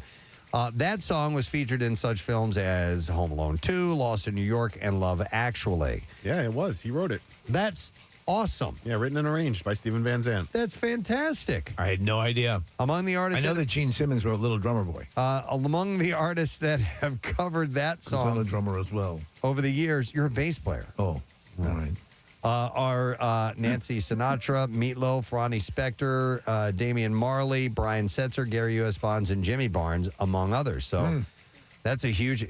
Listen. You write a holiday classic, you're set. You're set for life. I keep trying; it doesn't work. Van Zandt was quoted in the announcement as saying about Primary Wave, they have an incredible track record for being creative and proactive. Looking forward to seeing what kind of fun that we can have with these songs, and I'm still really proud of them. So, and then one last story. Way back in the summer of 2021, we learned that the members of Rush had teamed up with a Canadian brewery. Geddy Lee and Alex Lifeson, in collaboration with Henderson Brewing Company, released the first beer in the Rush series in August of 2021. The inaugural brew was a golden ale. It's really good. I've had it. You tried it. Some people sent me a few. I still have like 8 cans of it left. So you're going to hold on to it just to keep it intact as a collectible? Yeah, or exactly. Do you think you'll crack a few more open? No, I don't think I'll crack any open. But anyhow, they were at the time they were only available in Canada, and people had to send them to me. But in March 2022, the second release was announced. This one had a better name. It was called Moving Pictures. It was still only available up north until now. Shangy's Beer Authority. Shangy? I guess that's how you say it. Yeah. Announced yesterday that they are an exclusive distributor of the Rush beers beginning this week on Friday.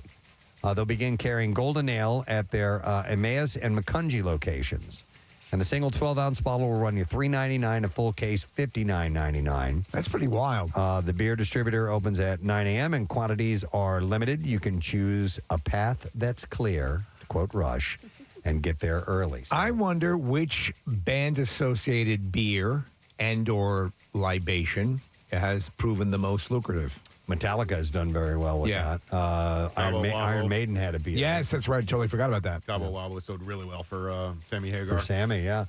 And by the way, also Rush, they released a mustard, too. Oh, really? Yeah, there was a video of them having the Rush mustard. It's through the brewery. Okay. Do they have a mustard song? It's so funny. But Alex is hilarious, and he's so tongue in cheek with this stuff. It's really, XY really funny. mustard. All right, and there you go. That is what I have in music news for you. One final $50 gift card from our friends at Piccalilli Inn, and we'll take caller number 11 at 215-263. WMMR, and we will set you up with that. And you'll be good to go for your game party coming up. So looking for a place to watch the big game, though, the Pick also has you covered with $3 domestic drafts, $5 crafts, and the best wings in South Jersey. You can visit pickaalilly.com. But we'll take caller number 11, and we'll give you that $50 gift card. We'll take a break, and we'll come back in a moment, get ready to wrap things up. Stay with us. Preston and Steve on 93.3 WMMR. What's new? Glad you asked. Ozzy Osbourne. Devil finish in your mouth. Oh, my God. Kind of salty, right? Oh. Yes, insanely salty. God. Oh, my God. Listen to you laughing, you malicious Swede, you. All right. What are we going to do? Like, what are we going to do? We got to get it out of here now. Gotta get it out of here. We got to get it out of here now. We have like a small Give me shot some gloves. glasses so you can take a shot. Oh, get out of here. No, Get there's outta no. here. What we really need to start doing is just like getting hair and burning it, and like anything else that Smells bad? That smells bad. There are look on the counter. There are splatter patterns here. Do you see this? Yes. And we gotta Here's what clean I'm this gonna do. up. I'm gonna put this in this baggie now. Thank you. Thank God. Now. Stuck on Nick's beer. I can't believe we did this. This smell is going to linger in here for a month. I know. All right, it is in the baggie. I'm sealing it up. We should try to light matches. Listen to her laugh. We should have done this in Bill's office. It still would have made it down here. Yeah, it would have been. It would have been better, Would have Steve. been better than this. How do you seal this, Preston? Oh, Marissa's starting to spray Fine. the Blue and red anything. make Febreze. purple. Hang on a second. I think you got it. Steve. Oh no, wait, here we go. Holy God Almighty! That's inhuman. I cannot listen, and I'm telling everyone listening to this, we are not even remotely kidding. Oh my God! It is. It instantly flushed the entire studio with an incredibly powerful, salty, pungent stink. I can't. I have no words to describe that as far as to give you an idea of what it didn't smell like rotting. Like like a dead fish out in the sun or anything like that. It's something. It's far more foul. And there's some on this microphone. It's sprayed It's everywhere. right there. Oh. Listen, here's the deal. We're in the studio. We had to open it a little bit more. Did I know it was going to explode in my face? No, I did not know that. At its best, it smelled like rotten tuna fish. All right, so it's worse if than you need that. to clear up, I'll At clean its this. best. But we got to get this out of here. All right, we do, and we got to go live on Fox here in a little bit, right? Yeah. Are we going to take a break and come back, or Let's do this now. I'm going to come around there so we can. So hang on, clean up. I think we need to take a break and come back in like a day or so. Right here. This is awful. I think we just earned some vacation. All right, everyone, let me. I'll take it for you here. I'm absolutely doing? shocked Just remember. that I didn't puke. I came really close You were several times. gagging big time. Oh my God. Okay. Thank you, I guess, Antonina. All right, so when that conversation was wrapping up, Nick, you went, oh. A didgeridoo is a brass instrument. It is? Yeah. Oh. There are some brass instruments made out of wood, like the alphorn, the cornet, the serpent, and the didgeridoo. I know what the serpent is, but I've never heard Coronets are made out of? But cornet. I don't know that one, Steve. I don't think it's a coronet. I think, it's a cornet. It looks like something. Never heard of that. And they were No, neither have also I. text coming through that said that a lot of high school marching band instruments now are made out of plastic, which is way cheaper.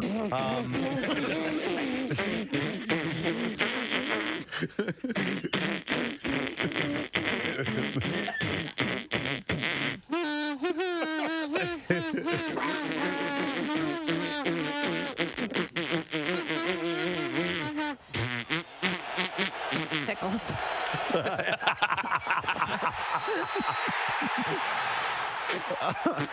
Yeah, I would have been. Is that Notre Dame? Let's hear Run Around Sue, everybody.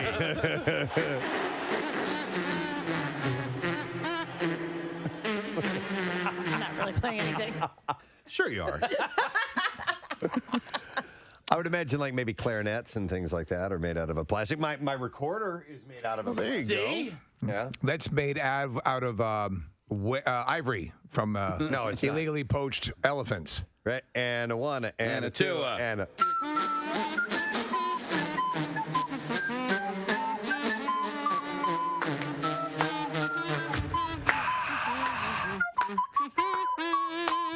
Hey!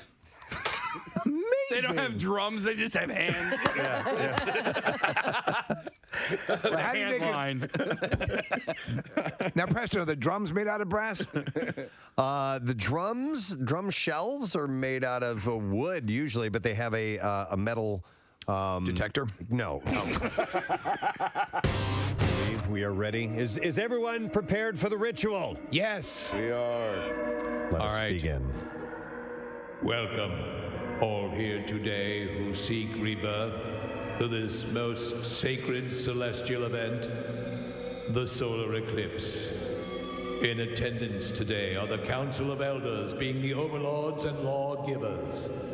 They are myself, High Priest Steve, High Priest Preston, High Priest Casey, High Priest Nick, High Priestess Kathy, and High Priestess Marissa. Hi. And as it was in the ancient times and as decreed by the sacred book, we are joined by semi-naked, semi-virgins, provided by Coven Club Risque. Council of Elders, please provide the proper responses as I read from the sacred text. O mighty Sun, known to the ancient Romans as Saul. You are so big. You are so big. You are so bright. You are so bright. You are very hot. You are very hot.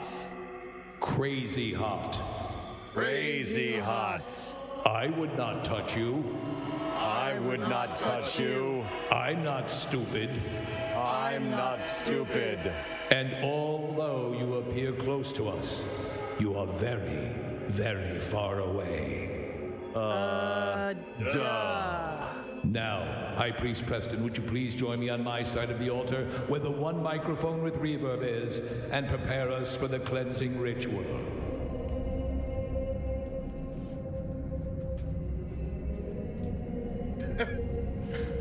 As it was in the time before time, the cleansing ritual was meant to appease the sun during its time of eclipse, to offer unto it something so stupid, so pathetic, that it would never be able to bring itself to destroy us.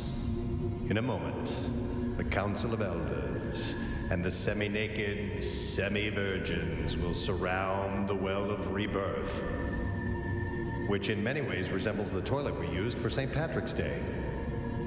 At this time, the chant of the Ancient One shall be performed, and a baby will be brought forth and bathed in the purifying waters. In many ways, this baby will resemble the doll that High Priest Steve accidentally purchased off of Amazon in the time of darkness. Let us begin to begin again.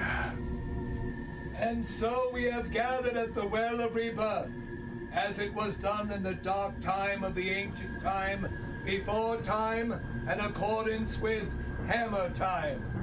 We begin the chant of the Ancient Ones. She'll be coming around the mountain. When she comes. She'll be coming around the mountain.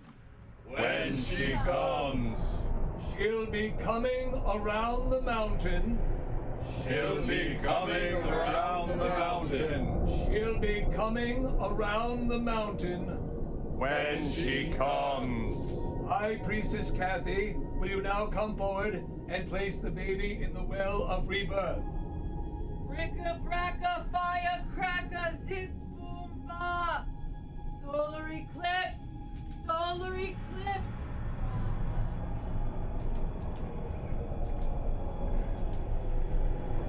Ra, ra, ra. It is done!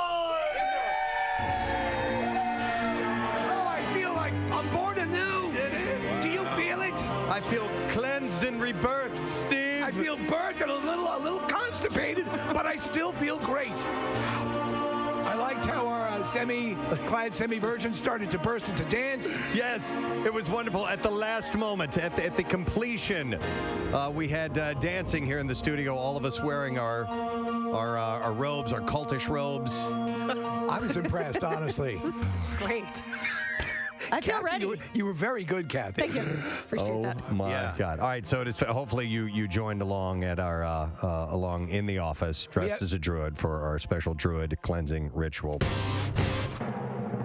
Since this is a Kathy-centric conversation, we just wanted to point out the fact that it's her birthday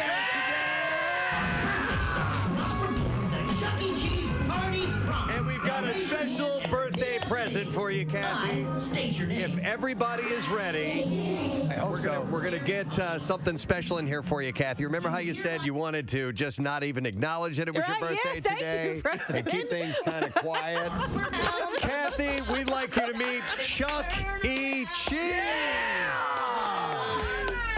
Oh my God! We actually brought Chuck E. Cheese in for Kathy's birthday.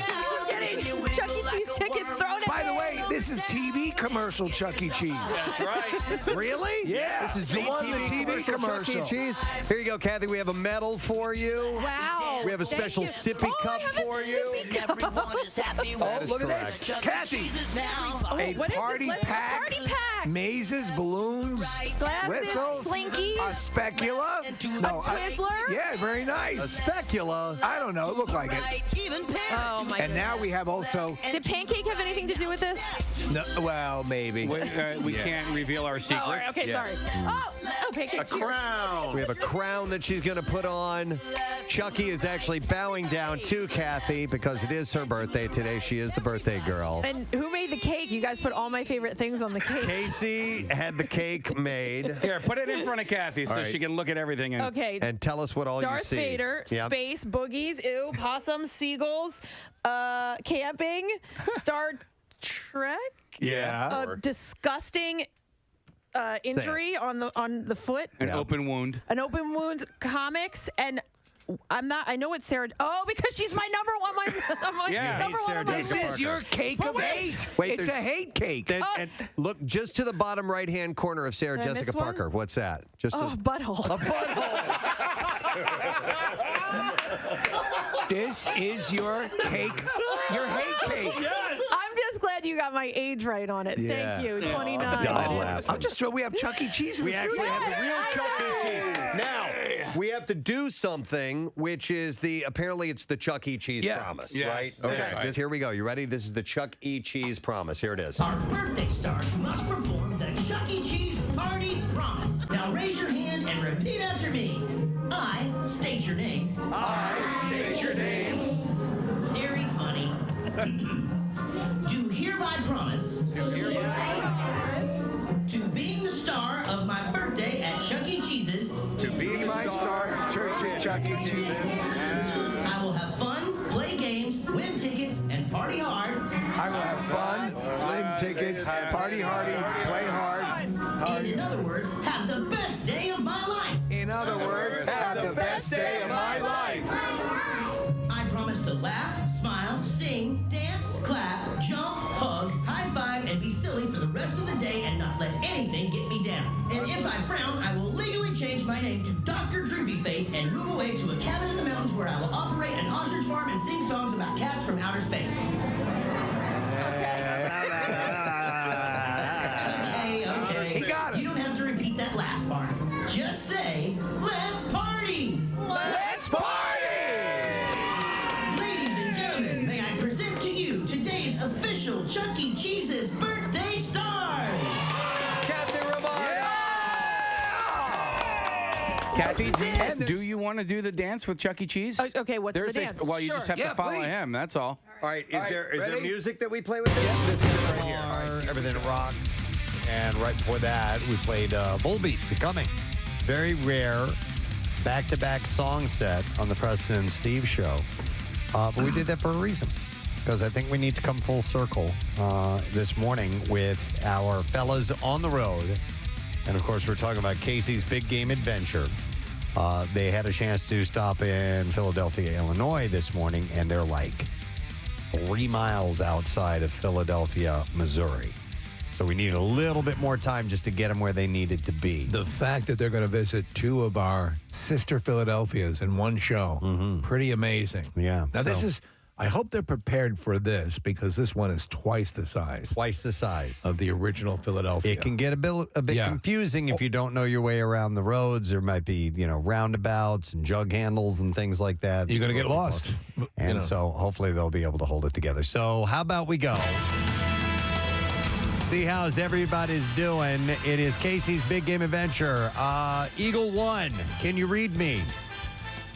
We read you loud and clear. Yes. All right. Was I correct in saying roughly 3 miles or so outside of Philadelphia, Missouri? 2. Miles. All right, 2 miles. All right, so we're going to be able to do this during this segment for sure. Minute warning. We're almost there. All right, and will there be? I don't know. Leading into since you're 2 miles out, when you guys were driving through Philadelphia, Illinois, it was pretty barren. There was very little there. Are you seeing any signs? Are you seeing any signs of humanity? No. No. Okay. No. All right. No. I saw a UFO. It was going out for Jackie Bam Bam. The Wow. other problem here is the street the road that we're on right now, unlike the last town, it doesn't have a shoulder, so I don't even know where I'm going to be able to pull over. Hopefully, we got about a mile and a half. Hopefully they'll have a Philadelphia sign like the other Philadelphia, but I'm not going to know until we get there. Yeah. It's all uncharted territory at this point. Compared to what you saw first, this should be a booming metropolis because this is twice the size. Yeah, do you guys have any stats on this town? Like, were you joking when you said it had 200 people, or The 206, our last census. Well, it was 100. It was 106 in 2020.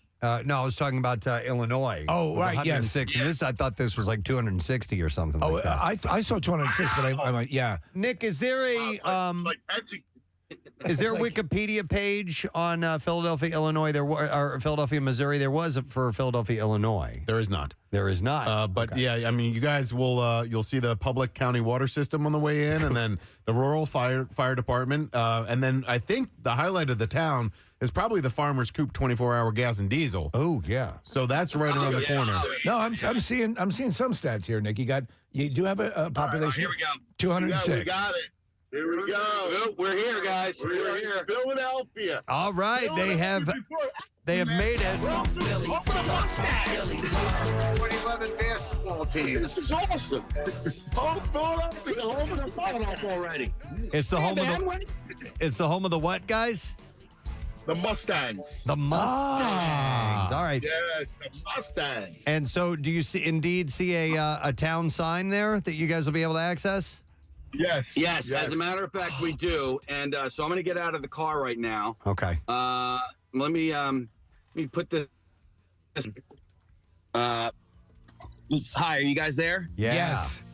Okay, good. Yeah, so Jackie took his seatbelt off too early, so the car was beeping. Like, do you know what I mean? And, Yes. And I wasn't able to do that to turn it off until I turned the car off. So. Okay. Yeah. He's very enthusiastic. I know, he's a sweet kid. All right, so I got to turn my my video on so you guys can see me. All right, there hey, we go. You got the rose? All right, so I'm gonna bring this. I'm gonna come over. By the way, here, this is Philadelphia, Missouri. Look at that skyline. Jesus. Wow. Look at that. Wow. That's just something else. That's like Vegas. Yeah, it's a lot Right like across the street from Marion R2 Fire and Rescue, and maybe at some point, maybe after we plant the rose and everything like that, we'll take a tour through the city. Yeah, stop off at the gas station, see if you can talk to some people and see how fired up they are. Say about hi to the mayor. Yeah. So what they were saying was that the 2011 Class 1 girls basketball undefeated state champions came from Philadelphia. All right, another champion. Our sister Philadelphia. Yeah. Ooh. Yeah. And then Do you where see Cuz somebody? is right now, he's actually at a cooler sign. There's a farmer. So you can see that. Yes. Welcome to Philadelphia, home of the Mustangs.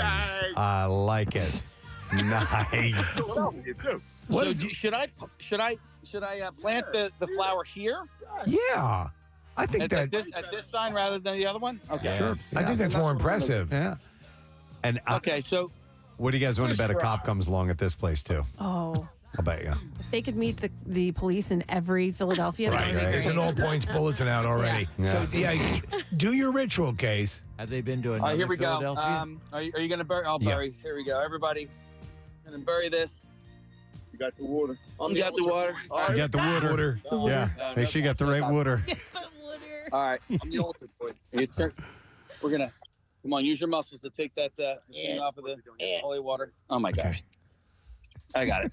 Here we go. All right. I'm so strong. Is the rose in the ground? Yeah, Rose pan is in down the so we ground. can see it. Oh, there it is. Here Beautiful. we go. I want to make sure. Are we? Yeah, I All can right, see it. you guys can- All right, good. And now Here we he's go. pouring the holy I'm schuylkill going to- water. Say the prayer. All right, everybody. All right, All right, very guys. good. Yes.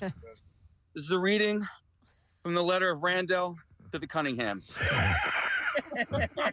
Randall Cunningham, quarterback, the guy everybody wants to sack. Now you see me, now you don't. You think you will. Oh, no, you won't. Buddy's watching you. Amen. Wow.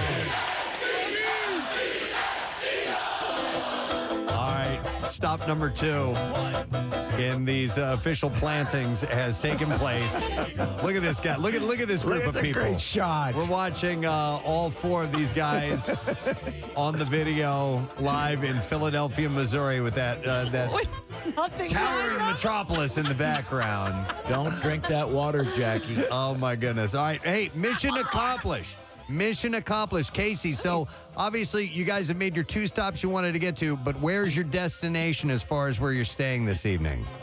So our destination, we're going to be staying in Oklahoma City tonight. So we've got we're gonna go through Kansas City. We're gonna spread some Philadelphia love. We're gonna spread some brotherly love in Kansas City. But ultimately, hopefully by this evening we'll be in Oklahoma City, and then tomorrow morning we're gonna be checking in from the alma mater of not only Jalen Hurts, but also Lane Johnson at the University of Oklahoma. So Excellent. That's going to be our big stop tomorrow. All right. I have a question.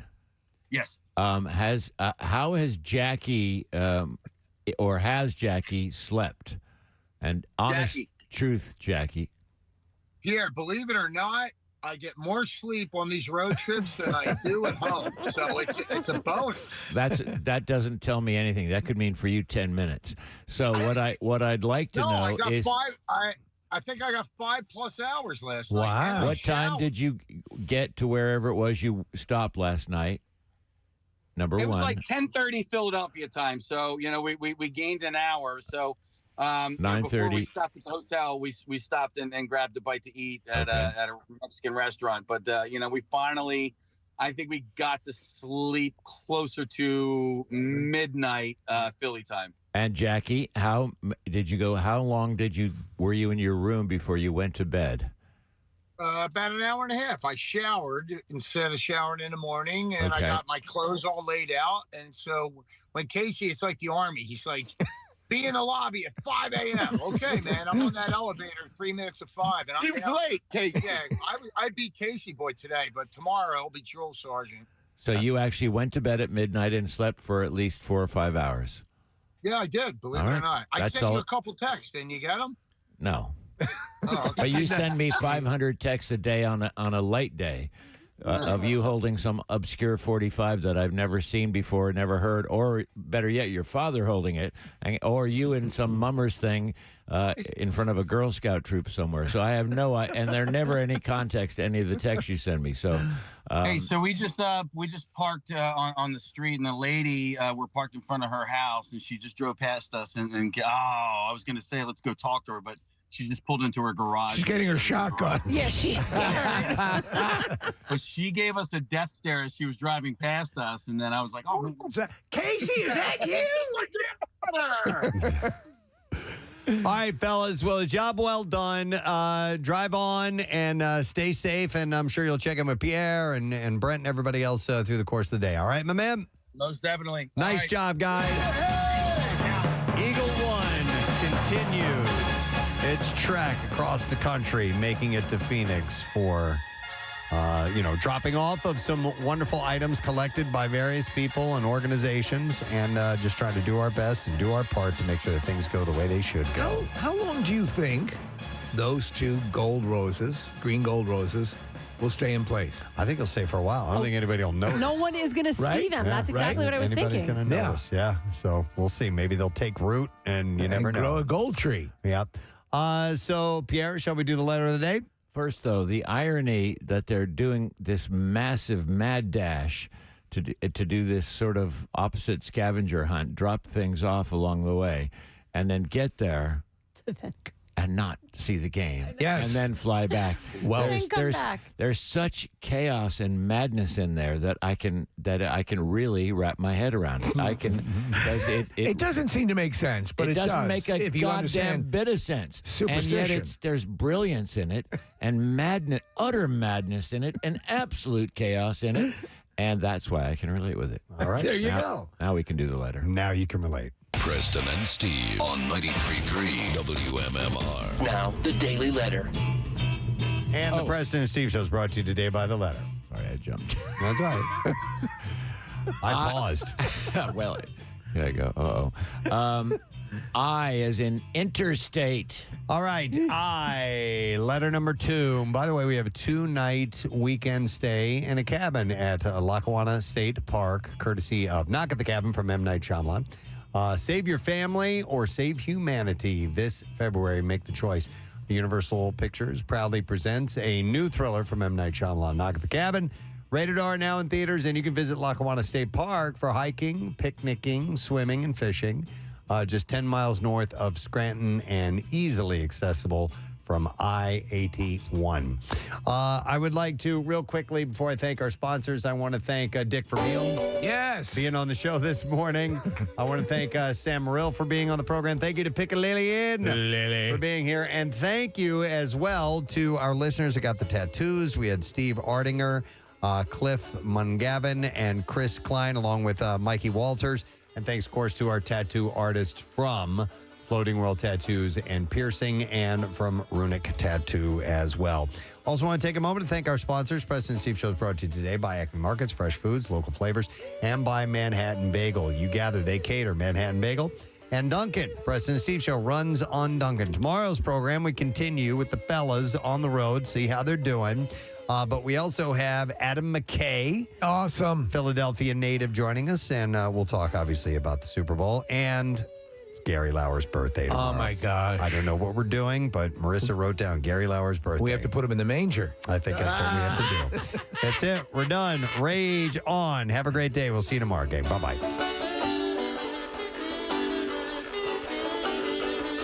Preston and Steve on 93.3 WMMR. Bing there.